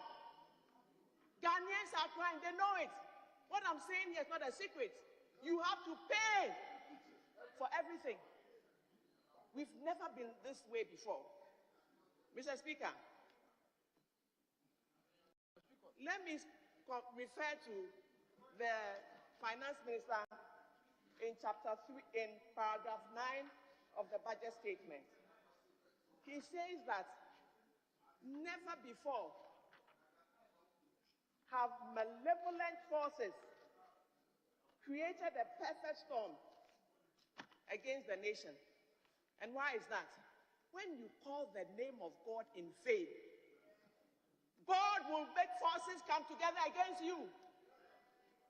When you come and pretend you're a Christian, quoting Bible, when you come covering yourself up, God is not mocked. Whatever a man sows, he will reap.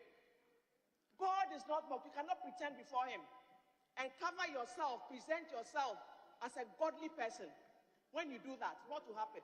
Malevolent forces will come together like a storm and hit you the way it is hitting you.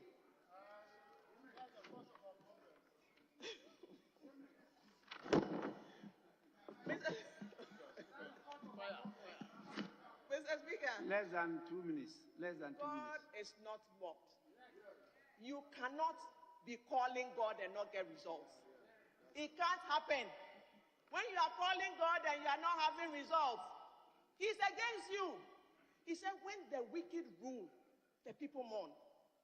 There's mourning everywhere in the country. Why? Because wicked people are in rulership. Look, I shudder to think that this government wants to break the eight. It's scary. It's like saying, after all we've done, the hopeless things we've done, where we've taken Ghana to, we'll continue it. Hey, what are you saying? It's giving me sleepless nights. Just to think about it.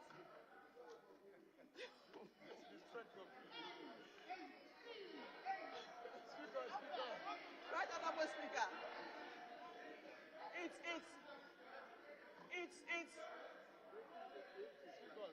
Right, Honorable Speaker. Ghanaians cannot be deceived. They know the truth, no matter how you package it.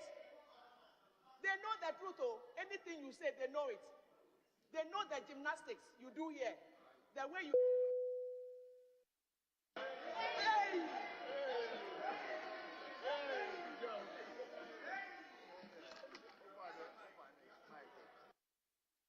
Honorable members, it's now the turn of Honorable Atta Acha, and he is a chairman. So, 15 minutes.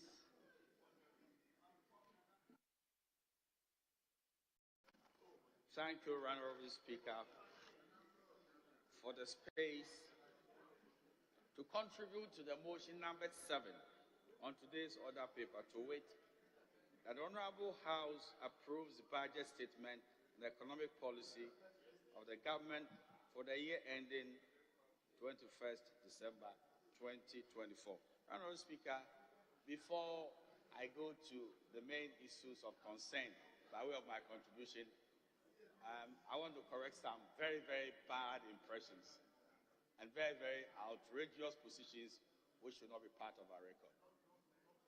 For the sake of the logic of the moment, let me stress that the spillage of the Akosomo Dam was not a cabinet decision. It was an engineering decision because the volume of the water, if it were contained, would destroy Kwame Nkrumah's legacy. So when you measure the opportunity cost, that what we are going through was an sensible option. So I crave the indulgence of my good lady that let's get the facts right. Because if you are not very careful, then we even set the government against the people who are suffering. And guess what? How can we punish the people who were at the end of the spillage when at paragraph 27, an amount of 220 million has been ring-fenced by way of relief to support those who are at Akosomo and then Oti region, Savannah, and the Bono East. We won't blow hot and cold. We are a very sensitive government, and nobody can control the weather situation and the rainfall patterns. I'm afraid Nana Addo Dankwa Akufo-Addo is not a rainmaker. Let us respect the comprehensive situation, so we tell the people the truth. This is what is happening. I was equally, embarrassed that Honorable Bawa was ashamed to tell the whole nation the cost of the Dumsor. He ran away from it. A lot of people wouldn't want to do the proper measurement Honorable Chair, just a minute. Yeah. Having regard to the state of business in the House, I direct that sittings be held outside the prescribed period. You may continue now. I do not see any economy that can thrive without a sustained power supply. What happened before we inherited power was a very serious matter. And as a nation, because we wanted to move forward, we've not done a post-mortem of the mess of the Dumsor. And one of these days, experts will come together and do a proper cost analysis so we know the kind of situation that President Mahama plunged the nation into. Honorable Speaker, there is also a matter of concern to me that we do not understand who owns the budget. If you pay regard to the budget, it is so clear. Even the front, page of it. Budget statement and economic policy of the government of Ghana for the year 2024, presented to Parliament on Wednesday, November 15, 2023, by Ken Ofori-Atta, Minister for Finance, and this is what is important, on the authority of His Excellency Nana Addo Dankwa Akufo-Addo. I think this is for kindergarten analysis. I didn't stress who owns the budget and who is in charge of the economy of the country. Honorable Speaker, let's also pay regard to Article 179(1) of the Constitution.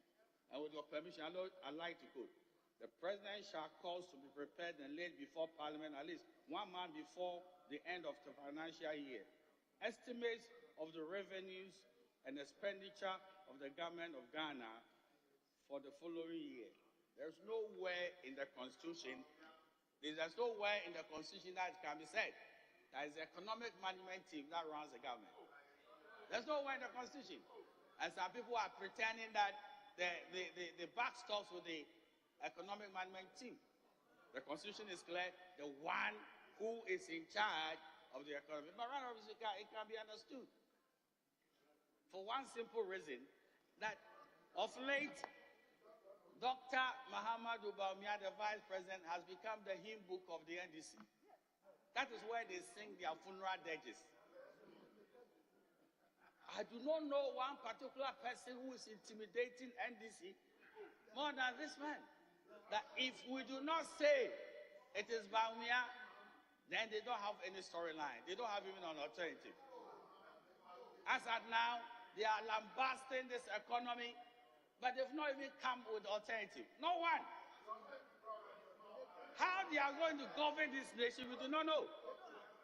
It is a star story, and I must admit that it is a very lazy assumption and a very obtuse logic to say the driver's mate is in charge of the one who is holding the steering wheel.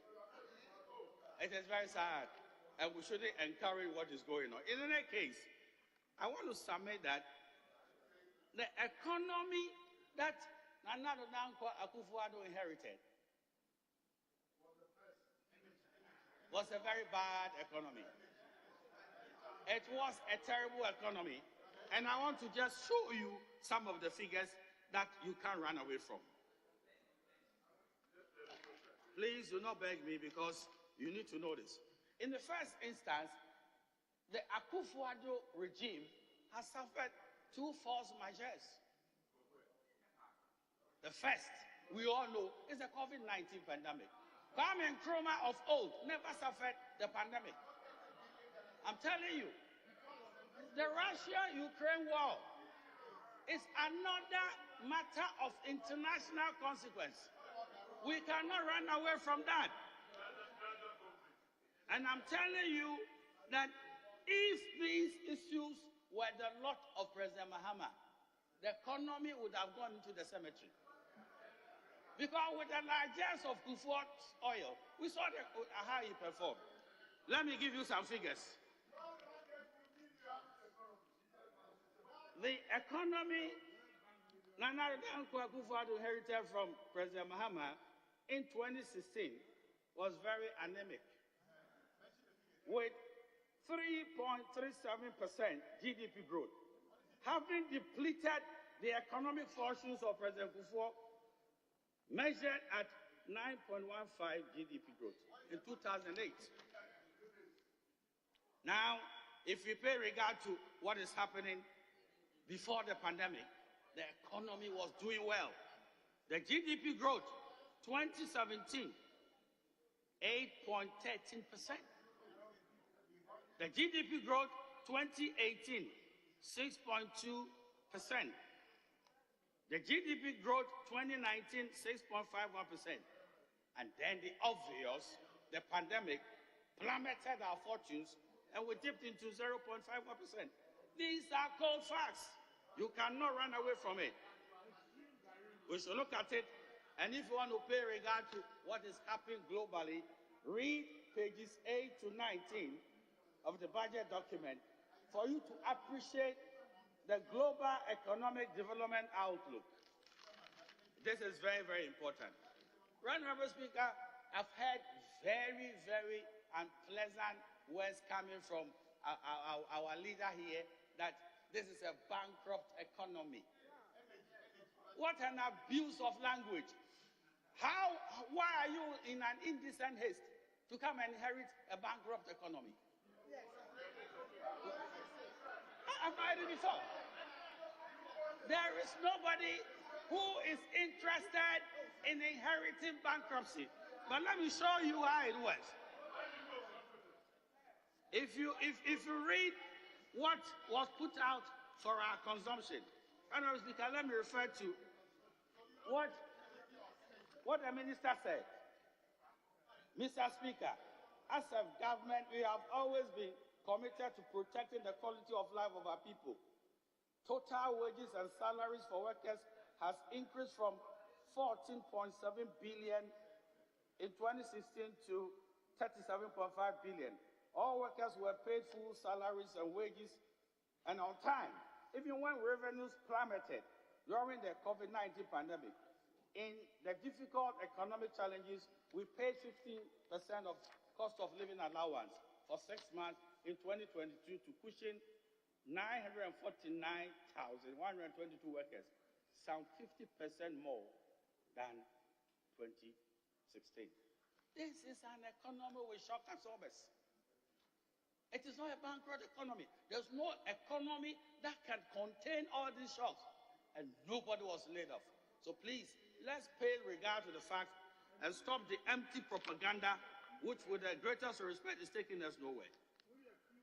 Now, I've heard about the 24-hour economy. And that is a shock to me. President Mahama, 24-hour economy, President Mahama. Honorable Speaker, I know you are a good student of the Bible. If you look at 2 Kings 7, 1 to 4, it was Elisha talking about tomorrow by this time. Tomorrow by this time. So you've left the realm of rationality and we're appealing to a divine that you fix the economy in 24 hours. How are you going to do that?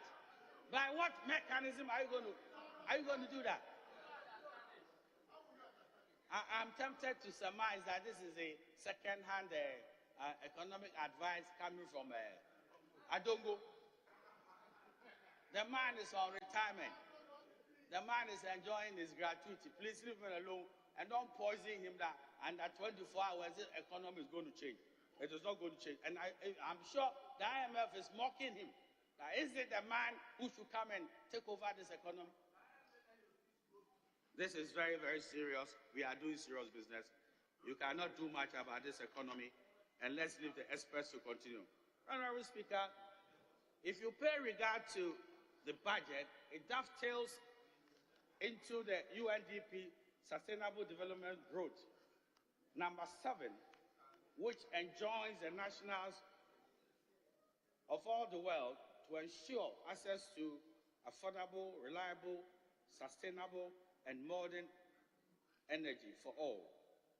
Honorable Speaker, let me refer to paragraph 95 of the budget document. I'm sorry, paragraph 35.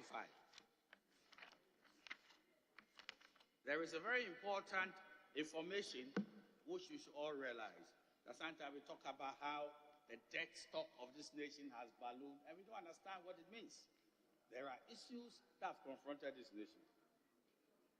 In the past 7 years, we have invested 32.7 billion to keep the lights on and support the growth of businesses. That is a serious comment. Because at the end of the day, I sit as the chairman of the Mines and Energy Committee, and I can't understand an economy which is not being powered properly in terms of energy supply. So when you are enjoying good things, they don't come cheap. And let us also, give credit to the Akufo-Addo government that the lights are on and they will continue to be on. What is very, very important is that the alternative is ugly. And the alternative is what happened. The doom scenario is not what we want again. And if you can't praise a man, don't condemn him.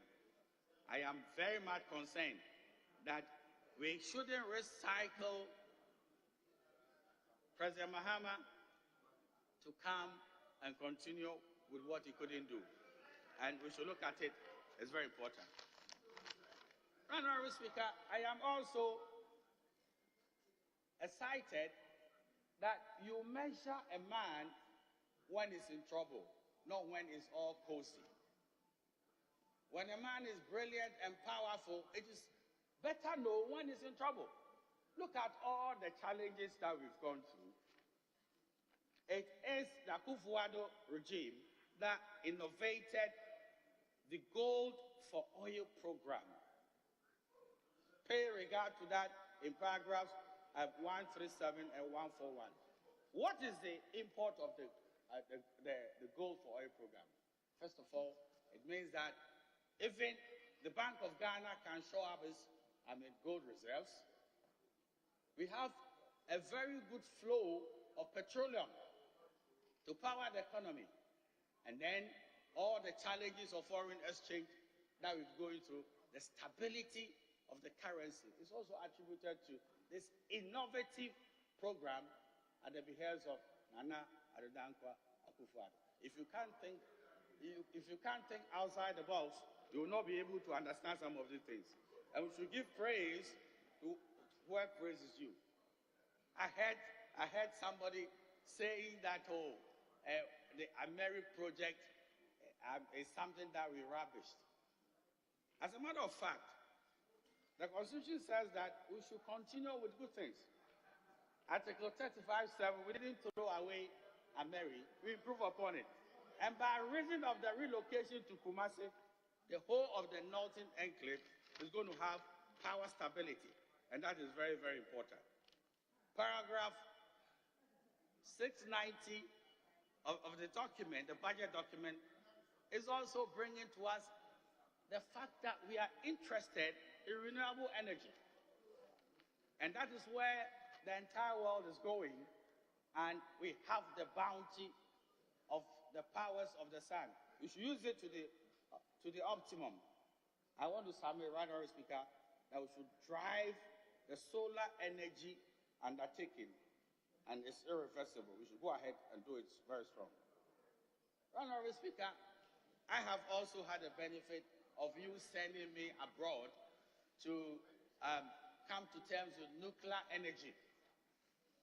There has been a lot of fetish that nuclear energy has safety challenges. I want to submit to this House is the way to go. It is one of the best ways to add to our energy mix, and we should push it. But I regret to say the amount of money that was allotted to that area in the paltry sum of 1.8 million is a pinprick. We should move and invest in that area. The future of our energy mix is with nuclear energy. Honorable Speaker, I want to dilate on one matter and then I'll be winding down.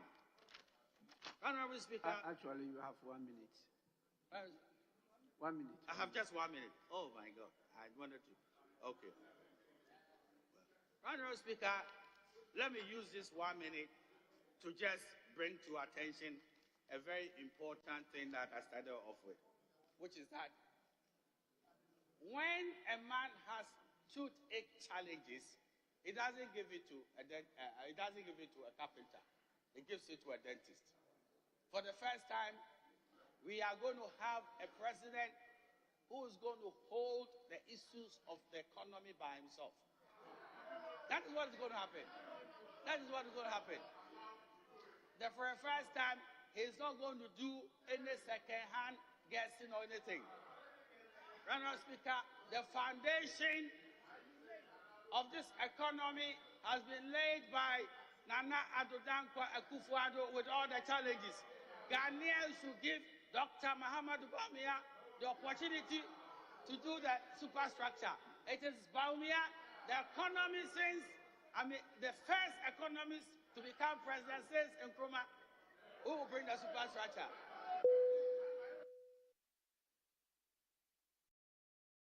Honorable members, it's now the turn of Honorable Suleiman Yusuf.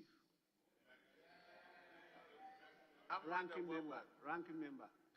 Mr. Speaker, I'm grateful. Mr. Speaker, I rise to contribute to the motion number 7 on today's order paper. Mr. Speaker, I've listened to my colleagues from the other side struggling to defend this useless budget. Mr. Speaker, I'll prove to you that that budget is empty and that budget is deceptive. Mr. Speaker, I listened to the Honorable Member of Parliament for Akontombra, Honorable Alex Tete. Mr. Speaker, in his effort to defend the useless budget, he has to resort to lies. Mr. Speaker, he said the NDC government never secured funding for the Tema Akosombo Railway. I put it to him that that is not true, and that on the 24th of November 2016, the then Deputy Minister, Mrs.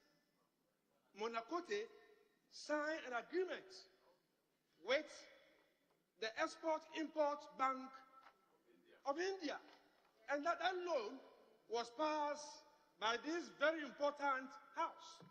So in your effort to struggle to defend this budget, you must be honest with Ghanaians. Mr. Speaker, I also listened to Honorable Kojon Nkrumah yesterday when he admitted that the local economy is challenged. And a very honest politician, and I appreciate that.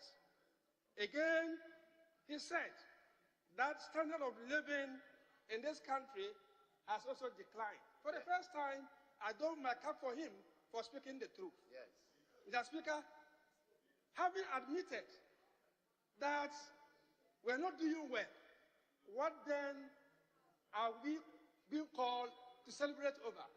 To the extent that you will christen this budget Unkunim budget.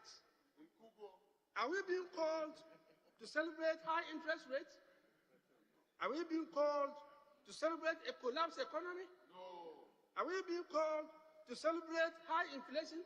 No. Mr. Speaker, are we being called to celebrate high levels of corruption? No. Mr. Speaker, I also listened to the Deputy Minister of Finance, Honorable Abena, and she said that the former president, His Excellency John Dramani Mahama, admitted that indeed COVID was a crisis. What an honest person. What an honest politician. That he admitted that indeed we were in crisis. That cannot be said of other politicians. Mr. Speaker, what she hasn't told us is that the former president also added that in times of crisis, and I want to quote Honorable Atia, that you measure a man when in trouble. Indeed, we are going to measure you in trouble as against other neighboring countries and presidents. Mr. Speaker, I'm going to use facts, not conjecture, okay, to measure you in crisis. COVID did not jump Burkina Faso and affected only Ghana. COVID did not jump Cote d'Ivoire and affected only Ghana. No. COVID did not jump Togo and affected Ghana. No. COVID affected all of us together. Yes. And that is where we have to see leadership. And I put it to you that using inflation to measure you as compared to other leaders and other countries, listen to your records, that Cote d'Ivoire in 2022, inflation rate was about 6.3%. Kenya was less than 10%. Burkina Faso, 18.2%. Nigeria was less than 28%. Mr. Speaker, Ghana today, 35%. And that is a man who is in trouble and who is supposed to be measured, at least your records. Mr. Speaker, like I said, this budget, but for the respect of this House and your good self, this budget would have been thrown to the dogs. It doesn't deserve to be here. Mr. Speaker, this is my 7th year in this Parliament, and you can see that they themselves are running away from these debates because there's nothing in that budget. Mr. Speaker, we will struggle and see if we can get something meaningful out of it and see how we can educate them. Unfortunately, anytime you educate them because of arrogance, they don't take. And that is why we are here. Mr. Speaker, let me talk to you on the issue of taxation and how it affects business. And here, I hold in my hand AGI Business Barometer Report 2023 second quarter. The first item here, very high, is multiplicity of taxes. That is why AGI is crying about. They are crying about taxes under an administration that promises us a production-driven economy. And you are here today saying we celebrate you. Mr. Speaker, we know that taxes affect production, and we know that taxes affect investment, and we know that taxes affect savings. And so when all these things are put together, what you see is poverty. Mr. Speaker, this government, very insensitive government, has imposed on Ghanaians over 200 taxes using the Fees and Charges Act. Everyone go and check it. You can't even count them. That is how insensitive you are. And because of that, Mr. Speaker, many businesses are collapsing. Many investors today are running to Cote d'Ivoire, they are running to Togo, they are running to Burkina Faso because the economic environment is not good. It's a fact. Mr. Speaker, excise tax rates and intricate tax compliance procedures can drive up business expenses, which can limit trading potential and, for that matter, profit. This is what World Bank is telling us. World Bank report 2017. And so when you are in government, you need to balance your appetite for money, for revenue, as against the collapse of your businesses. This government has failed in doing that. Mr. Speaker, this government has really pushed Ghanaians into extreme poverty. Mr. Speaker, let me refer you to the Ghana Statistical Service report, 2022 fourth quarter, multidimensional and poverty report. Mr. Speaker, in that report, more than 50% of Ghanaians are classified as poor. More than 50% of Ghanaians under your watch are poor. So sad, except a very few of you who, after you have stolen money and kept under your beds, are rich. At the expense of the poor Ghanaian. And you come to us here and say we should celebrate you. You come to us here and say we should vote for you to come back to power and do what? No way. Mr. Speaker, it is fair to always make comparisons. I have said that over 50% of Ghanaians are classified poor in 2022, and I've given you the reference. Now in 2026, Mr. Speaker, only 23 of Ghanaians were classified poor. So you have added about 27.5%. 2016. And we are here today still asking Ghanaians to vote for us. Vote for people who are so insensitive. Mr. Speaker, it is important to realize that this government is ready to go home. Their behavior, their arrogance, everything sends one signal. And the signal is that among themselves, they know that they are getting ready to leave. And will help you to go. Bye-bye. Mr. Speaker, let me now look at a very important subject matter. Mr. Speaker, after we are told that that is captured in paragraph 655 of this year's budget, that and after they have assisted some companies to go abroad in order to expand markets. They have also said that they have also taken some companies to Tanzania and other places so that they can get buyers. Mr. Speaker, I have said this several times, that we are only carrying a drum and some people are beating. We are hosting after in this country, while some other countries will benefit, and we are not going to benefit anything from it. Why? Because the economic conditions of this country are not good for any business, to the extent that they become competitive and that they can go out there to compete with the African continent. And, Mr. Speaker, I'm going to prove this. Mr. Speaker, if you look at the data as we speak, in terms of inflation, in terms of In terms of inflation, I've taken about 3 countries to compare these countries, and let's see whether or not we become competitive if we were to even go out there to compete with our neighbors.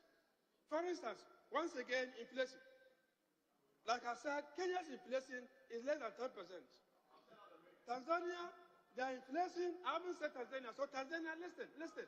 Tanzania is less than 5%, their inflation in 2022. Again, in Ghana, we are doing 35%. Mr. Speaker, if this is the record, how can you become competitive? How can you go out there and compete with other businesses? So clearly, high cost of electricity, high cost of production, high cost of doing business in this country makes it very, very, very difficult for our local industry to strive, and to the extent that they'll be able to compete with other neighbors within the sub-region. That's right. And so, when we talk about Africa continental free trade, the benefit is for other countries and not this country because of mismanagement. Now, Speaker, let me now quickly move to my favorite subject area, 1D, 1F. So shameful. Yeah. Very, very shameful, Mr. Speaker. Having approved so much exemptions for 1D, 1F, we have nothing, absolutely nothing to show except to put figures. We are told that about 168 plus jobs have been created. Mr. Speaker, that is a lie. It is a lie because the figures don't show that. Today, as we speak, unemployment rate is hovering around 13.7%. So if you have created jobs through 1D, 1F, why have we moved from 8.4% 2016 to 13.7% 2023? Why? Why are you forcing figures on us? Tell them all. We will advise you, if you take good. If you don't take, very soon we know that you are leaving. 2 minutes, Speaker, 2 minutes more, 2 minutes. Mr. Speaker, I will leave some of my work and then go to a very important subject matter which has to do with the state of the Ghanaian people. Mr. Speaker, under the watch of Nana Akufo-Addo, or whatever they call him, and Dr. Baumia, I don't know whether it's Mahmudu or Mahamadou. Honorable member, that is quite low. That is the president of Ghana. Mr. Speaker, you know his name and know it well. I will and apologize. Mr. Speaker, under the watch of Nana Akufo-Addo, our president, the outgoing president, and the outgoing vice president, the incompetent vice president, there's one thing that stands out clearly, that when your mama meets you today and says, "Good afternoon, my brother," you can confidently respond, "Good afternoon." When my good brother, Dr. Baumia, sees you and says, "Good afternoon," you have to look at the position of the sun before you respond. That is a very important element when it comes to leadership, credibility. Globally, we are told, and if you Google, it's there, that the most internationally recognized whatever is my brother. Mr. Speaker, under the watch of these people, Ghanaians are suffering, teachers are suffering, school students are suffering, traders are suffering, teachers are suffering, soldiers are suffering, police are suffering. But, Mr. Speaker, as I speak to you, Alan Chamantan is suffering, Kenya Japan is suffering. That's the record of these people. Thank you, Mr. Speaker.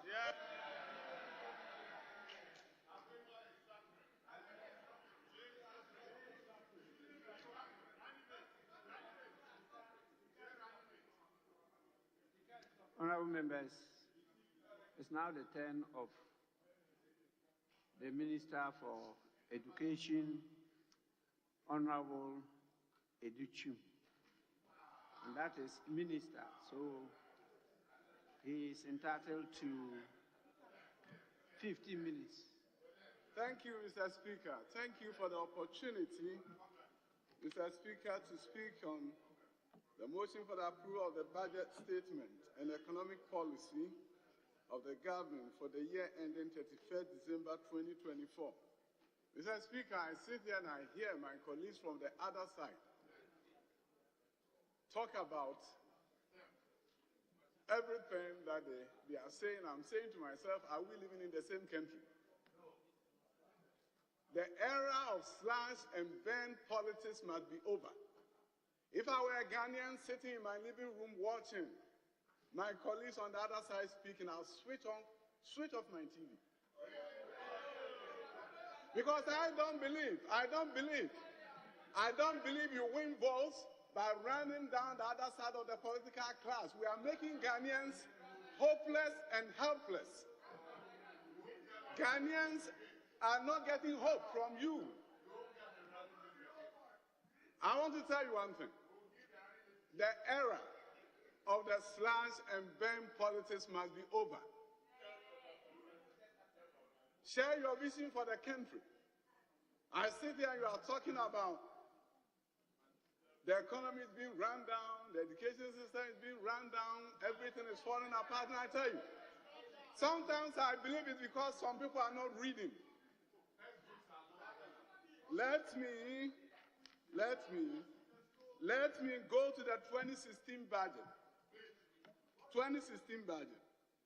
The budget page, I'll give you the page, 120. The budget was talking about how we'll get headmasters to charge standard fees. We are talking about free. You were talking about how can we regulate headmasters so they don't charge more fees than what we have approved. And this was in your budget statement, page 120, 2016 budget. You see, let me tell you this. We may not be where we want to be, but we are sure not where we used to be. Great strides have been made in this country. Nana Addo Dankwa Akufo-Addo promised free senior high school. He has delivered. During your time, you left a student population of 830,000. Today, it's close to 1.4 million students, and they are being catered for by this government.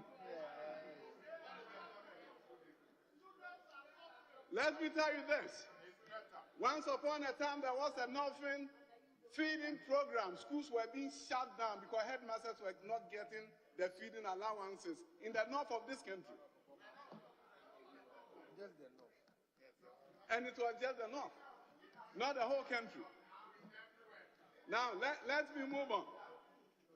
Move on and let you know that in case you've not been watching my evidence-based communication, STEM education is better than most countries in the world. In Ghana right now, science, technology, engineering, and mathematics have been given a boost by Nana Addo Dankwa Akufo-Addo. And in case you've not been watching, understand that we are transforming junior high schools. My government is giving true meaning to what is called free compulsory universal basic education, because we are making public school desirable. In case you don't know, there are a number of schools across the country that we are demolishing and building new ones in its place. Capitation grant has been increased under this budget, in case you didn't read. In case you didn't read, go and see the capitation grant allocation. So, Mr. Speaker, TVET education is being transformed under Nana Addo Dankwa Akufo-Addo. Go to new TVET schools that have been built and all the equipments are in before the school is open. All the 23 MVTI schools have been retooled and revamped. New ones have been built. STEM schools have been built. I remember when I came to vetting in this house, a colleague from the other side asked me, name one school that your government have built, and I calmly said, Bosuntwi Girls STEM High School. I did not even mention Pasempe. I did not even mention Abomosu. I did not even mention Awaso. I did not even mention Diaso. These are all STEM schools that have been built by this government. Pasempe, Northeast, You go and see a school that is second to none in the northeast, Pasempe. It's a tourist attraction for a number of people. They go there to see. A high school with 12 science labs, they go there to see. New science labs are under construction in our existing schools in this country. This is the handiwork of Nana Addo Dankwa Akufo-Addo. Our basic schools are seeing transformation. New junior high schools are being built. Primary schools, new ones are being built across the length and breadth of this country. Make no mistake about it. Ghanaians have become wiser. The era where we have to lambast our opponents when elections are over. Ghanaians are going to see that if you want to come back to power, tell me what your vision is. Don't spend all the time lambasting your opponent that he has done nothing. Talk about what you have done and what you intend to do. I hope the people who are watching us in this debate will begin to see that many times it's just a political gimmick, running down our opponents to look good. Why can't you accept that your opponent has done something but you have something better to offer the people of Ghana? That is the politics we need to do in this country. We are making our people hopeless. When they look at us, they don't see hope in Ghana. Because we have told them that there's no hope in Ghana. We, the political class, are telling Ghanaians that there's no hope. And you think if you tell them that we have offered no hope, they believe that you are bringing hope. They believe that we are the same. When we come here, we eat together, and you know that. We talk together. Go to technical universities. Look at the equipment that the government have brought there, the engineering labs. Go to Cape Coast Technical University. 3-story engineering lab with all equipment that you can even not find in other places in the world is there. Go to Accra Technical University.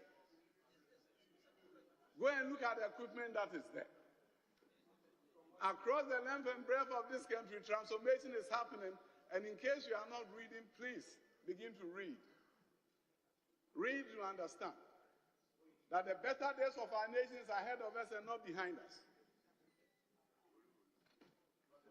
We all can do better.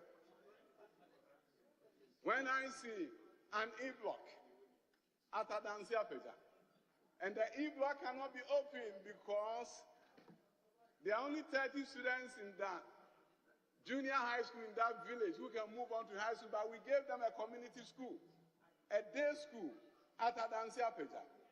The government of Nana Addo Dankwa Akufo-Addo then decided we should add a dormitory block for boys and girls. We did, and today we have opened Adansia Peja Community School. The good news is that it's a full boarding school and not a day school. That is the vision. Go to Drobonso. Go to Drobonso. You have put up an E-block, interesting, nice edifice. But you have put it 6 miles away from town. And the road there is not passable. And what do? What we had to do as a government that cares about Ghanaians was to add dormitory block to Drobonso. And I can report to you that the E-block of Drobonso is no longer going to be a day school, but a boarding school, and we'll open it this academic year. Go to Insawra, the constituency of my brother Alestete. You put a beautiful E-block there. But the children were walking 10 miles. Some of them had to come and look for family members to live with in order to go to Insawra. Nana Addo Dankwa Akufo-Addo said, let's improve upon it. That's what governance is about. NDC starts something, we make it better. Therefore, today you go to Insawra, it's no longer a day school, but a boarding school. And go to Edijama. You put up a day school at Edijama, people are walking 5 miles to get there. Nana Addo Dankwa Akufo-Addo says, add a boarding facility so that Edijama will become more useful to our nation. And that is what is happening now. MPP believes that when we come into government, we improve what has been left behind. So we are not going to sit here and say that you did nothing. But we say, you may be good, but we are better. So Ghanaians should look at us any moment when they are going to cast their ballot that we, the MPP, make things better. If it be e-blocks, we'll make it better. Anything you left behind, we're making it better. Therefore, we don't need to go back. We have to go forward. So Ghanaians, Mr. Speaker, there's no time to go back. We are going forward. We are building on what you left behind. We've made schools become boarding schools. We don't want you to come back and revert them to day schools so that family will have to rent spaces at Nsaura for their children to live in. And then some people will wake up and say, why is it that you have not opened a school at Nkrakan? Nkrakan school. How can I open Nkrakan without adding a boarding facility? Why did you put a day school in a community that can only have 30 students graduating from junior high school? I don't understand what kind of education policy you were following. But for sure, it was a faulty policy. So the school building is great, a great edifice. If you put e-block in a city, it's the best investment you can make. But if you decide that the majority of your e-blocks are going to be in villages, and that if we don't add a dormitory we can open, then you turn around and say, why are you not opening the school? I don't understand. I'm going to open your schools. We'll open a number of them this upcoming academic year and beyond. When we come back to our third term, we'll open all the e-blocks and make them boarding schools. Third term, under President Muhammadu Bawumia. The new junior high. Because you see, if we don't do that, the investment will be in vain. Ghanaians don't want to lose their investment. So we'll come back during the third term, change all the e-blocks into boarding schools, make them useful to the good people of Ghana. That is what the MPP does. We know education. We live education. We transform education. We will transform the fortunes of Ghana through education. And that is what we are about. We know what to do. And Ghanaians must know that if they give us a chance, and we'll move on beyond this term, we are going to create a more robust education system. We are creating new model junior high schools. A junior high school that has biology, chemistry, and physics lab. A junior high school that has STEM lab. A junior high school that has computer lab. So that Ghanaian children will get quality 6-year secondary education, irrespective of the junior high school they find themselves in. Mr. Speaker, Nana Addo Dankwa Akufo-Addo believes in education. He has invested in education. He will continue to invest in education. And God willing, President Muhammadu Bawumia, who understands the relationship between economics and education, will continue the legacy of Nana Addo Dankwa Akufo-Addo. They will make education so attractive. So parents are going to line up to sign up to enter our public schools. That will be our legacy. That day will soon come. 2 minutes. 2 minutes more. Mr. Speaker, the day will come without some of us, without some of you, but definitely the day is coming when public school becomes so attractive, so desirable. I look forward to a day when I'll meet you at the entrance of public school. You've lined up to sign up your grandchildren. Education is what changed society. Education is what brought us here. Education is the reason why we are sitting in this place. We cannot come here and minimize education. We can't come here and make Ghanaians hopeless. We tell them the schools are so bad, don't send your children. And you are sending your children to school and you're educating them. You run down free senior high school for the poor parents to get so helpless that they say, no, it's so bad, we are not sending our children. And you are sending your children. Why are we doing this to Ghanaians? Why are we doing this to Ghanaians? We are determined that we'll make schools better. We are determined that we'll regularize prospectus so that no headmaster can charge anything and say, bring 20 brooms. That era is over. We have harmonized prospectus this year. That's what a good government does. You see a problem, you solve it. We see a problem. So don't deceive Ghanaians because they are sitting there and they are not sending their children in your constituency to schools because you are lying to them. That is no longer free. It's free. Free senior high school is free. I want Ghanaians to know, in case you think it's not free, I want Ghanaians to know that it's free, so they should send their children to school. Mr. Speaker, thank you for the opportunity. Yay! Honorable members.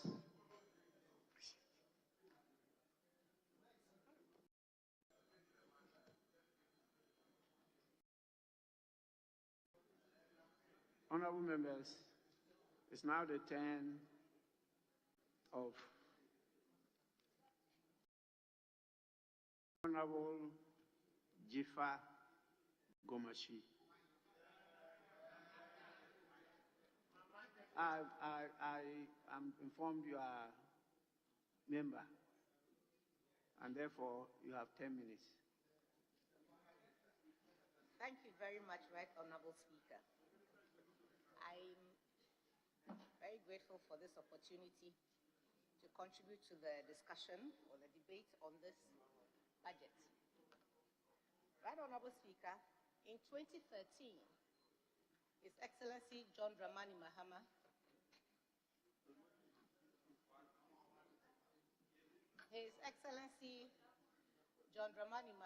through an executive instrument, put together the Ministry of Tourism, Culture, and Creative Arts.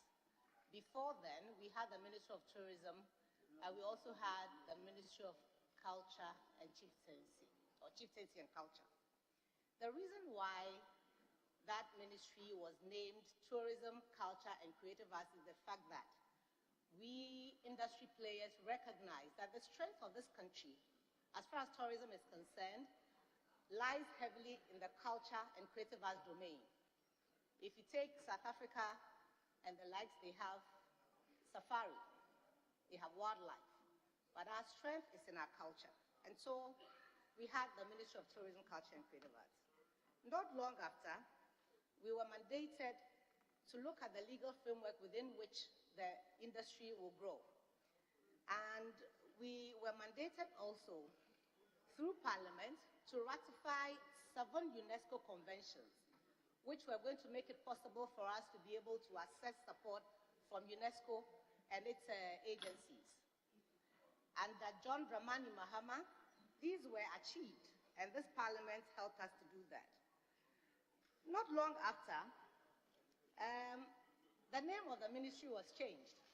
And since then, all I have read in our budgets from 2019 is the fact that we have done the year of return. And as we celebrate and trumpet this year of return, the industry sinks. As we speak, the film industry, the creative arts sector, has nothing to show for it. And if you look at this budget that was represented to us, the same story has been repeated here.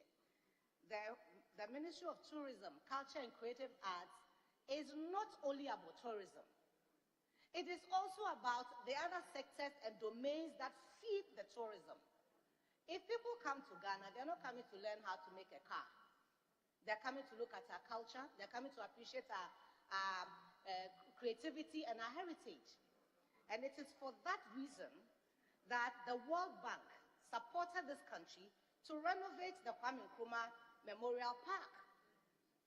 In that same document that celebrates this feat, they mention other areas that they are going to support us in.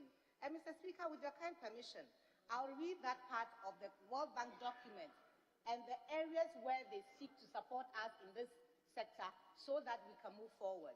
And let tourism give us the low-hanging fruits that we can pluck. It says, and I read, achievements to date. Early in the project, several tourist sites and destinations were designed and upgraded, including facilities at Bonue Crafts Village, Bojawe Palace Museum, Akwemufie, and Kasa Forest Reserve, Nzulezu Receptive Facility, and Bushegu Smoke Village. In the last 2 years, the government has focused on designs of construction of Cape Coast Castle. But if you go there now, it's a poor reflection of what it's supposed to be. Many of us in this room, Mr. Speaker, have traveled outside this country and enjoyed the benefits of tourism everywhere. You can't drive to the tourist sites in this country without complaining. There's nothing at the end of the journey, and if you want to have a 24-hour economy experience, which is to be able to sleep there and go to a nightclub or go to a restaurant at night, there's nothing. So what do? You drive back to Accra. We have neglected, this government has neglected the tourism sector, and all the domains are suffering therefore. Mr. Speaker, I'm going to mention a few things that should have found space in this 2023-2024 budget. We have heard recently that there's going to be a blue economy. Blue economy has to do with the sea. It's difficult to find anything to promote that blue economy in this document. The blue economy is also part of what will make the tourism sector thrive.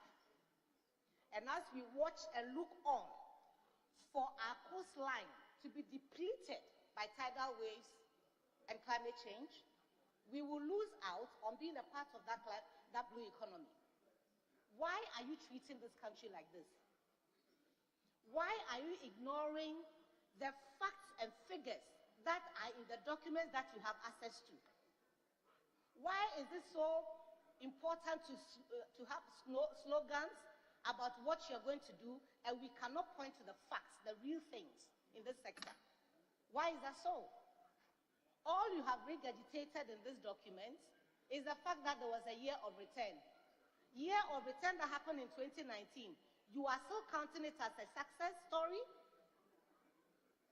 It's as if there's an attempt to just hoodwink everybody in this sector that you're doing something about it.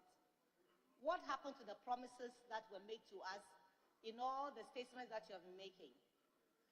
Mr. Speaker, I think that we, recognizing the power of the cultural sector,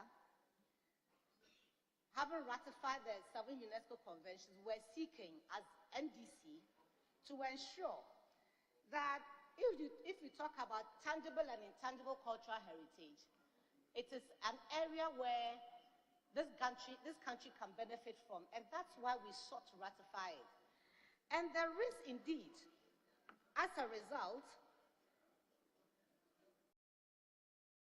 UNESCO fund that has been assessed by this government, and it has not found expression in the document that we refer to today. In the UNESCO document, it says that $1 billion had been assigned for Africa, and we have received as Ghana our share of that. How has that been used? Why is it not in this document? Why is it not here? Why is it not here? Why don't we know about it as Parliament? Why don't I know about it as an industry player? It just shows that you don't take the tourism sector seriously, and so everything to do with tourism is just about year of return.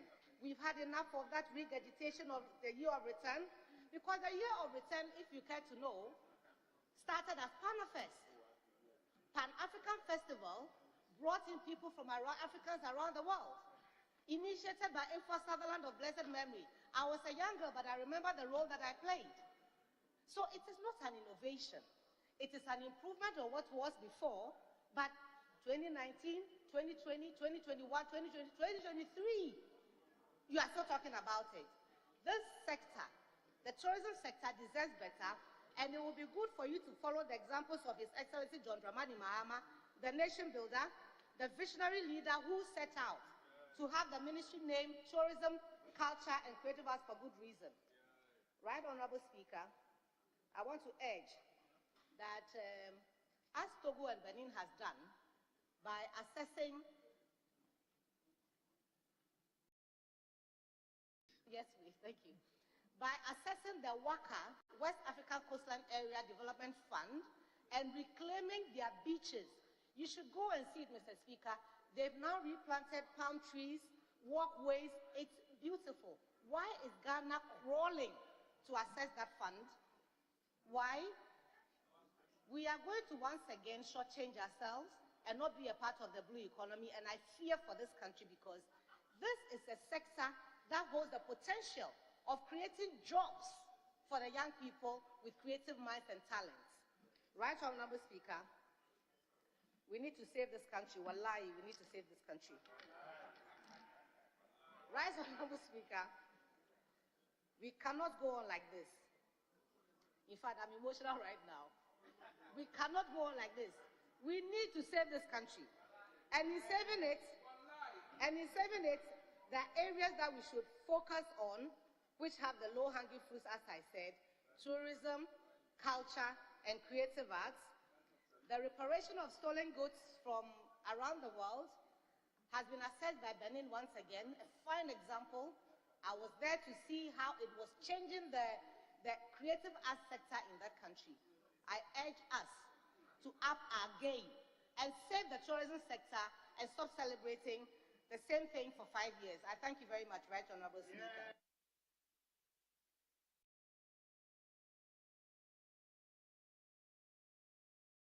Members, we now listen to the Honorable Paul Chu Berema. I thank you, Honorable Speaker.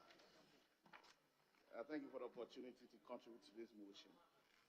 Mr. Speaker, before I go on my issue, just want to find out from my able leader, is Honorable Amoabu telling us that this country was not paying about 500 million cedis of excess money for power that we've not used?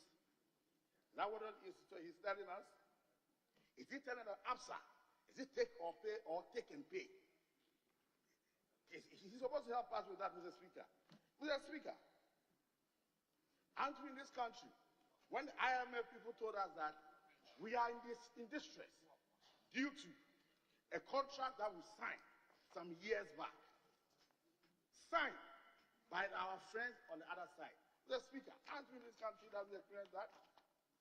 They are asking us, at what cost are we keeping the lights on?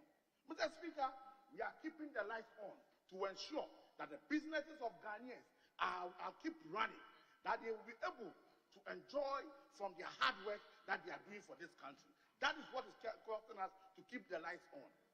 Mr. Speaker, it's rather unfortunate that some people were talking about useless budget. Some people are talking about nothing hope.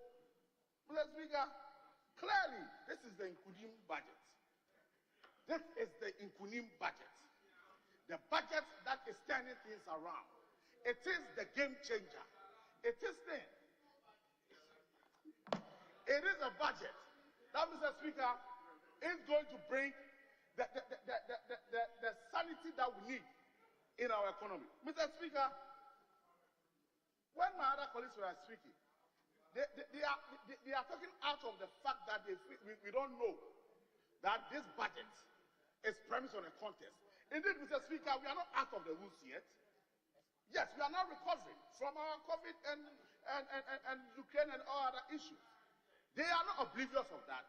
My uncle, Uncle Ricketts, knows that over 40 countries have had their highest level of inflation. And he knows it. Obviously, Togo, SA, and all other countries are not out of this. So we know that we are in distress. We are in challenges. And Mr. Speaker, the budget was clear when it was being read by the finance minister.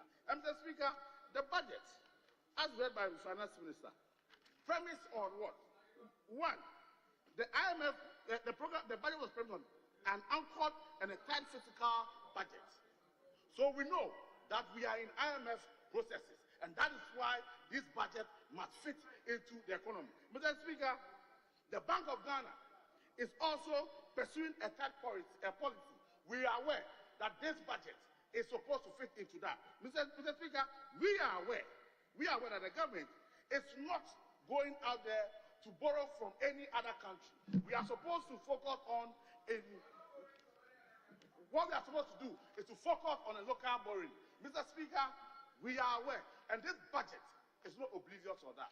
Mr. Speaker, they are telling us about 24-hour economy. They are telling us about one man called John Mahama. They are telling us about some people coming. Mr. Speaker, we are saying that you cannot build a 24-hour economy with Okada policy. Okada policy cannot help you to build a 24-hour economy. Indeed, Mr. Speaker, when at this point in time, we are talking about... Honorable Member, did I hear you say one man, John Mahama? Mr. Speaker, I withdraw. Mr. Speaker, I withdraw. Thank you, Mr. Speaker. Mr. Speaker, indeed, you cannot build a 24-hour economy talking about Okada policy. When we are talking about green economy, when the whole world, the issue that we are all thinking about is how to move, transition to a green energy. And then you are talking about Okada, and you are happy about it. Mr. Speaker, this is quite unfortunate. That is why, Mr. Speaker, in the 2024 budget, which we are expecting to produce to bring our economy to about 1 trillion, we are thinking about electric cars. We are thinking about electric motor vehicles, where my uncle Amabua can drive a Tesla, not a V8 that's going to create an emissions. That is what we are talking about. And this is what we call about an Inkunim budget. Mr. Speaker, they have been talking about an economy being worse. Mr. Speaker, let's talk about when we inherited the economy. How many taxes did we take off to ensure Ghanaians were relieved of the burden they placed on them since 2016? Mr. Speaker, with your permission, Mr. Speaker, some of the taxes that we abolished. Mr. Speaker, we abolished the 17.5% on financial services. We have abolished the import duty on the importation of spare parts. We've abolished the 1% special import levy. We have abolished 17.5 VAT on domestic airline tickets. We've abolished levies on Kayaye by local on Kayaye. Even you levy them. But Mr. Speaker, as we speak now, we have abolished that. Mr. Speaker, truly, this is a transformational leader. Nana Addo Dankwa Akufo-Addo, handing over to His Excellency, the incoming president. Mr. Speaker, I can assure you that by January 2025, His Excellency, Dr. Muhammad Mawuya will remember you in his government. I can confidently tell you that, Mr. For the good work you are doing for this house. Mr. Speaker, indeed, they remember you because, Mr. Speaker, as we speak... Honorable Member, don't put speaker in the debate.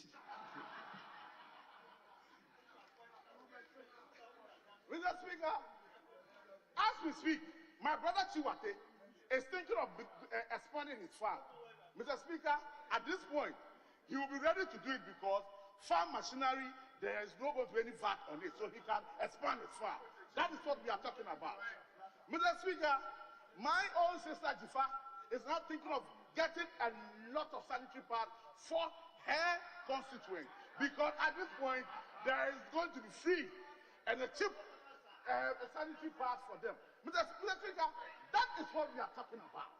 This is a leader. This is the Inkunim budget. Mr. Speaker, in terms of energy that we are talking about, the light has been on. Since 2017, with the exception of 2022 up to now, the electricity sector has grown positively, and nothing has changed about that. And you are telling us that we have an issue. Did we hear that you are talking about oil fields? And who discovered those oil fields? Are they talking about the fact that they have not let us to pay over 500 million? Oh no, that is unfortunate. Mr. Speaker, the budget that we have, which is about producing 1 trillion to our economy, is a budget that I know Honorable Atto-Forsen will support this budget. Mr. Speaker, let me tell you something about energy. As we speak, Mr. Speaker, the 6th unit Ameri has been relocated to Kumasi. It has been fixed, and very soon, Mr. Speaker, it will be put into operation. Mr. Speaker, the people at the northern sector are going to enjoy stable, constant and cheap electricity to enhance their work. And that is what we think for Ghanaians. We are not going to think of Okada. We are not going to think that, Mr. Speaker, in 2015, when they had the energy challenges, in your 2015 budget, page 89 and 90, you said we should put off our fridges. We shouldn't charge our mobile phones. And that was the solution they provided for us to solve our energy crisis. At this point, no. We are making sure that the lights are on, Mr. Speaker. Mr. Speaker, clean energy and clean cooking is one of the things that we have been championing. As we speak, over 97,000. 1 minute more. Mr. Speaker, we have 97,000 under the leadership of His Excellency Nana Akufo-Addo and the support of Her Excellency, the Second Lady, Samira Bawumia, championing clean energy. We have supplied about 97,000 pieces of clean cooking stoves to rural areas. Mr. Speaker, the time is so bad, Mr. Speaker, as I bring my conclusion, Mr. Speaker, I can confidently tell you that Nana Akufo-Addo will hand over to His Excellency Dr. Muhammadu Bawumia, and he will continue the good work that we are doing. And as I said, Mr. Speaker, we are not going to say too soon, but we can assure you that in heaven we will remember you and remember our colleagues. I thank you, Mr. Speaker.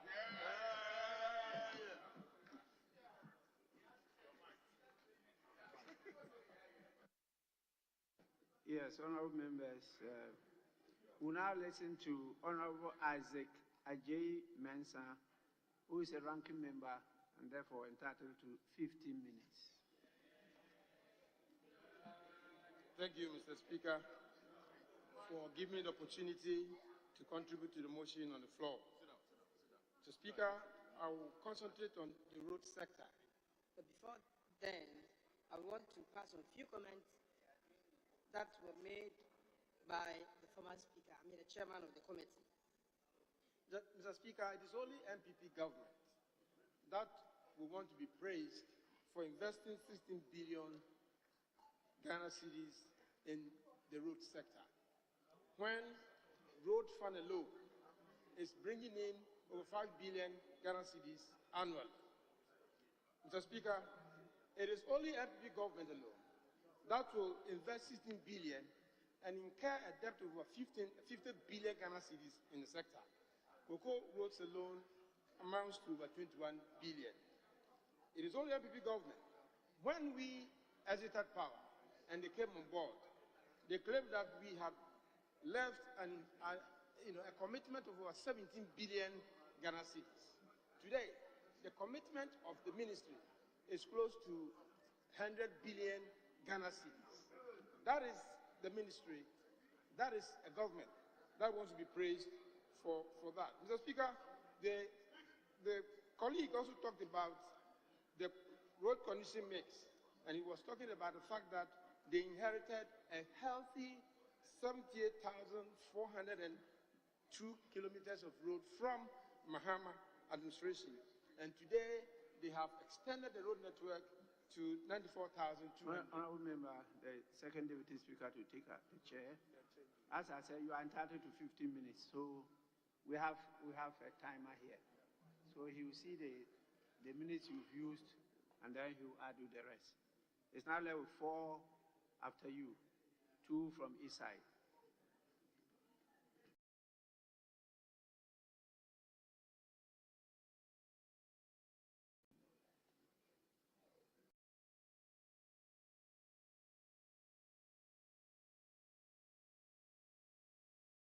Yes, Honorable.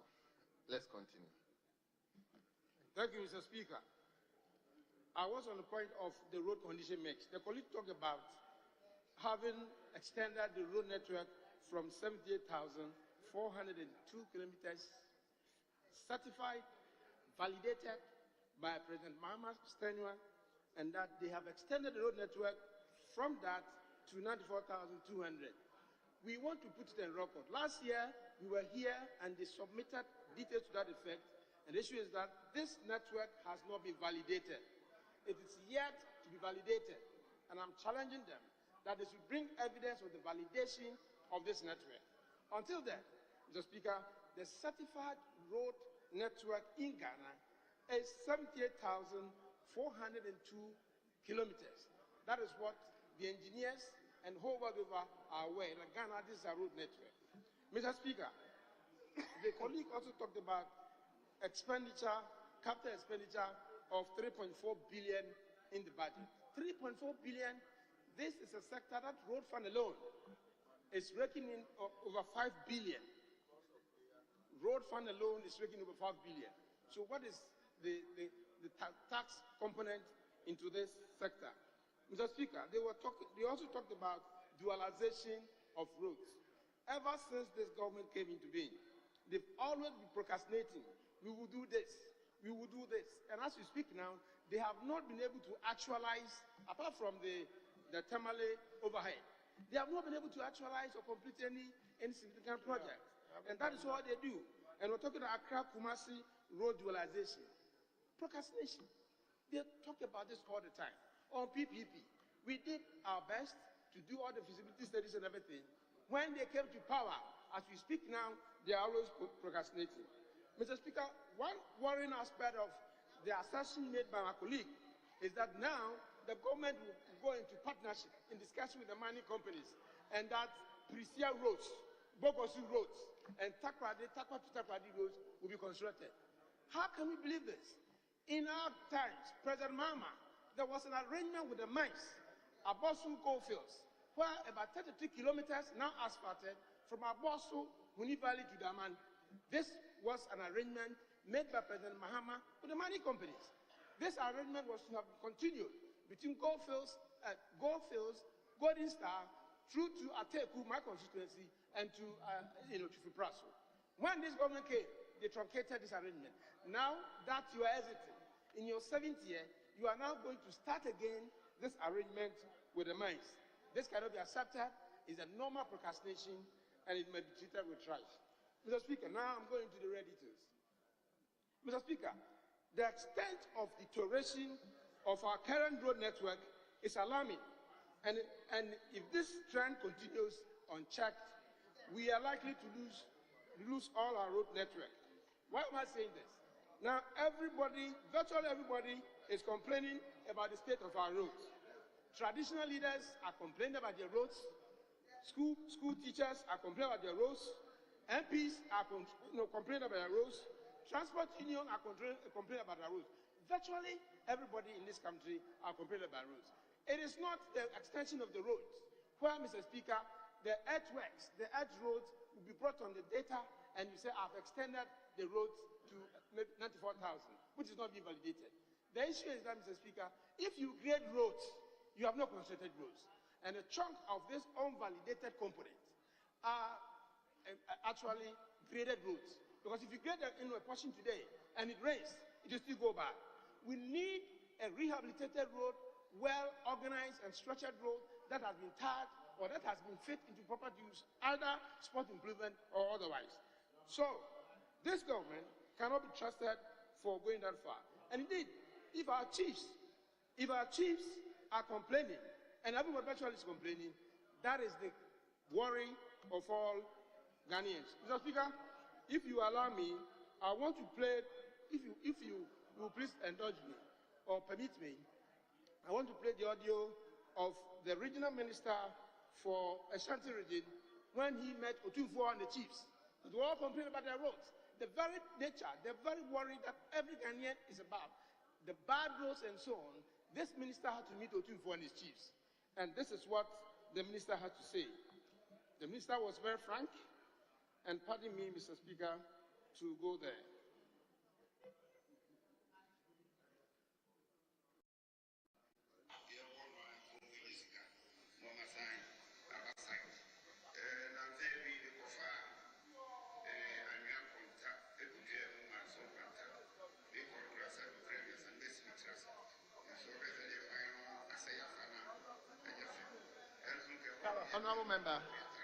Honorable member, it is not louder, but we can't hear. So just transcribe it and so let's thank you, move Mr. on. Speaker. It's good that you don't hear, but the import of the matter is that the chiefs, Otunfo, and everybody in Ashanti region the headquarters for MPP are all complaining about the bad nature of their roads. The reality of the matter, Mr. Speaker, is that, especially in the rural areas, and indeed MPs, we are not calling for asphalt roads. We are not calling for tarred roads. Just grade the roads. That is all we need. Just fix the drains, grade it, and put some culverts to be more trouble. That is all we need. What this government knows, and that is that it invested 16 billion, is all about procrastination.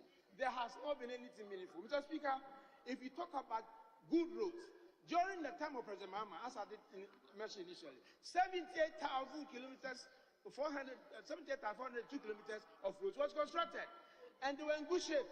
41% of the roads were in good shape, 33% was fair. As we speak now, all the roads are bad. They've all gone bad. And the ministry cannot come to this house to certify that indeed this is the road condition list that has been certified. All those claims that they are talking about are all procrastination and projections. Mr. Speaker, if you project to do something, if you project to do something or procrastinate, you haven't done the thing. All you need to do is that let it be validated. And that is what has not been done. Mr. Speaker, in spite of all these, the government is claiming that they've constructed roads. Remember last year, they said they've constructed 10,000 kilometers. And we were here, we disproved it. And I learned there's some documents going around, touting themselves that you have constructed roads. Mr. Speaker, let it be on record that the validated details that we have on our roads are in the budget statements. From 2013 to 2022, all the details of roads being constructed by successive governments are there. So we can't have a document where they came here with communities constructed 10 kilometers, 5 kilometers, it cannot be validated. Hopefully, they have not validated that. If they have been validated, they should bring it and let's see where the budget lines fall in what they have. Mr. Speaker, it is not true. It is not true that this government has constructed so much roads. We know, and we know very well, that the NDC government, President Mahama's government, led unprecedented record, and we are still yet to be disputed. Mr. Speaker, it is on record, and I will want to prove the performance of previous governments, from President Rollins to President Kufuor, President Mills, President Mahama, and Nana Akufo-Addo. In Nana Akufo-Addo's 2 terms, 7 years, what Nana Akufo-Addo has been able to do in terms of development of our roads, in rehabilitation, he has done 6,977 kilometers. All the details are in the budget statement. And I'll be happy to tender in this document so everybody gets to know. We have tabulated them from paragraph to paragraph, what the performance of Nana Akufo-Addo and all those were. So we can't be deceived. We can't be deceived that Nana Akufo-Addo has constructed roads more than any other government. Indeed, Nana Akufo-Addo is the worst performing president as far as roads construction is concerned. Mr. Speaker, we are worried to the extent that the Ministry of Roads and Highways, where the minister was so concerned, and he filled up saying that his ministry are thieves, they are thieves, and indeed they are corrupt people. When you are supervising over a ministry where professors are thieves, when you are supervising over a ministry where professionals are corrupt, where are we heading towards? And that is why we said that, Mr. Speaker, MPs should pick it up. Because virtually everybody, when we all come here, all we talk about is our roads. And our roads are not being done. It is the minister who comes here alone. He never even allows the deputies to come and answer questions. He comes here and he always talks about the fact that when we get money, when are we going to get that money? No money. No money. When are we going to get that money? So, Mr. Speaker, we have year of road 1, year of road 2, year of road 3. What has been the achievement so far? Nothing. Nothing. And therefore, let it be the last. Let it be the first and last. That Nana Akufo-Addo's Minister of Roads and Highways will come here again and read the budget and talk about year of roads 2, year of roads 3, and year of roads 4. And thankfully, this year, the minister never talked about year of roads. Did he? He did not, because they have messed up the ministry. And indeed, if you don't rise up, if you don't stand up to challenge this problem, we are in trouble. So one other aspect of my worry is that, Mr. Speaker, we are here when we need road money to maintain our roads. Toll booths were abandoned. toll booths were rubbish. And we talked about it here. Mr. Speaker, you made a request that the minister should come here and withdraw. He did not. As we speak now, all our toll booths are closed. But we were promised that the toll booths were going to be converted into toilet and restrooms. Where are the toilets and the restrooms? Where are the toilets and the restrooms? It never got done. Last year, the minister came here in the budget and said they were going to reintroduce road toll. We never saw anything like that. So I think they are making mess of us, and the high time we brought them to speed, the better. Mr. Speaker, we don't know the truth, and the time will be coming. We are praying the time will be coming. Where the savior of Ghana, President John Dramani Mahama, it is not going to be like this forever. Let them continue to mess up the ministry. If you don't fix it, if they don't fix it themselves, the worst performing ministry is the Ministry of Roads and Transport, where the Minister of Roads and Highways, where the minister himself has given up.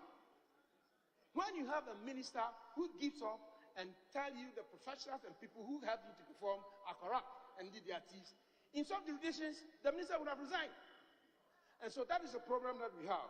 And in fact, I'll employ all MPs to come together and bring this ministry to order, because if we don't do that, this ministry will be run down.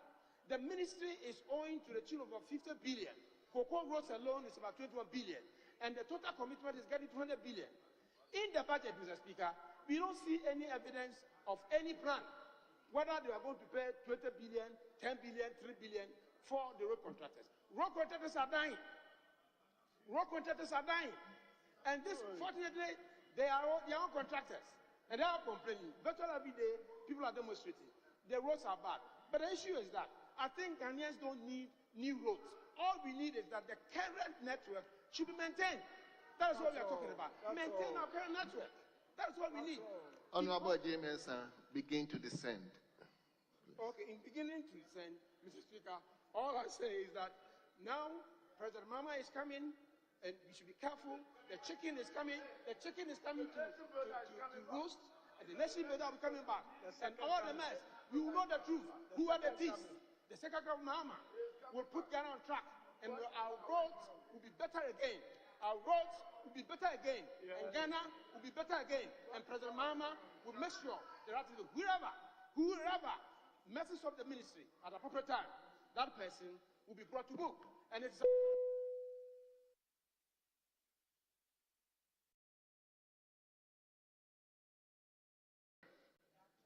It is now the turn of Honorable Stephen Jarula. Honorable, you are Deputy Minister. You have 15 minutes. 15 minutes. You have the floor now. But Honorable, why don't you debate from your seat? Right, Honorable Speaker, indulge me to speak from a colleague's chair, because at the back bench where I sit, I do not hear the sound in the chamber. I have complained before. You'll be recorded as Honorable Obiamwa. So that is why I want you to go. I want the table office to take. You wouldn't mind. The record will capture you as Obiamwa. So okay, go.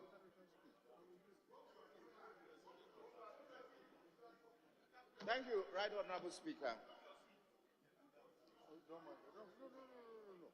Honorable, if you wouldn't mind, you can debate from there, but I'm just asking you, yes.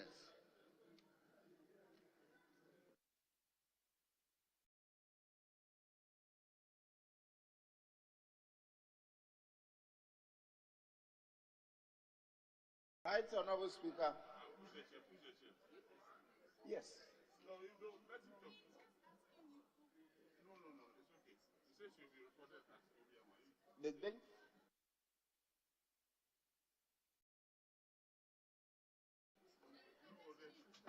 Honorable Speaker, may I take this opportunity to complain about the sound system from the backbench? It is very terrible. And sometimes we prefer to sit in our offices and follow debate than to come and sit here and not be able to follow debate. Thank you. Very well. I think your concerns will be taken on board, leadership. So you now begin the debate. Your time starts now. Thank you, Right Honorable Speaker. May I take the opportunity to thank you for the chance given me to have a bite at the motion that is before the House, that this Honorable House approves the budget statement and financial policy of the Government of Ghana for the year ending December 31st, 2024. I thank the President, His Excellency, for the management of the country for the past 7 years, where he came to meet a skeletal economy. Skeletal economy because it was the way it was recorded and reported that His Excellency, the former President John Mahama, said that the economy was bare to the bones. But this is the case where His Excellency Nana Addo Dankwa Akufo-Addo came, took up the economy, took away all the nuisance taxes, implemented some of the audacious policies like the free SHS, the 1D, 1F, the 1 district, 1 ambulance, the planting for food and jobs, 1 district, 1 warehouse. Agenda 111 is ongoing. The revamping of the NHIS, where claims delayed for years. The introduction of NAPCO. And may I say that yesterday one of the speakers said that NAPCO was collapsed under the leadership of His Excellency, the Vice President. That is not the case. It must be stated on record that NAPCO lived its useful life, which was 3 years, and it was thereafter that it was dissolved. His Excellency met a broken economy, now provides free Wi-Fi to senior high schools. He introduced nurses and teachers allowances from a bare-bone economy. He introduced the mobile phone interoperability, where you sit in the comfort of your offices or your homes to transact between your mobile phone and your bank. Honorable Speaker, he introduced the medical drones, zipline. He introduced digital property address systems, the famous national identity card that the NDC couldn't in their 8 years introduce. And he introduced the free senior high school that I had already mentioned. Mr. Speaker, I shudder to think what honorable members of this House would have done without the free SHS. How we could help parents pay the school fees of their wards in the senior high school.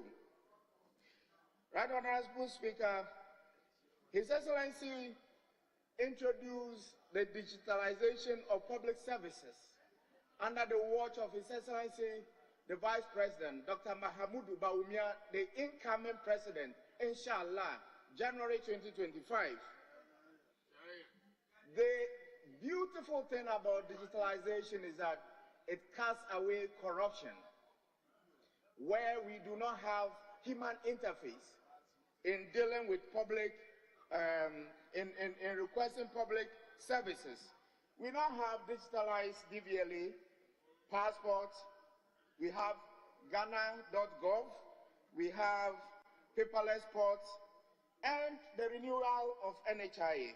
Even the management of NHIA claims now is digitalized.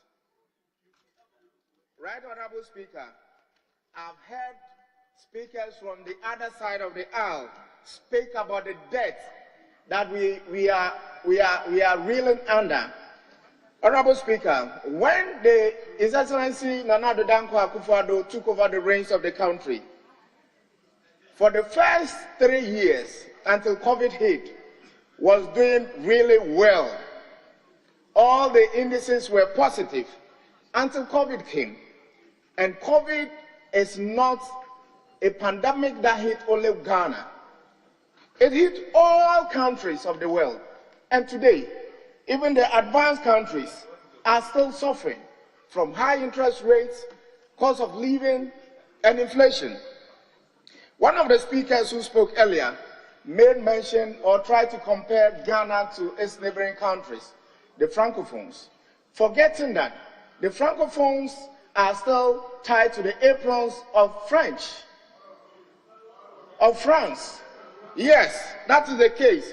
You need to learn that unlike Ghana, they are still tied to the aprons of France. Back to the road sector.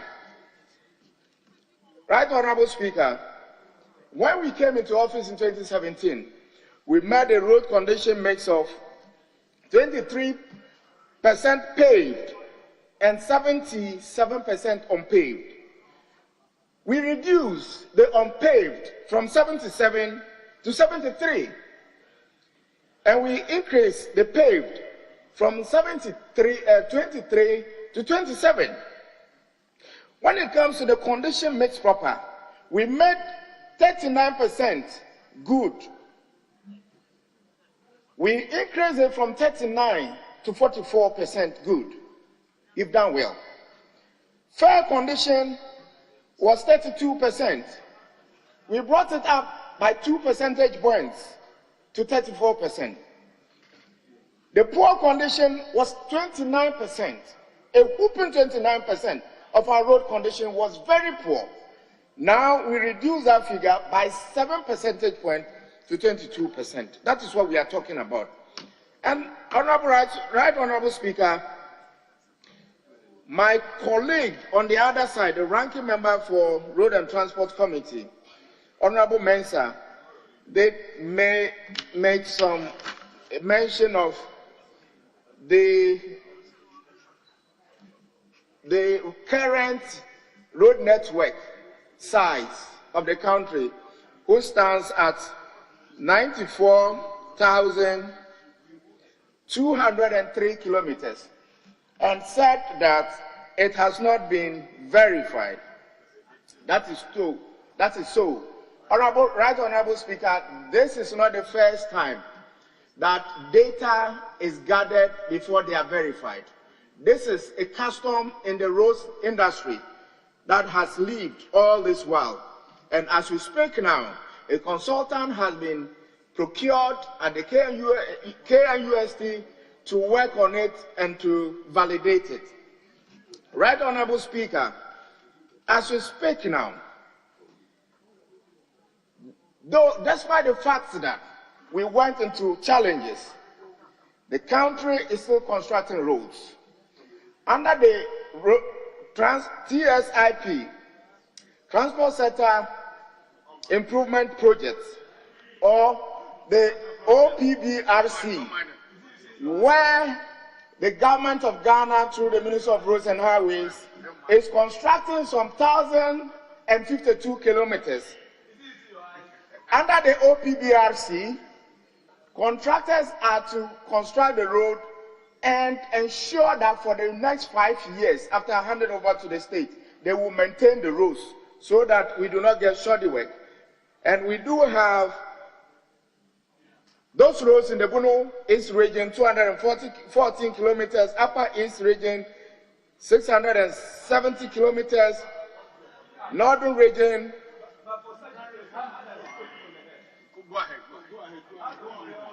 Mr. Speaker, these are roads that are found in the budget statement. Unfortunately, Mr. Speaker, I left my budget statement on the front. That's where I wanted to speak from. But honorable members can always verify. Now, Right Honorable Speaker, when it comes to dualization of our roads, we all know that most of the accidents that we get on our roads are needless and are preventable. But then, after Kufuor left office in 2008, the NDC's 8 years rule, they never did any dualization of the trunk roads in Ghana. We had to come back to dualize or complete the dualization between Kwafo Krom and Apoja Junction that we are not using today. My committee chairman, Honorable Nyako, earlier on stated the dualization of Franco to Nsawam, and this road is being constructed by a local contractor, and he's doing very well. 10-lane road on both sides with 6 express lanes and 4 service lanes.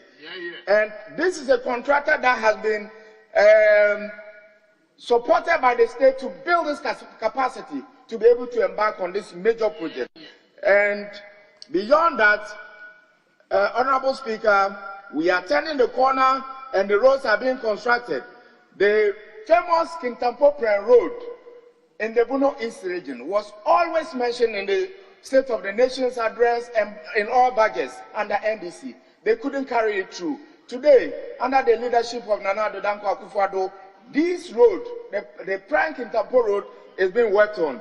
And we are grateful to His Excellency. Under PPP project, it has already been mentioned.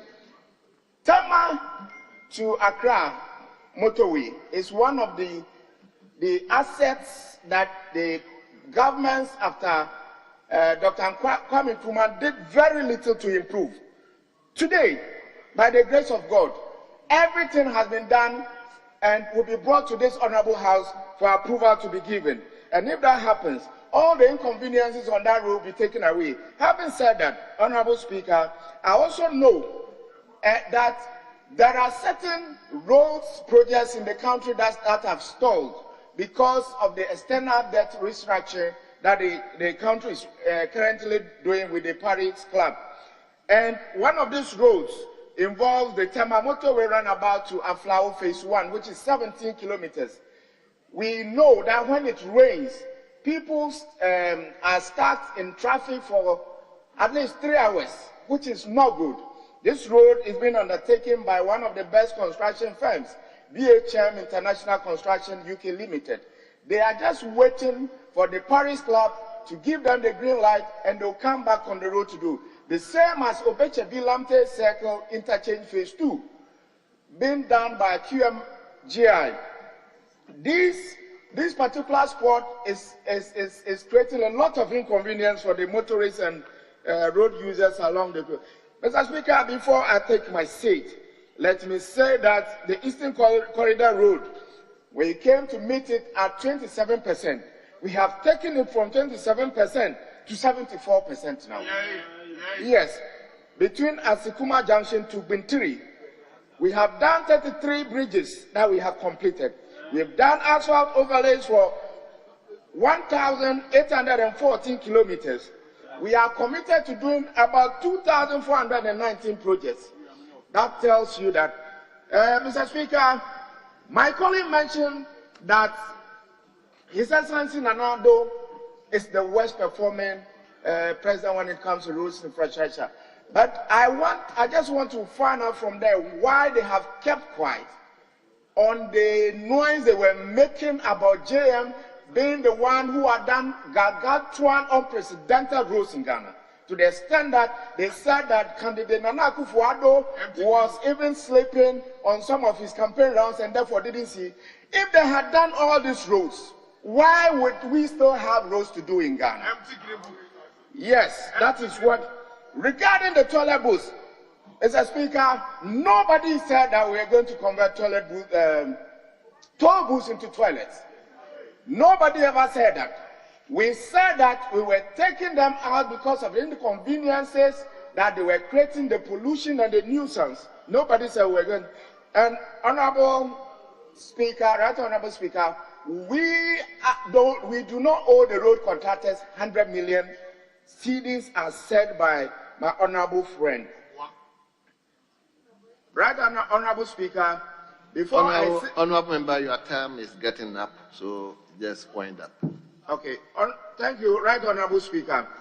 We know the NDC and we know their candidates, but we want to know whether it is the past John Mahama they are presenting or a repackaged John Mahama. We know that when His Excellency Aliu Mahama was Vice President, he waged a campaign on indiscipline. When His Excellency John Mahama, Dr. Mahamudu Bawumia became the Vice President, we saw that he introduced the digitalization in the country. What did Vice President JM do when he was Vice President? Thank you. He cannot be remembered for anything.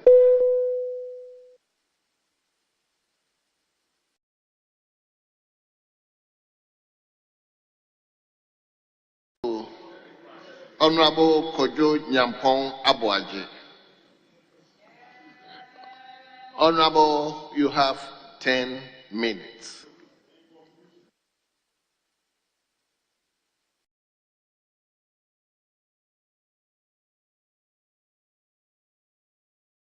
Thank you, Mr. Speaker, for the opportunity to contribute to the debate on the budget. I will start by disabusing people's mind as to a few things before I get on with the road and the transportation sector. Honorable Tete, MP for Akotombra, said that the guinea fowls flew away. If you are asking, or other, still there was a question. But at least the guinea fowls are animals. If they flew away, that can happen. In the Oti region, at Katanga, the president came and commissioned a yam and cassava processing factory. When they finished the commissioning, a week later, they started taking the equipment away. If you go to that place now, there is not one big piece of equipment in that factory. They were all taken away. It is so if it is relocation, you mean to say we in the OT region, we don't deserve it? That is a bad thing to say. If you come to put it there, then let us have it. Because we have yams there, we have cassava there to process. The other thing, Honorable said, he said that it took President Akufo-Addo to come and do the Sekiriosu to Akontomra Road. When we count, we go from 1 to 2 to 3 to 4. In the same way, we go from A to B to C to D. President Rawlings did from Awasu to Seshi-Bekwai. President Mills continued from Seshi-Bekwai to Seshi-Yosu. And then now Akufo-Addo comes to do Akontomra. If you don't go from A to B, how do you go to C? Do you want, will it have been prudent to jump and do the Akontomra Road before coming back? In fact, I left one out. President Mahama, he did from Bibiani to Awasu. And therefore, it is a continuum. They started from Kumasi to Bibiani to Awasu and so on. That is how it is. And therefore, you don't jump the bush and start bringing the road to the sun. Thank you, Mr. Speaker. To go on another point, to show that there are problems with the road sector, in this month alone, there have been 4 demonstrations in different places over bad roads. And therefore, we should know that our roads are not well. There was also the comment about the fact that the Nsawam to Ofanko Road, the NDC government did nothing about it. It's not true. In the 80s, 85, it was Swedu contractors who did the first asphalt there. And the asphalt lasted until the 2000s. And under President Mills, it was the Chinese government who gave a loan, and they constructed the road from the same Achimota, that is Ofanko, to Nsawam. This time it was done as a dual carriage, a 2-lane dual carriage. A 2-lane dual carriage. If you are coming to do it now, and because of the traffic, you are expanding it, it doesn't mean that you are doing a new thing. We always go. First, it was only 2-way. Then it became a 2-way dual carriageway. And then it is going on. All right. But then I'm telling you on authority, if the Nana Akufo-Addo government had done maintenance on it, we wouldn't be reconstructing the road completely now. We would have just had to expand it. Because if you have 2-lane dual carriageway, you can add 2 more lanes without redoing the existing one. Yeah, without doing the existing one. It's because of your bad maintenance culture. That is why we have to reconstruct. Honorable member, address me and leave them. All right. Mr. Speaker, and that is why in the past 2 years, they have not done any road condition survey. because they are afraid of the figures they will get.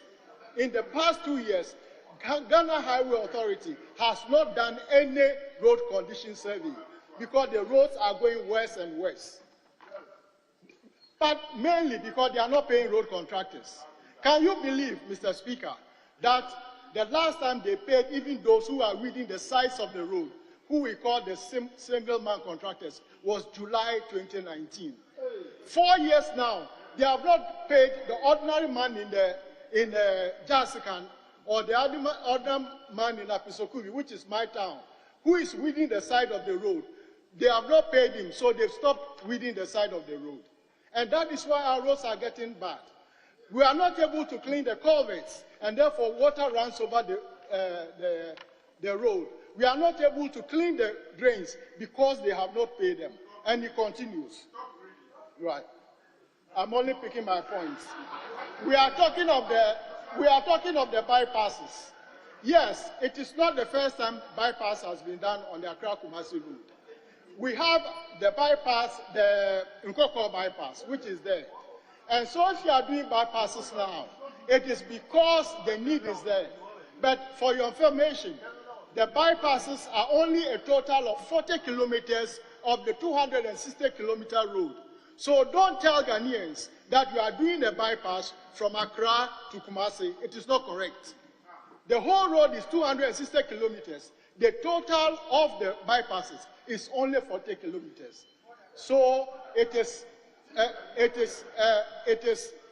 just to take care of the traffic which builds up in these towns. So if you want to reconstruct the whole road, then we have to go from A to B, and then you can say you are reconstructing the Accra-Kumasi route as a dual carriage. Honorable Speaker, Ordinary Speaker, yeah, I'm picking my points. Yes. Honorable member, yes, sir. Don't listen to them. Just address me. Yes, sir. Honorable Speaker, I may divert a bit to railways. Yes, there's one of the honorable members was saying that you are using the mining sector to construct the roads. This is not the first time. We have been engaging them in order to help construct the roads. Because what is happening is that, especially the bauxite and the manganese, we used to bring them by rail to Takoradi, and you have one train coming. It comes with as many as 26 carriages, and each carriage carries as much as 20 articulated trucks will carry. And that roads were safe. Now they are using instead of reconstructing the railway properly and so on, we are doing it piecemeal. And therefore they are bringing the bauxite and the manganese by road. And because of the weight of these things, they are collapsing the roads.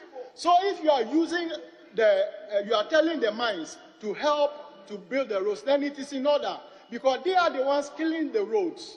But if the government, with all the blah, blah, blah about railway and so on, will construct the railway from Takoradi to Awaso and then to the manganese place, that's in Suta, then our roads will be safe. And therefore, we should look at that part of it. The Honorable Minister for Railways should be pushing for that so that we save our roads. But at this time, the way we're constructing the railways, I think it is too piecemeal. It will not bring dividends. As for the Mpakadan Railway from Tema to Mpakadan, it's been proven by Honorable Yusuf that the contract was signed in November 2016, which is correct. All the arrangements have been made, all right. But then, unfortunately, the head of state, Nana Akufo-Addo himself, said that the railway from Tema to Mpakadan will be finished July last year. Up to today, the railway has not been finished. These are promises which are not being fulfilled. And Ghanaians want things, when promises come, that the promises should be fulfilled. I think some of these things, we should look at them so that the public will take us seriously. Oh, Minister. I'm going on. Okay, Honorable Member. Just prepare to wind up. So, Mr. Speaker, with all that I've said, I mean that our road sector, our railway sector, and so on are not in good shape. We should make a conscious effort to get these things done. And we should, as Ghanaians, we should know that government is a continuum, and we should always attempt not just to score points with I did this, I did that. We should give credit where it belongs, and we should do things so that things become good for the ordinary Ghanaian, because that is what they are interested in.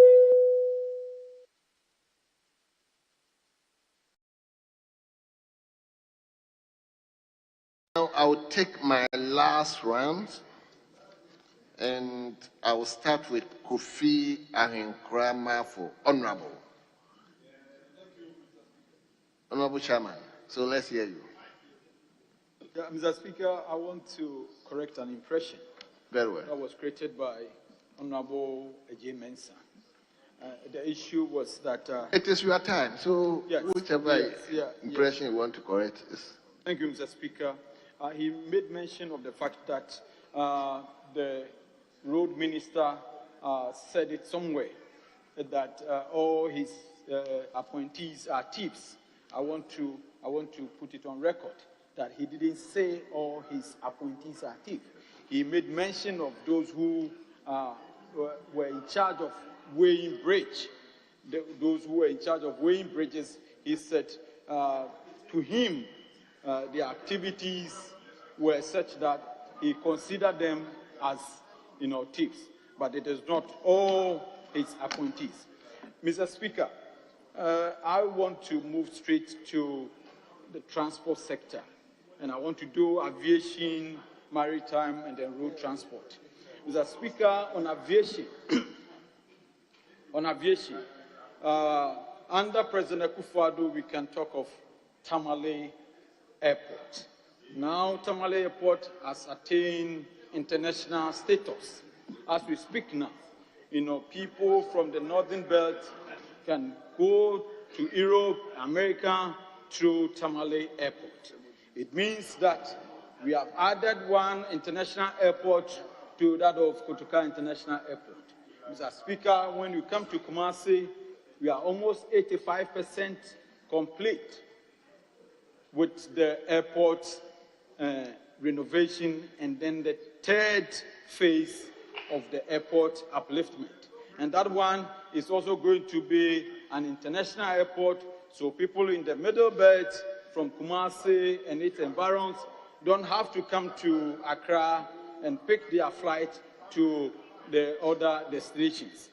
Mr. Speaker, apart from these three international airports that we are talking about, that President Akufo-Addo has been able to upgrade them to a level that has attained international status. We have two of these airports that are also local airports or domestic airports that are also in good shape. We are talking about Wa Airport and we are talking about Sunyani Airport. These airports has been renovated and commissioned by the President. So as we speak now, these two local airports are also in good shape, and they are serving the good people of Ghana under President Akufo-Addo. Mr. Speaker, let me move to maritime. Mr. Speaker, on maritime, we understand what is going on in Tema Port. As we speak now, the Terminal 3 port of Tema is in good shape and is working so perfectly for the state. Mr. Speaker, as we speak now, we have 3 ship-to-shore cranes that just came in. We have 12 rubber-tie gantry cranes that are also being acquired. And these give us 41 RTG cranes, 12 STS cranes, 27 trucks, and then 2 mobile cranes with 30 MT capacity. Mr. Speaker, this one is going to improve the turnaround time of vessels in the Tema Port. So as we speak now, we are enjoying the 24-hour clearing services. So it is not only President Mahama who is talking about 24-hour economy. We are already in 24-hour clearing activities in Tema Port, Mr. Speaker. 24-hour clearing activity in Tema Port. So if my people can check, it is going on. Mr. Speaker, when you go to Takoradi has seen a massive upliftment in Takoradi Port. Mr. Speaker, as we speak now, ultra-modern dry bulk terminal is already commissioned and it is in full use. As we speak now, Mr. Speaker, we are constructing the oil jetty and we are at 39% completion. And we are also doing oil and gas terminal and other activities that are going on in Takoradi Port. Mr. Speaker, I am moving to the fishing landing site. This one is there for everybody to see. As we speak, we have 12 fishing landing sites. 12 fishing landing sites. Mr. Speaker, if you permit me, I want to mention their names. Mr. Speaker, we have one with Axim, the community of Axim, Diskov, Mori, Manford, Winneba, Sinyabreku, Gumuafete, Teshi, Keta, Usu, Ekumfi, and the Infantiman. Mr. Speaker, all these communities are now enjoying fishing landing sites. These fishing landing sites has been commissioned, 100% complete and commissioned. Mr. Speaker, not that alone. As we speak, Elmina Port has also been commissioned. It's complete and commissioned. And so as we speak now, it is not only Tema that we have a fishing port or fishing harbor. We also have a fishing harbor or fishing port in Elmina as we speak now. We also have another one at Jamestown. That one is 65% complete. So, Mr. Speaker, as we speak now, we are boasting of 3 most important and major fishing ports in Ghana. Mr. Speaker, let me move to Wankra Integrated Logistics Terminal, where my good friend, the Minority Chief Whip, has an interest. We all have an interest. And to decongest the Tema and Takoradi Port. To decongest Tema and Takoradi Port. We, under President Akufo-Addo, we've done 55% of the Wankra Integrated Logistics Terminal. We've done 55%. By the end of the year, we'll be talking of about 65 to 70%. Mr. Speaker, this integrated logistics terminal has a very important role to play in our logistics chain. Mr. Speaker, I'm saying this because when the port is congested, we have to move these cargoes to Wankra to service the middle and then the northern belt of this country. And by that, our importers and exporters doesn't have to move from their various places in the northern and then the middle belt to Tema and Takoradi to clear their goods or to export their goods. And Mr. Speaker, it is also going to give us the needed employment that we want for our teeming youth. Mr. Speaker, let me move to road transport. Road transport is an area that all of us will have to be mindful of, because that is the area that most of us use when we are moving to our various constituencies.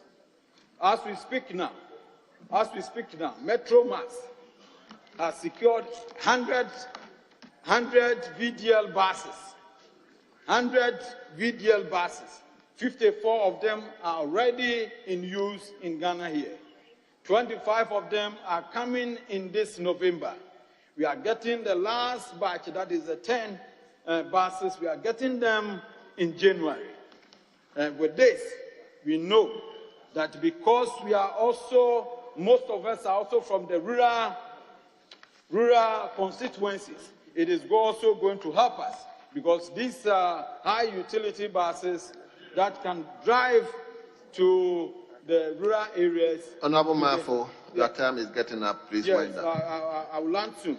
And because my time is up, Mr. Speaker, I want to move to the electric buses, the electric vehicles. Mr. Speaker, please, with your indulgence, I want to talk about these electric buses or electric vehicles. The Paris Agreement and the Energy Transition Plan 2020 to 2070 talks about Ghana moving to electric buses. Mr. Speaker, this is going to help us a lot because it is going to cut down the cost of fuel. Mr. Speaker, yes, I heard one of the speakers talking about we not doing anything about bringing the electric buses Thank together. you. Thank you, Kofi. Thank you. Your time is up. We take the last from Honorable Idris.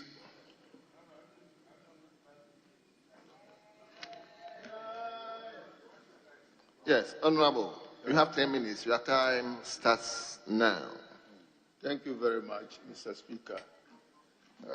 I'm grateful to be part of this debate to talk on the budget statement and economic policy of the government of the Ghana for the 2024 financial year.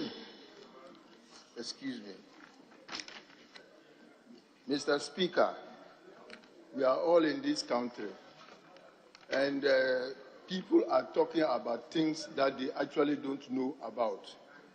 The exaggerations are becoming too much, and we need to track down those people resulting to the exaggerations. In the first place, let me quote the Honorable. In the first place, let me quote the Honorable Minister of Finance on page 161, paragraph 941 of his own budget statement and policies and economic policy. And I quote, "Since then, we have stayed focused and implemented our plans. However, it has not been smooth sailing. There have been ebbs and flows. We have faced severe headwinds since March 2020. The economy has faced multiple shocks. We have not created enough jobs and food inflation remain high, creating hardship, and we are committed to tackling this. However, we are re-anchoring our path using the PC-PEG as our true north. In fact, always referring to the COVID that struck Ghana. I think we are not the only people who were struck by this COVID, but we always wanted to use it to explain our unfortunate performance using the COVID and the Ukraine war. We are with other nations in sub-Saharan Africa. And if you watch the 2022 figures, Ghana is having 31.9 as the commodity price index, consumer price index. Nigeria is having 18.8, and Ivory Coast is having 5.2. In 2023, Ghana has 42.2, Nigeria has 25.1, and Ivory Coast has 4.3. It's in the figures, man. Watch inside of this. Honorable member, address me. Mr. Speaker, in 2024, the figures are 23.2 for Ghana. Nigeria has 23.0. These are the projected inflationary figures for 2024. So why is it that if we compare ourselves to all these countries who have gone through COVID, why should we alone in this country be using COVID and the Russia-Ukraine war as a defense for our mismanagement of this economy? I want to clarify one point, Mr. Speaker. It is said that an interchange has been built in Tamale. Under normal circumstances, and if we were true to ourselves and true to engineering, that structure there doesn't constitute an interchange. And we have got results and photographs of the so-called interchange cracking as at this point. How many years down the line that this structure has to go through those cracks? And what are they doing to rectify these cracks we are seeing on the so-called interchange? These things are just to throw dust into people's eyes, to let them think that we are doing the right thing, but under normal circumstances, we are just deceiving the public.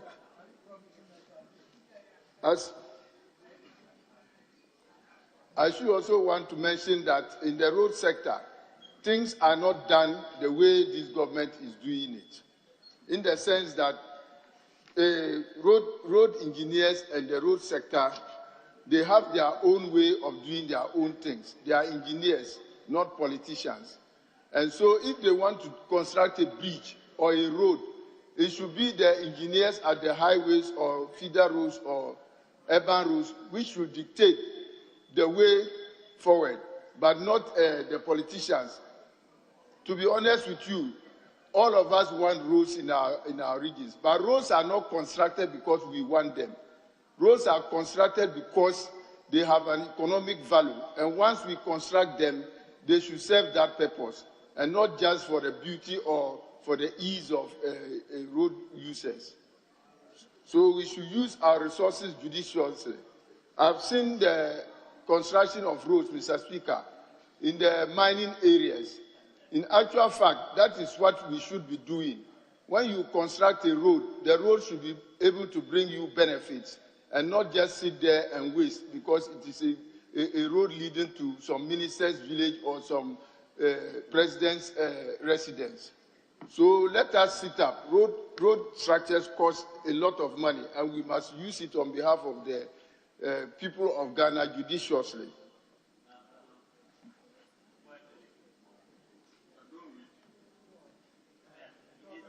Shut up there, Secretary. Go on. So what should happen, Mr. Speaker, is that in most road agencies, they have a software, the road design manual, which they have to use to be able to select the road for the particular year that they are going to construct the road, and not just pick roads at random, because it is politicians who have asked them to do that.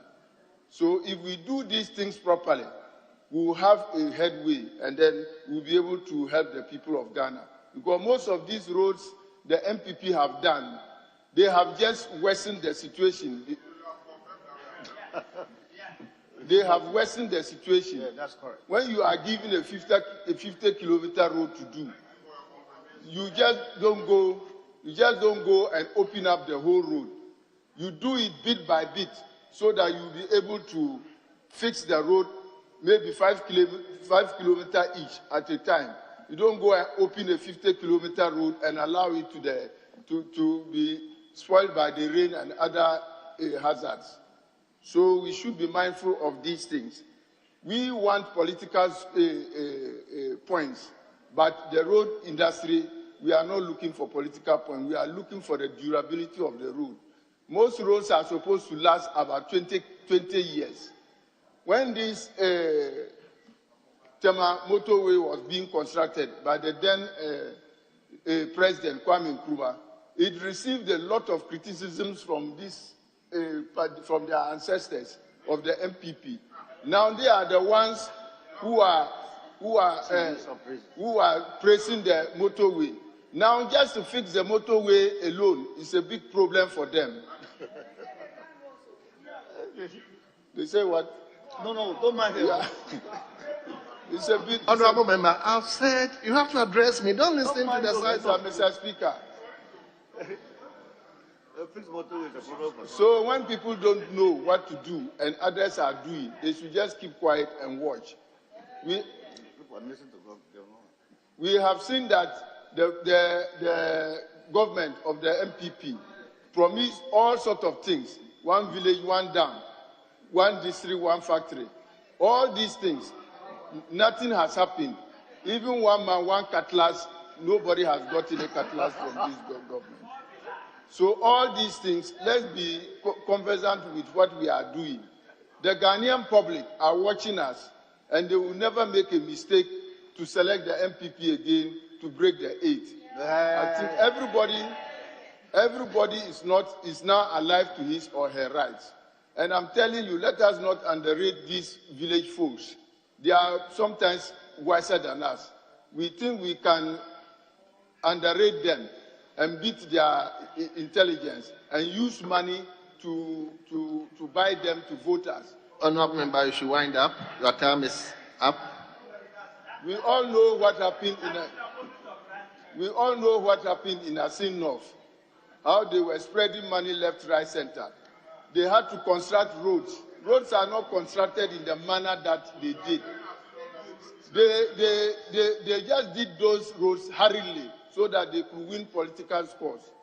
But meanwhile, if you get back to Asin North now, give those roads they constructed 1 month and see whether they will be in their... Thank you very much, honorable member.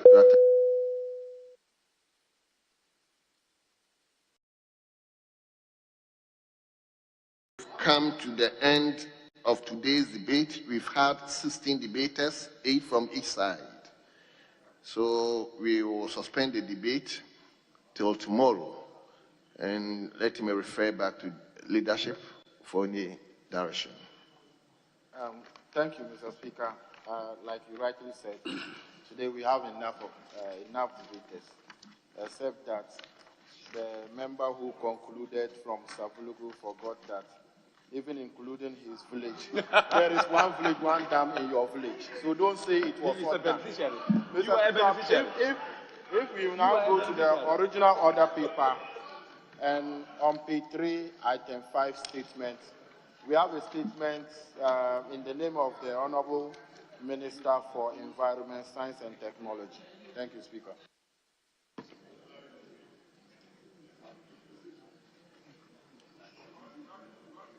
Yes. Mr. Speaker, you are right. We have been here since morning, but indeed, the majority deputy whip pleaded that our colleague, the minister, should make a statement on COP, and just that statement, and maybe one contributor from each side, maximum. Then we can close. But just to remind him that he should pay attention to the fact that at the time we finished the debate, still no minister from the Ministry of Finance was in the room. Whilst he's paying attention to the contributions from colleagues, he should pay attention and make sure tomorrow morning at least one of the deputy ministers of finance should be here. We have a minister of finance, minister of state at the finance ministry, and 2 deputies. They cannot be more busier than paying attention to their own budget. So, Mr. Speaker, we'll take a very serious view if tomorrow one of them doesn't stay throughout. Mr. Speaker, why are you still spending time sitting in the chair there when the Ministry of Finance, who read the budget and had a brass band and then trumpets and guitar, welcoming them to the ministry, are not interested in being here? Mr. Speaker, tomorrow if they are not here, we'll suspend the debate. That doesn't mean that we will not do the debate. Even if it will take us to 2024 to approve the budget, then we'll take the budget to 2024 to approve. Thank you very want much. to challenge me? Please, don't challenge. Honorable Leader, I haven't called you. There are so many. Honorable Minister, Honorable Leader, you haven't caught I haven't called you. I mean, let's take it. Let's take it. It's admonishing all of us. Indeed, I am also going to say that at least one of the ministers should be here. It's fair. So, Honorable Abuja, you said after the minister's statement, you just get one statement each. But I will take the second reading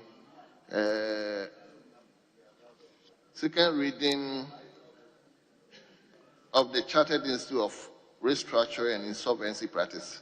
Just the second reading. The Speaker, unfortunately, if you are to look at the room, we do not have enough members of Parliament, to debate such a crucial bill. The Speaker, I do not think that as we speak, we have more than 50 members in this chamber. So this can't continue. Mr. Speaker, I'm sorry, but this is a second reading of an insolvency bill. And we cannot treat it like any other bill. Mr. Speaker, please, let us take this when members are in this chamber. Because clearly, you can see from the majority side, they are not even here. I can count them on my one finger. They are not here. They are not here. Where are they? Mr. Speaker, clearly, they are not interested in their business. So if they are not interested in their business, they shouldn't expect us to be doing the business for them. The Speaker, I beg to say that we will not do this business. If they want to do their business, they should come and do their own business. Yes, the chairman for Constitutional and Legal Affairs. Mr. Speaker, want to put on record that this is the second time the Deputy Attorney General had been here with respect to these bills. We are very serious about it, but I'm informed by leadership that they have conferred that we'll take it in the morning when we have a sizable number of members of Parliament in the House. So we'll oblige them until tomorrow. But we are forever interested in pursuing government business. And that's why I've sat here throughout the whole day. I'm grateful, Mr. Speaker. Very well. So, Honourable Speaker, thank you very much. While we are at it, we are going to take this tomorrow morning. But I want the Deputy Attorney General to make sure that the minister, no, speak. He's not here. The Attorney General should be here himself. If this is important to him,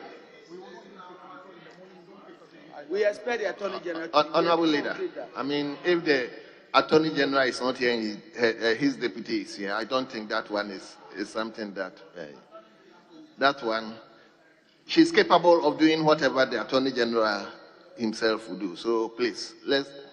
Honourable Speaker, do you know where the Attorney General is? I'm not. Leader, But it's important. Leader, I don't think that is material now. Let's hold on to that. Yes. Honorable members, before I invite the Minister for Environment, Science and Technology to read the statement, allow me to acknowledge the presence in the public gallery Professor Akamia and wife Kim, and family from Chicago, US, who just came in. They paid a courtesy call on the Right Honorable Speaker, and they are here to observe proceedings. Yes, you are welcome, and we wish you well. So you can take your seat and observe proceedings as we move on. So, Honorable Minister for Science and Technology, you may take the podium and read your statement.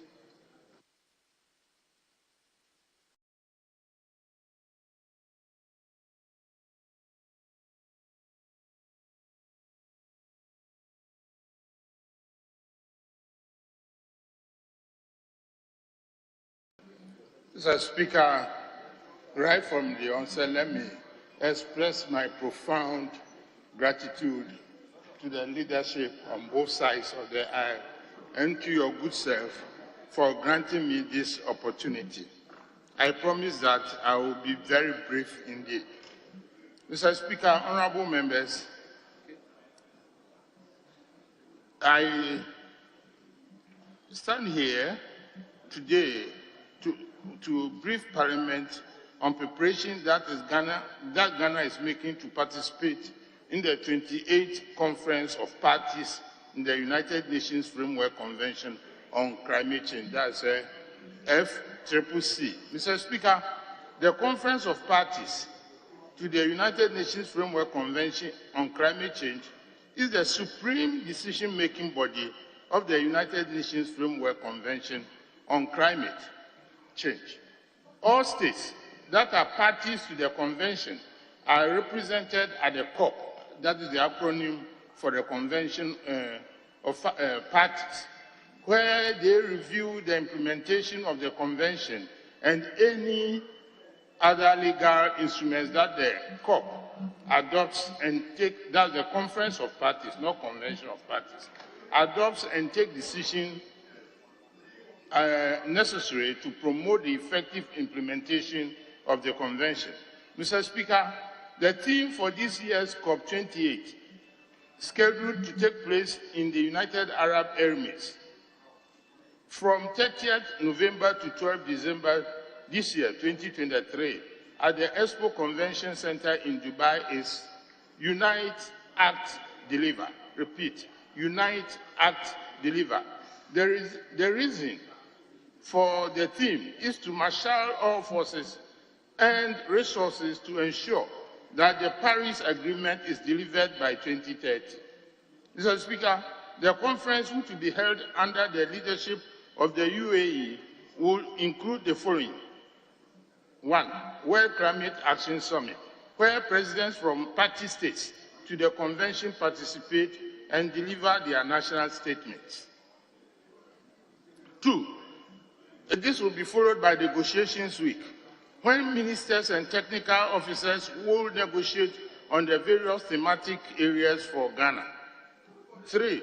COP28, UAE thematic program, that is programs that are designed by the host nation, and these are the programs specifically planned by the COP presidency, in this instance, UAE.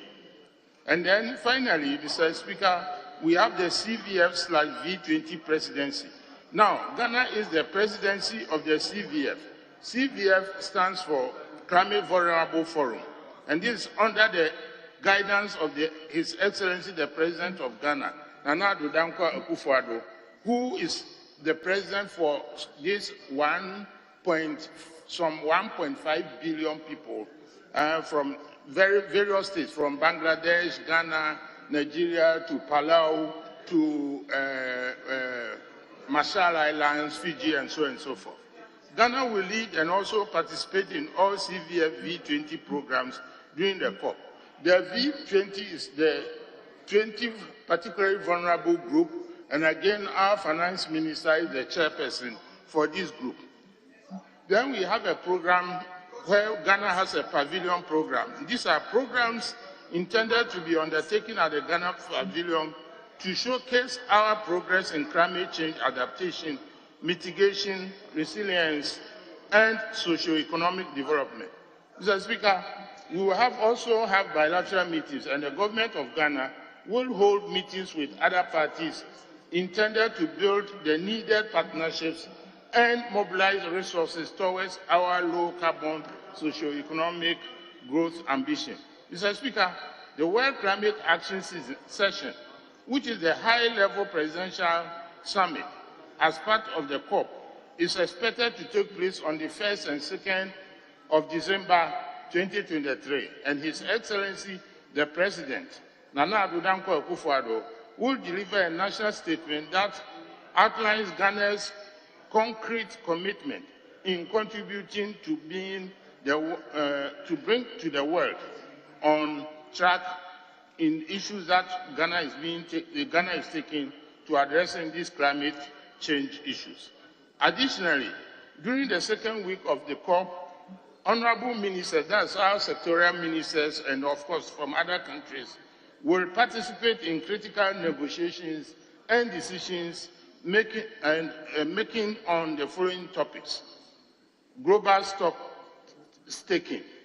That is, here energy transition is very critical.